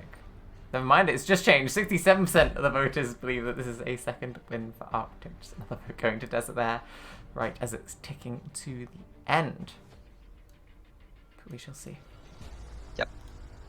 I'm always a sucker for hard to execute team comp, seeing it being drafted and being like, oh, if they can actually get this to work, it's amazing. So hard guesses on who voted for Desert there. Yeah, I think the smart money probably here is on Arctic. They do have the slightly easier to execute team comp set, especially as a very good champion. Basically, the lower elo you go, the better set gets, because he's just great at punishing any sort of mistake that the enemy makes. And when you've got this sort of melee champion that's really good at punishing mistakes, it tends to be really good, because the lower you go, the less people tend to position in a way and kite well against melee champions. But we are getting into game now in terms of runes. Oh, but we get a nice pause, so don't worry about it. Because I'm, of course, not loading in. In terms of runes, we don't really see anything too weird, although it is worth noting that Pyke does have that Hail of Blades. It is taken quite often on Pyke, so that's not too strange. We do have the double lethal tempo on the Xayah and the Azir. Do we have a reason for the Phase pause? rush on both junglers. Let me have a look at the chat, and I keep the chat off screen while streaming because who knows what Atomica can is come up. having issues yet again loading into game. It seems that would make sense, seeing as Atomica is the only one that hasn't bought yet in where it has paused. But we're now into game. Everyone has bought, and pings are coming down. Looks like the red side Desert might be looking to invade through the very classic we're not thinking, let's run through the jungle from the red side, whereas blue were pinging for a more fan out sort of setup. Will they let Plusher go first, considering he's the champion with the hook, the one that can really catch people out? Or maybe they're just deciding to sit for the counter invade. I don't think you really expect the enemy team to invade. They have an Azir, which is practically useless early. They have a Xayah, which is only really good early when you have... They're looking for an engage. Crass will be spotted there. They do see it. They're seen and they back off. Yeah, Crass in terms of just support stepping items, slightly outside of that bush, revealing them just a bit too soon. In terms of items, there is absolutely nothing untoward, nothing you do not expect anyone to be picking up. It looks like Nunu will be starting his red buff, And so will Hecarim. So Hecarim may be looking to move more towards this bot lane. Actually, Although he will I hate be my life spotted going for a out here. warship. It's definitely Deep quite far ward. forward. Not going to get anything out of it So there. just get some very good knowledge on where the start is. Looks like he's waiting for that red trinket to clear out that ward. Just to deny a little bit of information on where he goes in the early game. They do already have the That's quite majority smart. of the information that they need. Actually, interestingly, Crest are going to start on the Raptor camp instead of his red buff there. It is a thing you can do on Hecker at the moment if you want to go for a Especially considering he's got his talisman. yeah. Ooh, plus And you there's get double engaged hit, on yeah. the bot lane. There's just a nice sort of damage going Hostile into is pulled back. Plusher. And that's only level. And the thing with Pike is his passive actually allows him just to heal up what some of the stuff he has actually lost. So that trade is actually so much more worth on the side of Arctic because Raid coming obnoxious. out Counter from invade Kratz, coming but onto the Toxic's Hecarim. already there. The Smite coming out early. The Interesting Smite going invade. onto the Nunu. The Hecarim is actually going to be using Flash. Here Kratz comes has Set no coming from that buffs. side. Kratz is literally just going to get caught out here with That Set was- picking up the first. There is Meanwhile, in the the bot lane. EQ combo going onto that Kaiser. The Flash coming up by Kaiser. And the Pike, Ignite coming out from the Pike as well. No sums being used by the support on the Desert or the EDC on Arctic. Going on That there, Crest invade. should So Kratz, when should have known Nunu was on the top side. it was so strange because Kratz went Raptors and then to Toxic's blue. So Kratz had no buffs. If Crest had red buff there, I could see the invade, but Oh, Flash are getting hooked in. it's very strange. Force Flash Flash is away. Very away. nice Flash going on. So very nice sort of plays going down on the bot side. You almost have no sums on the bot side apart from one Ignite, which could be a little bit damaging towards the Pike at the early. But apart from that, it's getting to a point where Plusher and Atomica is going to be in a very dangerous situation as they've So- just hit level 3. Atomica is farming up on CS, starting to build a slight lead. Only 3 so far, but overall that will turn into a slightly bigger lead potentially. We can see Na is winning on that top side, Oh, Hook. bullying out the set a little bit, Hook returned actually. getting that extra Hostler. damage. Hecarim coming down to the bot lane, and Hostler is going to use his W to try and get away. Flash coming out of the Flash and heal coming out Crash on the showing fire. up bot lane there reveals that he Nunu hasn't done going his into red the buff. Firehawk in the mid lane, getting knocked Huge up on that interrupt. stun. The taunt coming out, and yeah, nothing else is going to get traded for it. Hecarim going for the Scuttle in the bot Just side. some Oh, damage. Crash Nunu looking for a getting pick pissed here. with What's that. this There's fight? the heal coming up. Firehawk can't come up from that, and they just going to get a bit of a trade going on. Yeah, we're Thing to really 4.5 minutes notice in. here is although leads are opening up in the 2 side lanes for the side of SAS Desert, that jungle difference is really massive right now, and overall Crash Pike still going hasn't done in red onto buff. that Hecarim, stunning the Hecarim there. The more they keep That and slowing the Crash mid down lane. is huge. So there's 4 people on the side of Arctic going for that. 2 Crash going onto the set in the top lane and just taking that kill Doobie before just the W doesn't coming press on. W. I Waited think it was too a long. second cooldown. He used it on the wave to clear some minions. But yeah, we are... Okay, Crass is getting his second set of wraiths before starting red buff. This is... The amount of XP he's losing out on here is insane.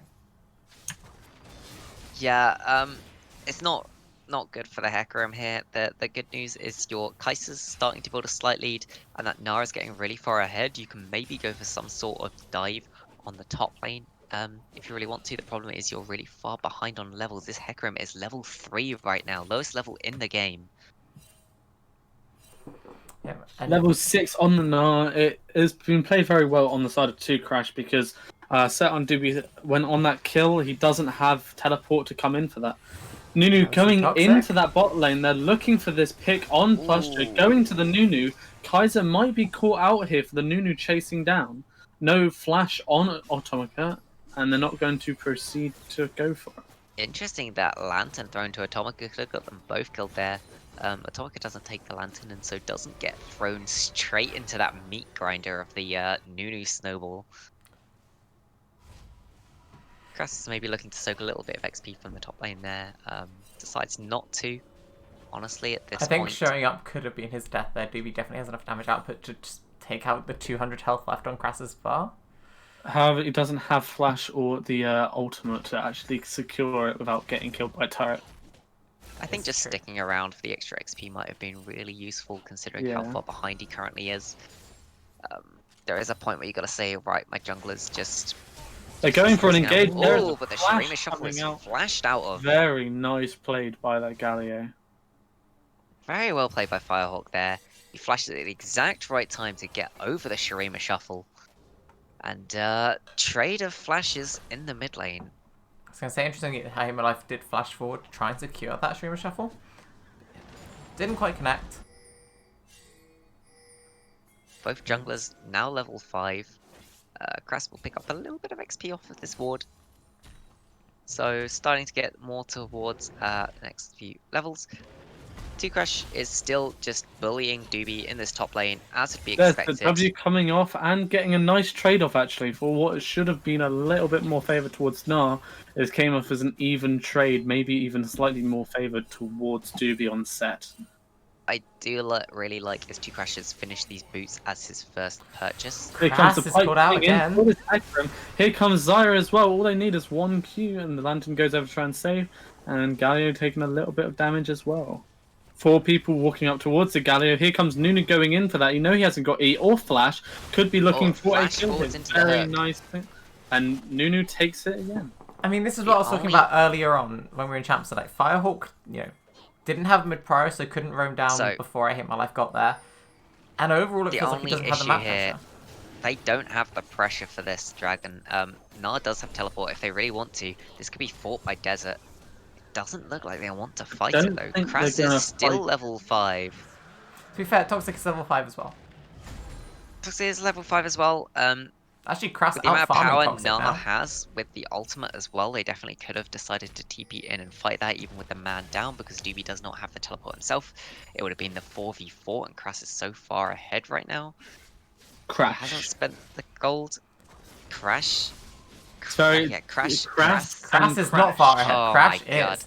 And now Crash actually looking for a pick up for Toxic. Nice. And just taking up all that health, and he's going to E over the wall. I would say that the teleport may have been nice, but the fact is that the Gnar was already transforming into Mega Gnar. With the teleport going off, he wouldn't actually have time to position himself to get in for a decent ultimate because he would have had to teleport behind the actual into the jungle, not be able to do much about it. But his Hecarim coming in, and the W should be coming off now. W going in, and the ultimate coming, putting the Hecarim in under the turret. Did he actually win the 2v1? There's the E coming off the Gnar. Here comes Nunu to come and kill off this Gnar. The Gnar's going to turn into Mega Form right now, ulting away.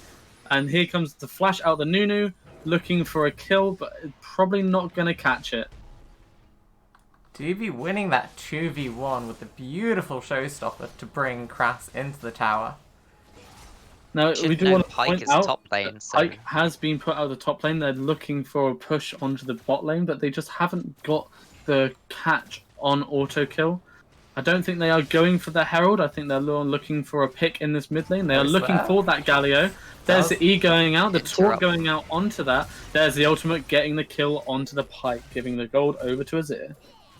Yeah, hosts are doing work around this map, and it's so hard for Atomica and Flasher to make a pick onto autokill, just because autokill has that ultimate, has heal, has flash. So that's 3 things that makes it so much harder for them to actually secure this kill onto him.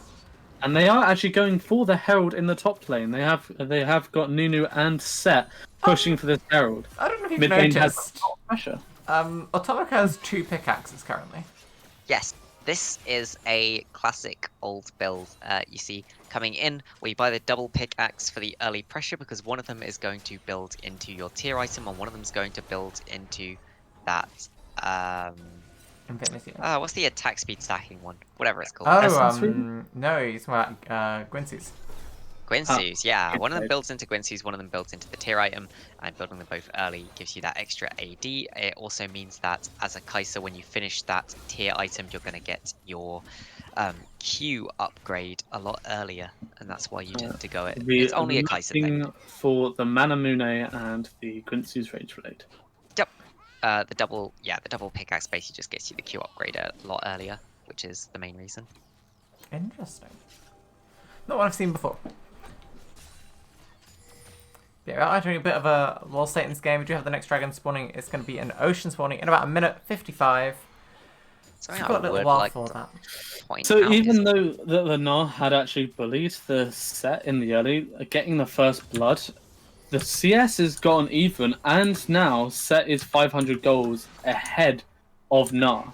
He's actually got himself ahead of Gnar, and they both got on the same experience level, both at level 9, which has made the early game sort of bully for Gnar into Set kind of a little bit useless, as it's now not kept it. He hasn't kept that lead and hasn't kept that pressure in the top. Hecarim looking for a gank in the top lane too. I would say it doesn't really matter how long this goes on. Gnar There's should the always be able ultimate to coming there. outbully There's the Set. fear coming down. He does have W coming up soon. There's the Crass W. has learned his lesson though. Does not continue to chase Doobie under that tower. But that does give to Crush that extra pressure that he can use to push in on this tower, get some extra plating damage. Nunu looks like he's going to the top lane. He's coming back as he's just been caught out by the vision. Two Well, platings nice onto crash. 2 Crash though does actually almost even out the goal between him and Doobie. So overall, a win for Desert. Yeah. And in terms of the lane itself, this will be slightly in the favour of 2 Crash just because of the different boots picked up. I would. Mercury Treads is not going to be as useful in lane compared to the Ninja Tabby for the Gnar because almost the entirety of Set's damage comes out from those auto attacks. So I would say as well that the roam earlier from the Pike has actually pushed Azir so far. Having that extra gold has actually put Azir now about 1,500 gold ahead of Galio and a level ahead of Galio. He's managed to be able to just push Galio out in the lane completely, even pushing him under the turret without taking any damage. Yeah, I think we've seen a hero's entrance come out once this game where, you know, if I Hate My Life didn't have that constant pressure on him, if we'd looked at that tower dive that could have happened in top lane just 30 seconds ago, a hero's entrance could have come out and that would have been a dead Doobie.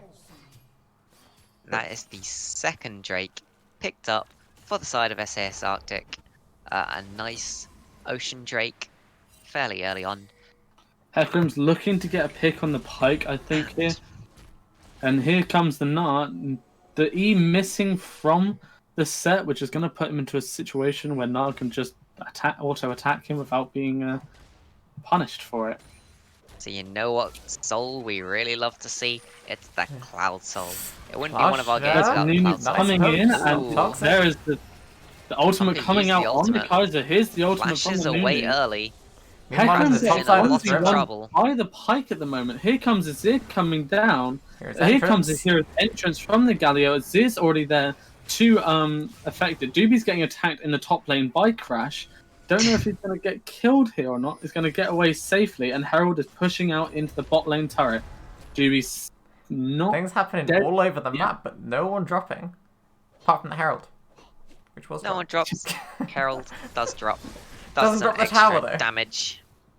They're looking for a play in the Yeah. bot You can lane. see They are a looking fight in for this it. bot lane. Atomica chooses to upgrade something in the middle of In that the fight. middle of that Or fight, kill here the comes ultimate. the ultimate by Desire. Here comes the Pike coming And into it's stun. stunned up. There's the ultimate coming out from the Pike. Or the ignite. Auto kill is maybe extremely staying. low. Well, actually, But The flash flashes away. out. Lives on no health. Actually gives Pike a double kill because of that route. And both that gold going over to auto kill is, you know, exactly what Arctic needed that fight. Extremely unfortunate there, but you can see the this is where you go the double pickaxe early on the Kaiser because you could see there just how early she got that upgrade on her Q. 15 minutes in the game. So she did try to evolve it during a fight. Yeah, not the best. I think she did manage to. She managed to. Yeah, she Oh, got the that's evolution off, but maybe the But then timing not. wasn't Wasn't the best. optimal. I mean, it's best to have it ready for that fight. You could argue whether having it up or not would whether you do more damage getting the like 2 extra autos maybe that you take evolving it, or whether the evolving it actually gives you more damage for that fight. Unfortunate for the side of SAS Desert that they lose that fight and are almost now in a 5k gold deficit. 5k in 15 minutes. Actually, oh, crass. Look, we're going to host that next. Yeah, 5k and 15 minutes. How do SAS Desert bring this back? So Atomica's coming up to help Plusher on that ward because they saw the Pike in the river. The Pike looking for a potential attack on the Hecarim, knowing where the Hecarim is. Maybe even looking for this Herald, as they know Hecarim's down towards the bot side.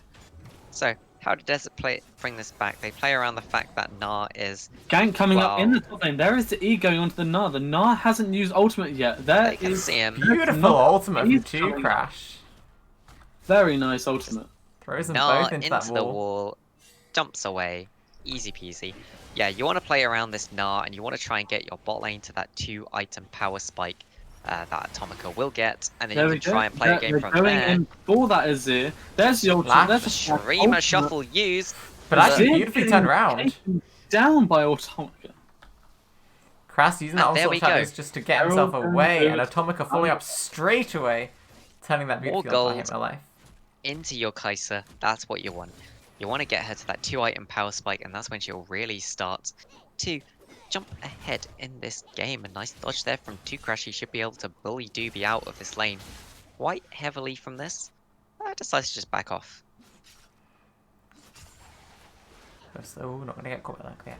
Doobie, maybe looking for this engage onto. Gnar out. There's the E coming through. There's no W down. There's the W gone. Ultimate not coming out yet, but it does have it ready, but it's not going to use it on this round of Mega. Do you know what I hate about when Gnars are in games and you're casting? It's the fact that Gnar's ultimate is called Gnar. And so, like, I feel like it ruins the flow if you're always calling out ultimates to call out Gnars as ultimate, but also you can't say Gnar's Gnar. Anyway, back to the bot lane. Nice pull coming over on this Thresh. Thresh is looking for an engagement. Zir's already coming down.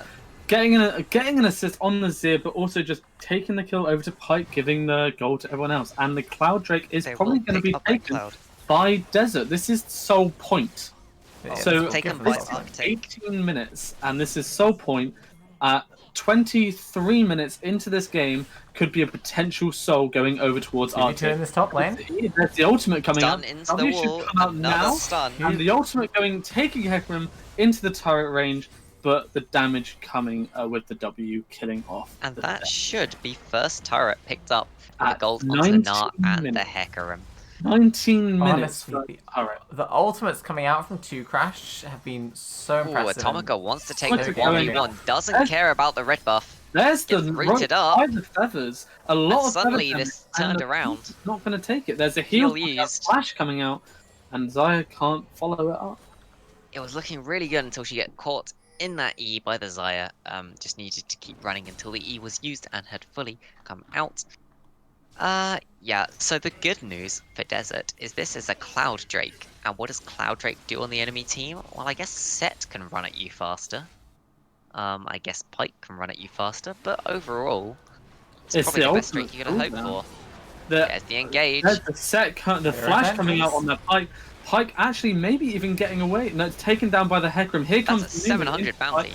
There's the ultimate by the Azir. Pulling them around. Shuffle used. Set coming in, trying to get away at this point. What a back being used here from auto-kill. Hecarim getting rid of that. Azir getting rid of that Hecarim as they wait for the Empire to use it onto that. Here comes the next engage. They're going in. There's the E, the flash. But 2 Crash is almost gnarred out. Ultimate. There's the Mega going into those two, getting a double kill on the Gnar and giving Atomica a kill on the Set. Can I just point out 5 minutes ago, this was, I believe, 7-1 or 8-1? And a 6k gold advantage for the side of Arctic. And now Desert picked up 6 kills in the last 5 minutes. And it's only a 2.3k gold advantage for Arctic at this point. And a lot of that gold is on your Pike. That's not where you really want your gold to be.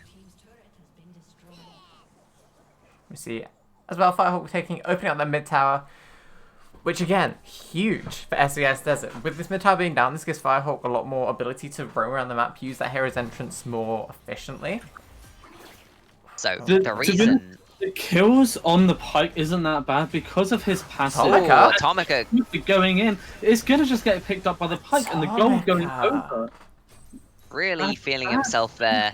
Nunu coming in from the bot lane. They're looking for this crash. There's the ultimate coming in. The root coming onto the Gnar. He does have his little Gnar jump. There's the ult coming in from the Pike, getting this pick onto the Xayah. There's a kill on the Xayah, rooting that Gnar. But auto kill is low. You crash turning around. And is there going to be a second kill on the Gnar? Here's the Hostlayer's Pike ult going should to be up, get that. trying to get the stun. Just going to get cleared by the Gnar. Gold going over to Nunu as well. I was going to say that Herald's been picked up onto the top lane. They're looking to try and kill it Maybe in the before it 1v2. gets to the turret. There's a 1v1 going on as Galio's focusing the Herald. Gets the Herald, but nothing comes out of it. It's going to come into the top lane. What I Not was too bad saying, in the end. it doesn't matter so much that the Pike is getting kills or the gold. His passive, his ultimate, gives gold to everyone else. So as you can see, everyone's pretty That much is true. similar gold. But That's what a Pike does, and Pike does a lot of damage. That's something that you got to figure out. the Pike ultimate is what does the majority of his damage, which is Yeah. the problem. The rest of it is mostly his catch-up ability, so you don't really want your advantage in gold to be on the Pike. The problem is the Pike right now is sitting on almost 4k worth of their gold advantage, and their gold advantage is about 5k, so almost the entire advantage for their team is on the Pike, which is not Yeah. really where you want it to be. Yeah, at the same time, there's no sort of issues with like gold advantage in the mid lane.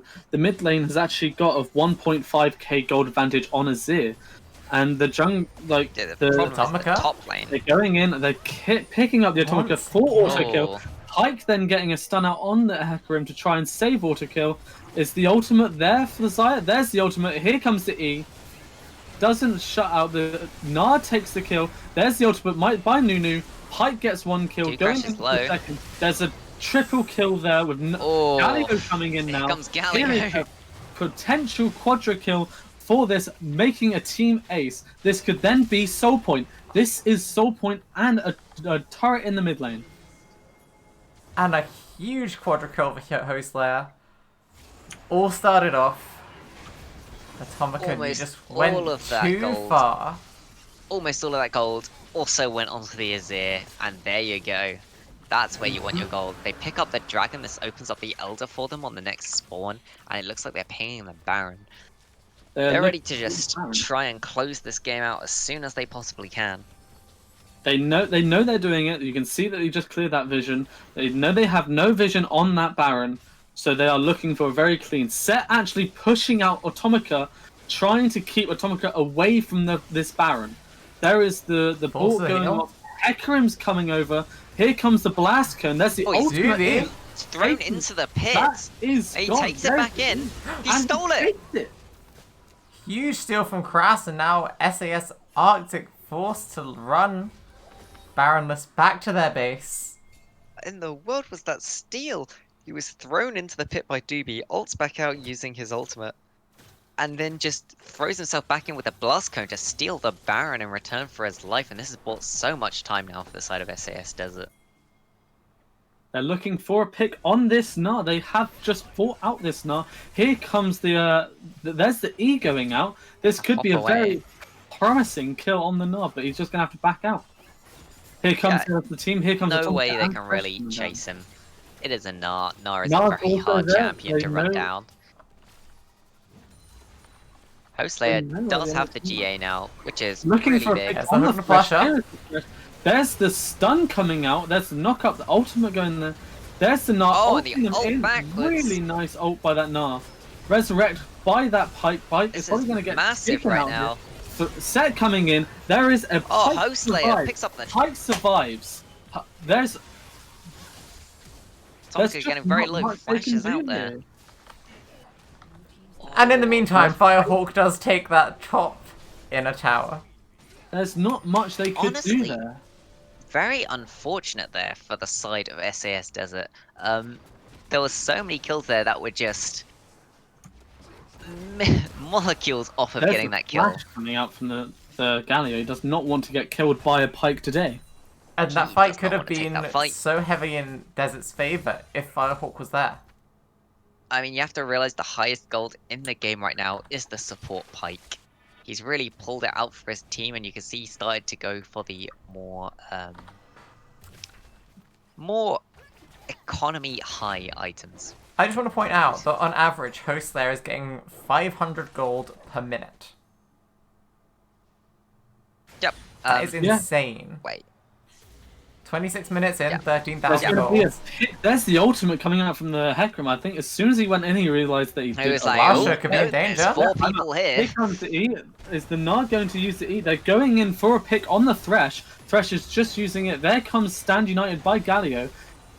Set is getting attacked by 2 of them here, getting killed by the Hecarim.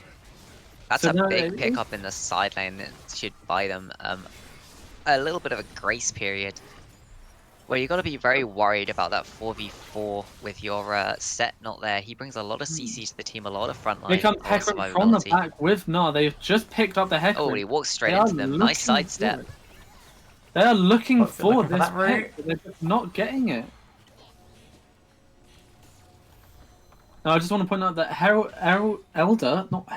Elder is coming up in 2 minutes and 30 seconds, with Baron coming up in 3 minutes. And that is quite unfortunate for the side of Desert, because it means that they will realistically have to fight around this time. And that's not really when they want to be fighting. We do see They that would Atomica has finally finished stacking that tier, so that there is going we to be ready go. for this fight. Now they are happy to fight. They've got that tier stacked on their ADC. If there was ever realistically a time for them to fight, it's probably now. They got Fully the double item finished also here. finished on the Hecarim. Crassel's finished the other. Ooh, what is Host Lane Host doing getting here? Picked up here. Is not going to get away with the 1,000 shutdowns going gold and onto into Firehawk. Galio. That could be a game-deciding play right there. You can see that the Elder's up in 1 minute 40. Of course, Host Layer will be back out in time, but that's a lot of I gold don't just shoved into the enemy team. That And a lot of that pressure. gold is going onto the Galio. I I'm don't waiting for think that Firehawk will to work. reset. I want to see what he does with it. Atomica probably should have been Doobie? picking up that gold. Doobie going in, getting taunted. His ult coming in. And there's His the W slam. is coming through, but not picking up on any damage. He's Still just alive. taunting and nearly taking out Finally Hecarim. picked up. More Straight gold onto going Cass. into Firehawk. That is where you want it. Well, the goal went. I mean, most yeah, it went of into there. Crass, but Um, This bot lane. little They're bit onto looking to Firehawk. look for one of these There's an picks. engage in the the mid ult lane. coming in. Atomica taking a hell of a lot of Onto damage. the- Flasher deleted from the map. There's Oh, the but there's ultimate the shuffle. Shurima shuffle. Really nicely played. Nunu taking up that kill. Galio's still bot lane. Hecarim's coming in. There's a teleport by Galio. Oh, Grass is Galio speeding is up low. here. Here There's- comes the Hecarim. There's The shield! Ooh, I the haven't done shield this. That's saving. one down. Oh, They're Tom looking for Xayah also next. still looking That's to die. two. And there is Nunu's Now they're looking for the probably Nunu. picked up. If Nunu falls, this should be Elder. Should be. There is the snowball going, and is he going to get caught The out? extra There's speed. Hecarim. Crassus is following him Is up. Picks Hecarim up. going to get killed by this Pike? As long as he stays alive, he dodges the ultimate. There's And that should be Nice. one dead Pike. That's That another should be the shutdown Elder into Drake for Firehawk. Desert. Firehawk's now sitting on 2,600 gold. You can see it's being pinged 17 seconds on this Elder Drake until it spawns. 10 seconds left. They should go straight here and they should try and secure it as soon as it spawns. Teleport on the Azir with ultimate. It could be a scary steal. They will have to 2v5 this. Doobie getting attacked by Tukras is fighting it DB doesn't on the work backside. every normal time. There's the W coming in. Firehawk also going for that fight. Firehawk going for the fight. Maybe getting a They kill. pick it up. Almost killing. Two crashes It's The teleport Azir coming going by to the Azir. teleport. He Azir has gone could for it. He is actually behind clear them. it. There's a Azir lot of could low health clear bars their here. team. Plusher is going to try and knock him out. Tukras is on the There is backside. that. He's still alive. They get take the the Elder Drake. and they get And That that's is an a Elder. dead Azir.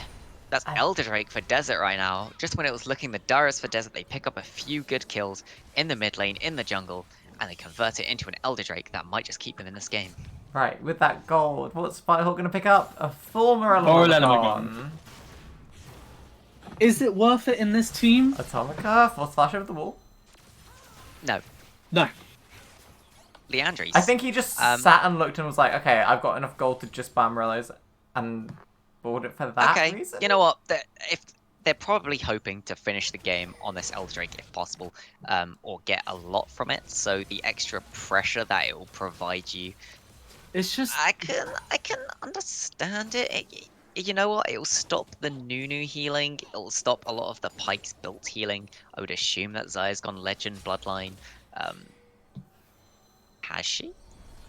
You wouldn't know. She has gone Legend Bloodline, so that's 12% lifesteal. But yeah, it looks like they're gonna try and convert it into a Baron. I'm not so sure how I feel about that. They're going for the pick. Kratz is really far back right now. They just need to get anyone below 20%. Doobie is gone. There's the execute. They knock back auto kill. Execute number 2. Azir is just free hitting. Atomica jumps forwards. They just need a little more damage. Azir is knocked out. But he gets the trade for the Kai'Sa, which is not great. It looks like they're gonna go after Toxic Mouse, the flash forward from Flasher. Hecarim going for that Pyke. He is going to probably get killed by this. Doesn't connect, but 2 cracks pulled into extra tower. damage. Being thrown into the turret. Just needs to use... They have the Elder. They have the Elder. Nice shutdown. 2 for Host Slayer. How is that not low enough for Elder? Flasher not quite I don't understand. How did the Elder I don't think Elder accounts for grey health. I don't think it does. That is bullshit. I'm gonna take the assumption that if you die, it counts the Elder as turning off. So even if it was about to execute you, it just disables it. Otherwise, I can't understand why in the world Pyke would not have died to Elder Drake there. Yeah. Okay, Arctic heading towards this Baron now. We did see Desert horribly overforced there just because they had the Elder Drake. They got a couple of nice kills and then weren't really far. They are looking for this Baron, and no one's actually realizing. No one's realizing that they're on the Baron. Here comes Nunu, full speed, going to pick it up. They don't even have any chance of getting anywhere near it. They don't steal it, they can't get it. Their team is nowhere near, they're in their base still. They just took that under their noses. And they get away. Yep, Baron is really good if you can use it really well. They can try and force a fight here. It looks like we're going to see more team fights. The team fights so far have been going slightly on the side of SAS Arctic, but it feels like a lot of that has been propped up by the fact that they have the gold lead by quite a lot. I almost feel like SAS Desert have actually been playing the team fights better, and a lot of it has been... They've been losing it just because they don't have that gold lead. Crass looking So for another Crass is pick, going yeah. engage. Onto that Pyke. There's the Kai'Sa W. There's the ultimate by the Galio. Not going to knock up anyone, and they've just wasted a few ultimates in that. Well, one ultimate in that fight. Yep. No summons going off on the side of SAS Arctic either. Yep, and you can see they're all slowly ticking back up. Summoners are coming back up on the side. I wouldn't expect a fight to really be coming out until Atomica has that flashback up. At so least you do see Desert could be looking for a fight here. They just see the Xayah in the top lane, focusing a turret to try and get some more global gold. They're either going to try and force a fight here, or they're going to turn and try and go for this top lane. Xayah is now backing to get out, and he's going to get that tier 1 in top lane. Looking at Xayah's items, see what she gets. Anything off that reset? Nice Nothing in particular. Desert just trying to go for this. Huge Knock back. Azir is dead, but he gets the 4-man shuffle. Going straight into the Xayah. Xayah can now use E to stun that the Gnar. Ultimate by Pyke does not connect. But both ADCs are just free hitting right now. Both ADCs are free hitting. That Hecarim going down. Pyke getting that double kill. Xayah's just going to be able to auto hit that Thresh. Nunu's going after that the Kai'Sa. They're actually just going to get an ace from this. Elder's up in a minute. And their top lane's pushing. They have TPs. Set could TP to the top lane right now and push up that top lane, pushing up both mid and top right now. Elder is up in 45 seconds. It's 4 for 1. Can they end? To push up this mid lane all together, knowing that there's over 30 seconds left. They want to get the inhib and then probably turn towards this Elder Drake. They may think they're able to end. It depends how much damage that they really have on these turrets. Nunu just tanking that turret. They can probably end here. Yeah, there's so much damage onto these inhibs. They could actually end it. They have the wave, they have the damage, they can actually end. The only person up, there's 2 people coming up in 5/6 seconds, but the CP's turrets are coming in going from my hate my life. Minions, They're teleporting in, they're just going to finish it off, and they is finish. the end.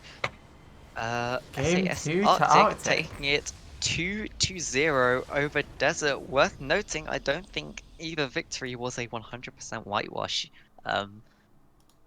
Especially that last game was very scrappy. That could have gone either way.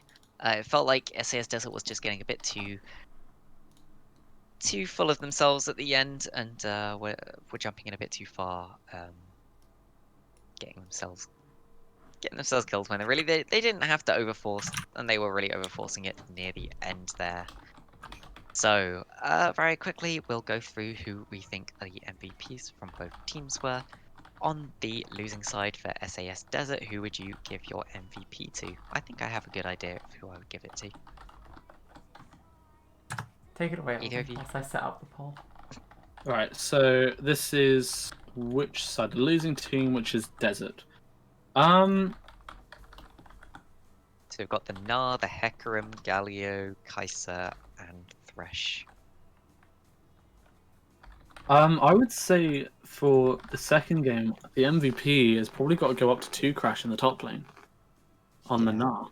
I would agree with that. He was getting ahead in that lane, how he needed to. You could see late game he was getting some very good Gnars, not particularly into wall, but throwing it straight back into the rest of the team. So it was a bit of a shame that Azir did manage to get off that ultimate just before he died in the final team fight. I think if he didn't, that team fight would have gone the other way. But it was a really nice pick anyway to get the CC onto him and then Gnar forwards and back. The vision score by Pike. Oh my god. 130. 30 vision score. Welcome to this little item called Umbral Glaive. How many control wards purchased? I'm gonna guess as well that you possibly had Zombie Ward. Umbral Glaive plus Zombie Ward Yeah, he basically does always have just Zombie wins Ward. you vision score by a disgusting amount because of how vision score works. That stuff is Yeah. Okay. So so that's losing side. In terms of the winning side, who do you think you would give your MVP to? I think the MVP, though, may not come across. So the Pike did a lot in the early game and got a lot of the kills, helping out with the gold to a lot of players, pushing the team ahead. But I'd say purely because the team fights and the focus, it's got to go to the Azir. Personally, like the Azir played really well with the Shurima with Empress his ult. Divide. Emperor's Divide, pushing out the carries and the front line basically to be in the same area, allowing Nunu to get a good ultimate off. The Feather's been really effective. Feather's been really effective by Xayah, getting probably 3 or 4 different stuns off in just under the turrets and just being really effective overall. Yeah. I think firstly they all did very well. I think Pike was doing what was needed. I think the easy answer is to just give it to Pike. He was getting a lot of picks. He was getting a lot of stuns. He was doing Pike things. He was pressing his ultimate on people who were low enough to be within his ultimate boundary in order to pick up the kills and give gold to the rest of his teammates. Yeah. So the very easy option here is to give it to Pike. I think you could also argue that Mouse did very well in the jungle on the Nunu. A bit of a submarine there, not really being noticed, but in terms of a lot of those fights, was doing a lot of zoning with the ultimates. Not really being picked up there as being very useful, but I think honourable mention because I don't think anyone will really notice that. Autokill as well was doing very well with the spacing. Azir was getting caught a few times, but had some nice Shurima shuffles. Did. Chance vote will be going to host there on Pike, though, 75% of the votes. And I don't think there's any surprise there because Pike is a very flashy champion, and when you do well on Pike, it really looks like you did well on Pike. It does indeed. That was our final game for today. as always, I will throw the CL Discord in chat if you're interested in joining that. We do in-houses and all of that sort. Of Might course. do one. Oh. Well, I don't know. If people are around, maybe we can play some games. I don't know. Oh, possibly today. And also thank you for casting with me, Gavin and Oldie. Do either of you like to shout anything out whilst you're here? I mean, the first few games, did you really cast? I didn't really, no. I didn't really cast too much today, and I had to Loved it. I had to hold back quite a lot when I was just like, nope, I'm not playing that thing. I'm quiet. I know, right? Yeah, it's I've started to find definitely during the second set of games that I just suddenly randomly start play by play. I'll be like, wait a second, no, this isn't what I'm supposed to be doing. It is hard to get out of that yeah. mindset. It's the same as like color casting when you go into PvP. It's very hard to change your mindset completely. But yes, not sure where our next games are. We'll definitely be here next Sunday, as we always end up with Sunday games. But if any teams to reorganize, we will probably be streaming on those days too. But yeah, thank you both for casting with me today. We will see you guys all, unless I'm missing anything. No, I don't think so. We will see you guys all soon. Bye, guys.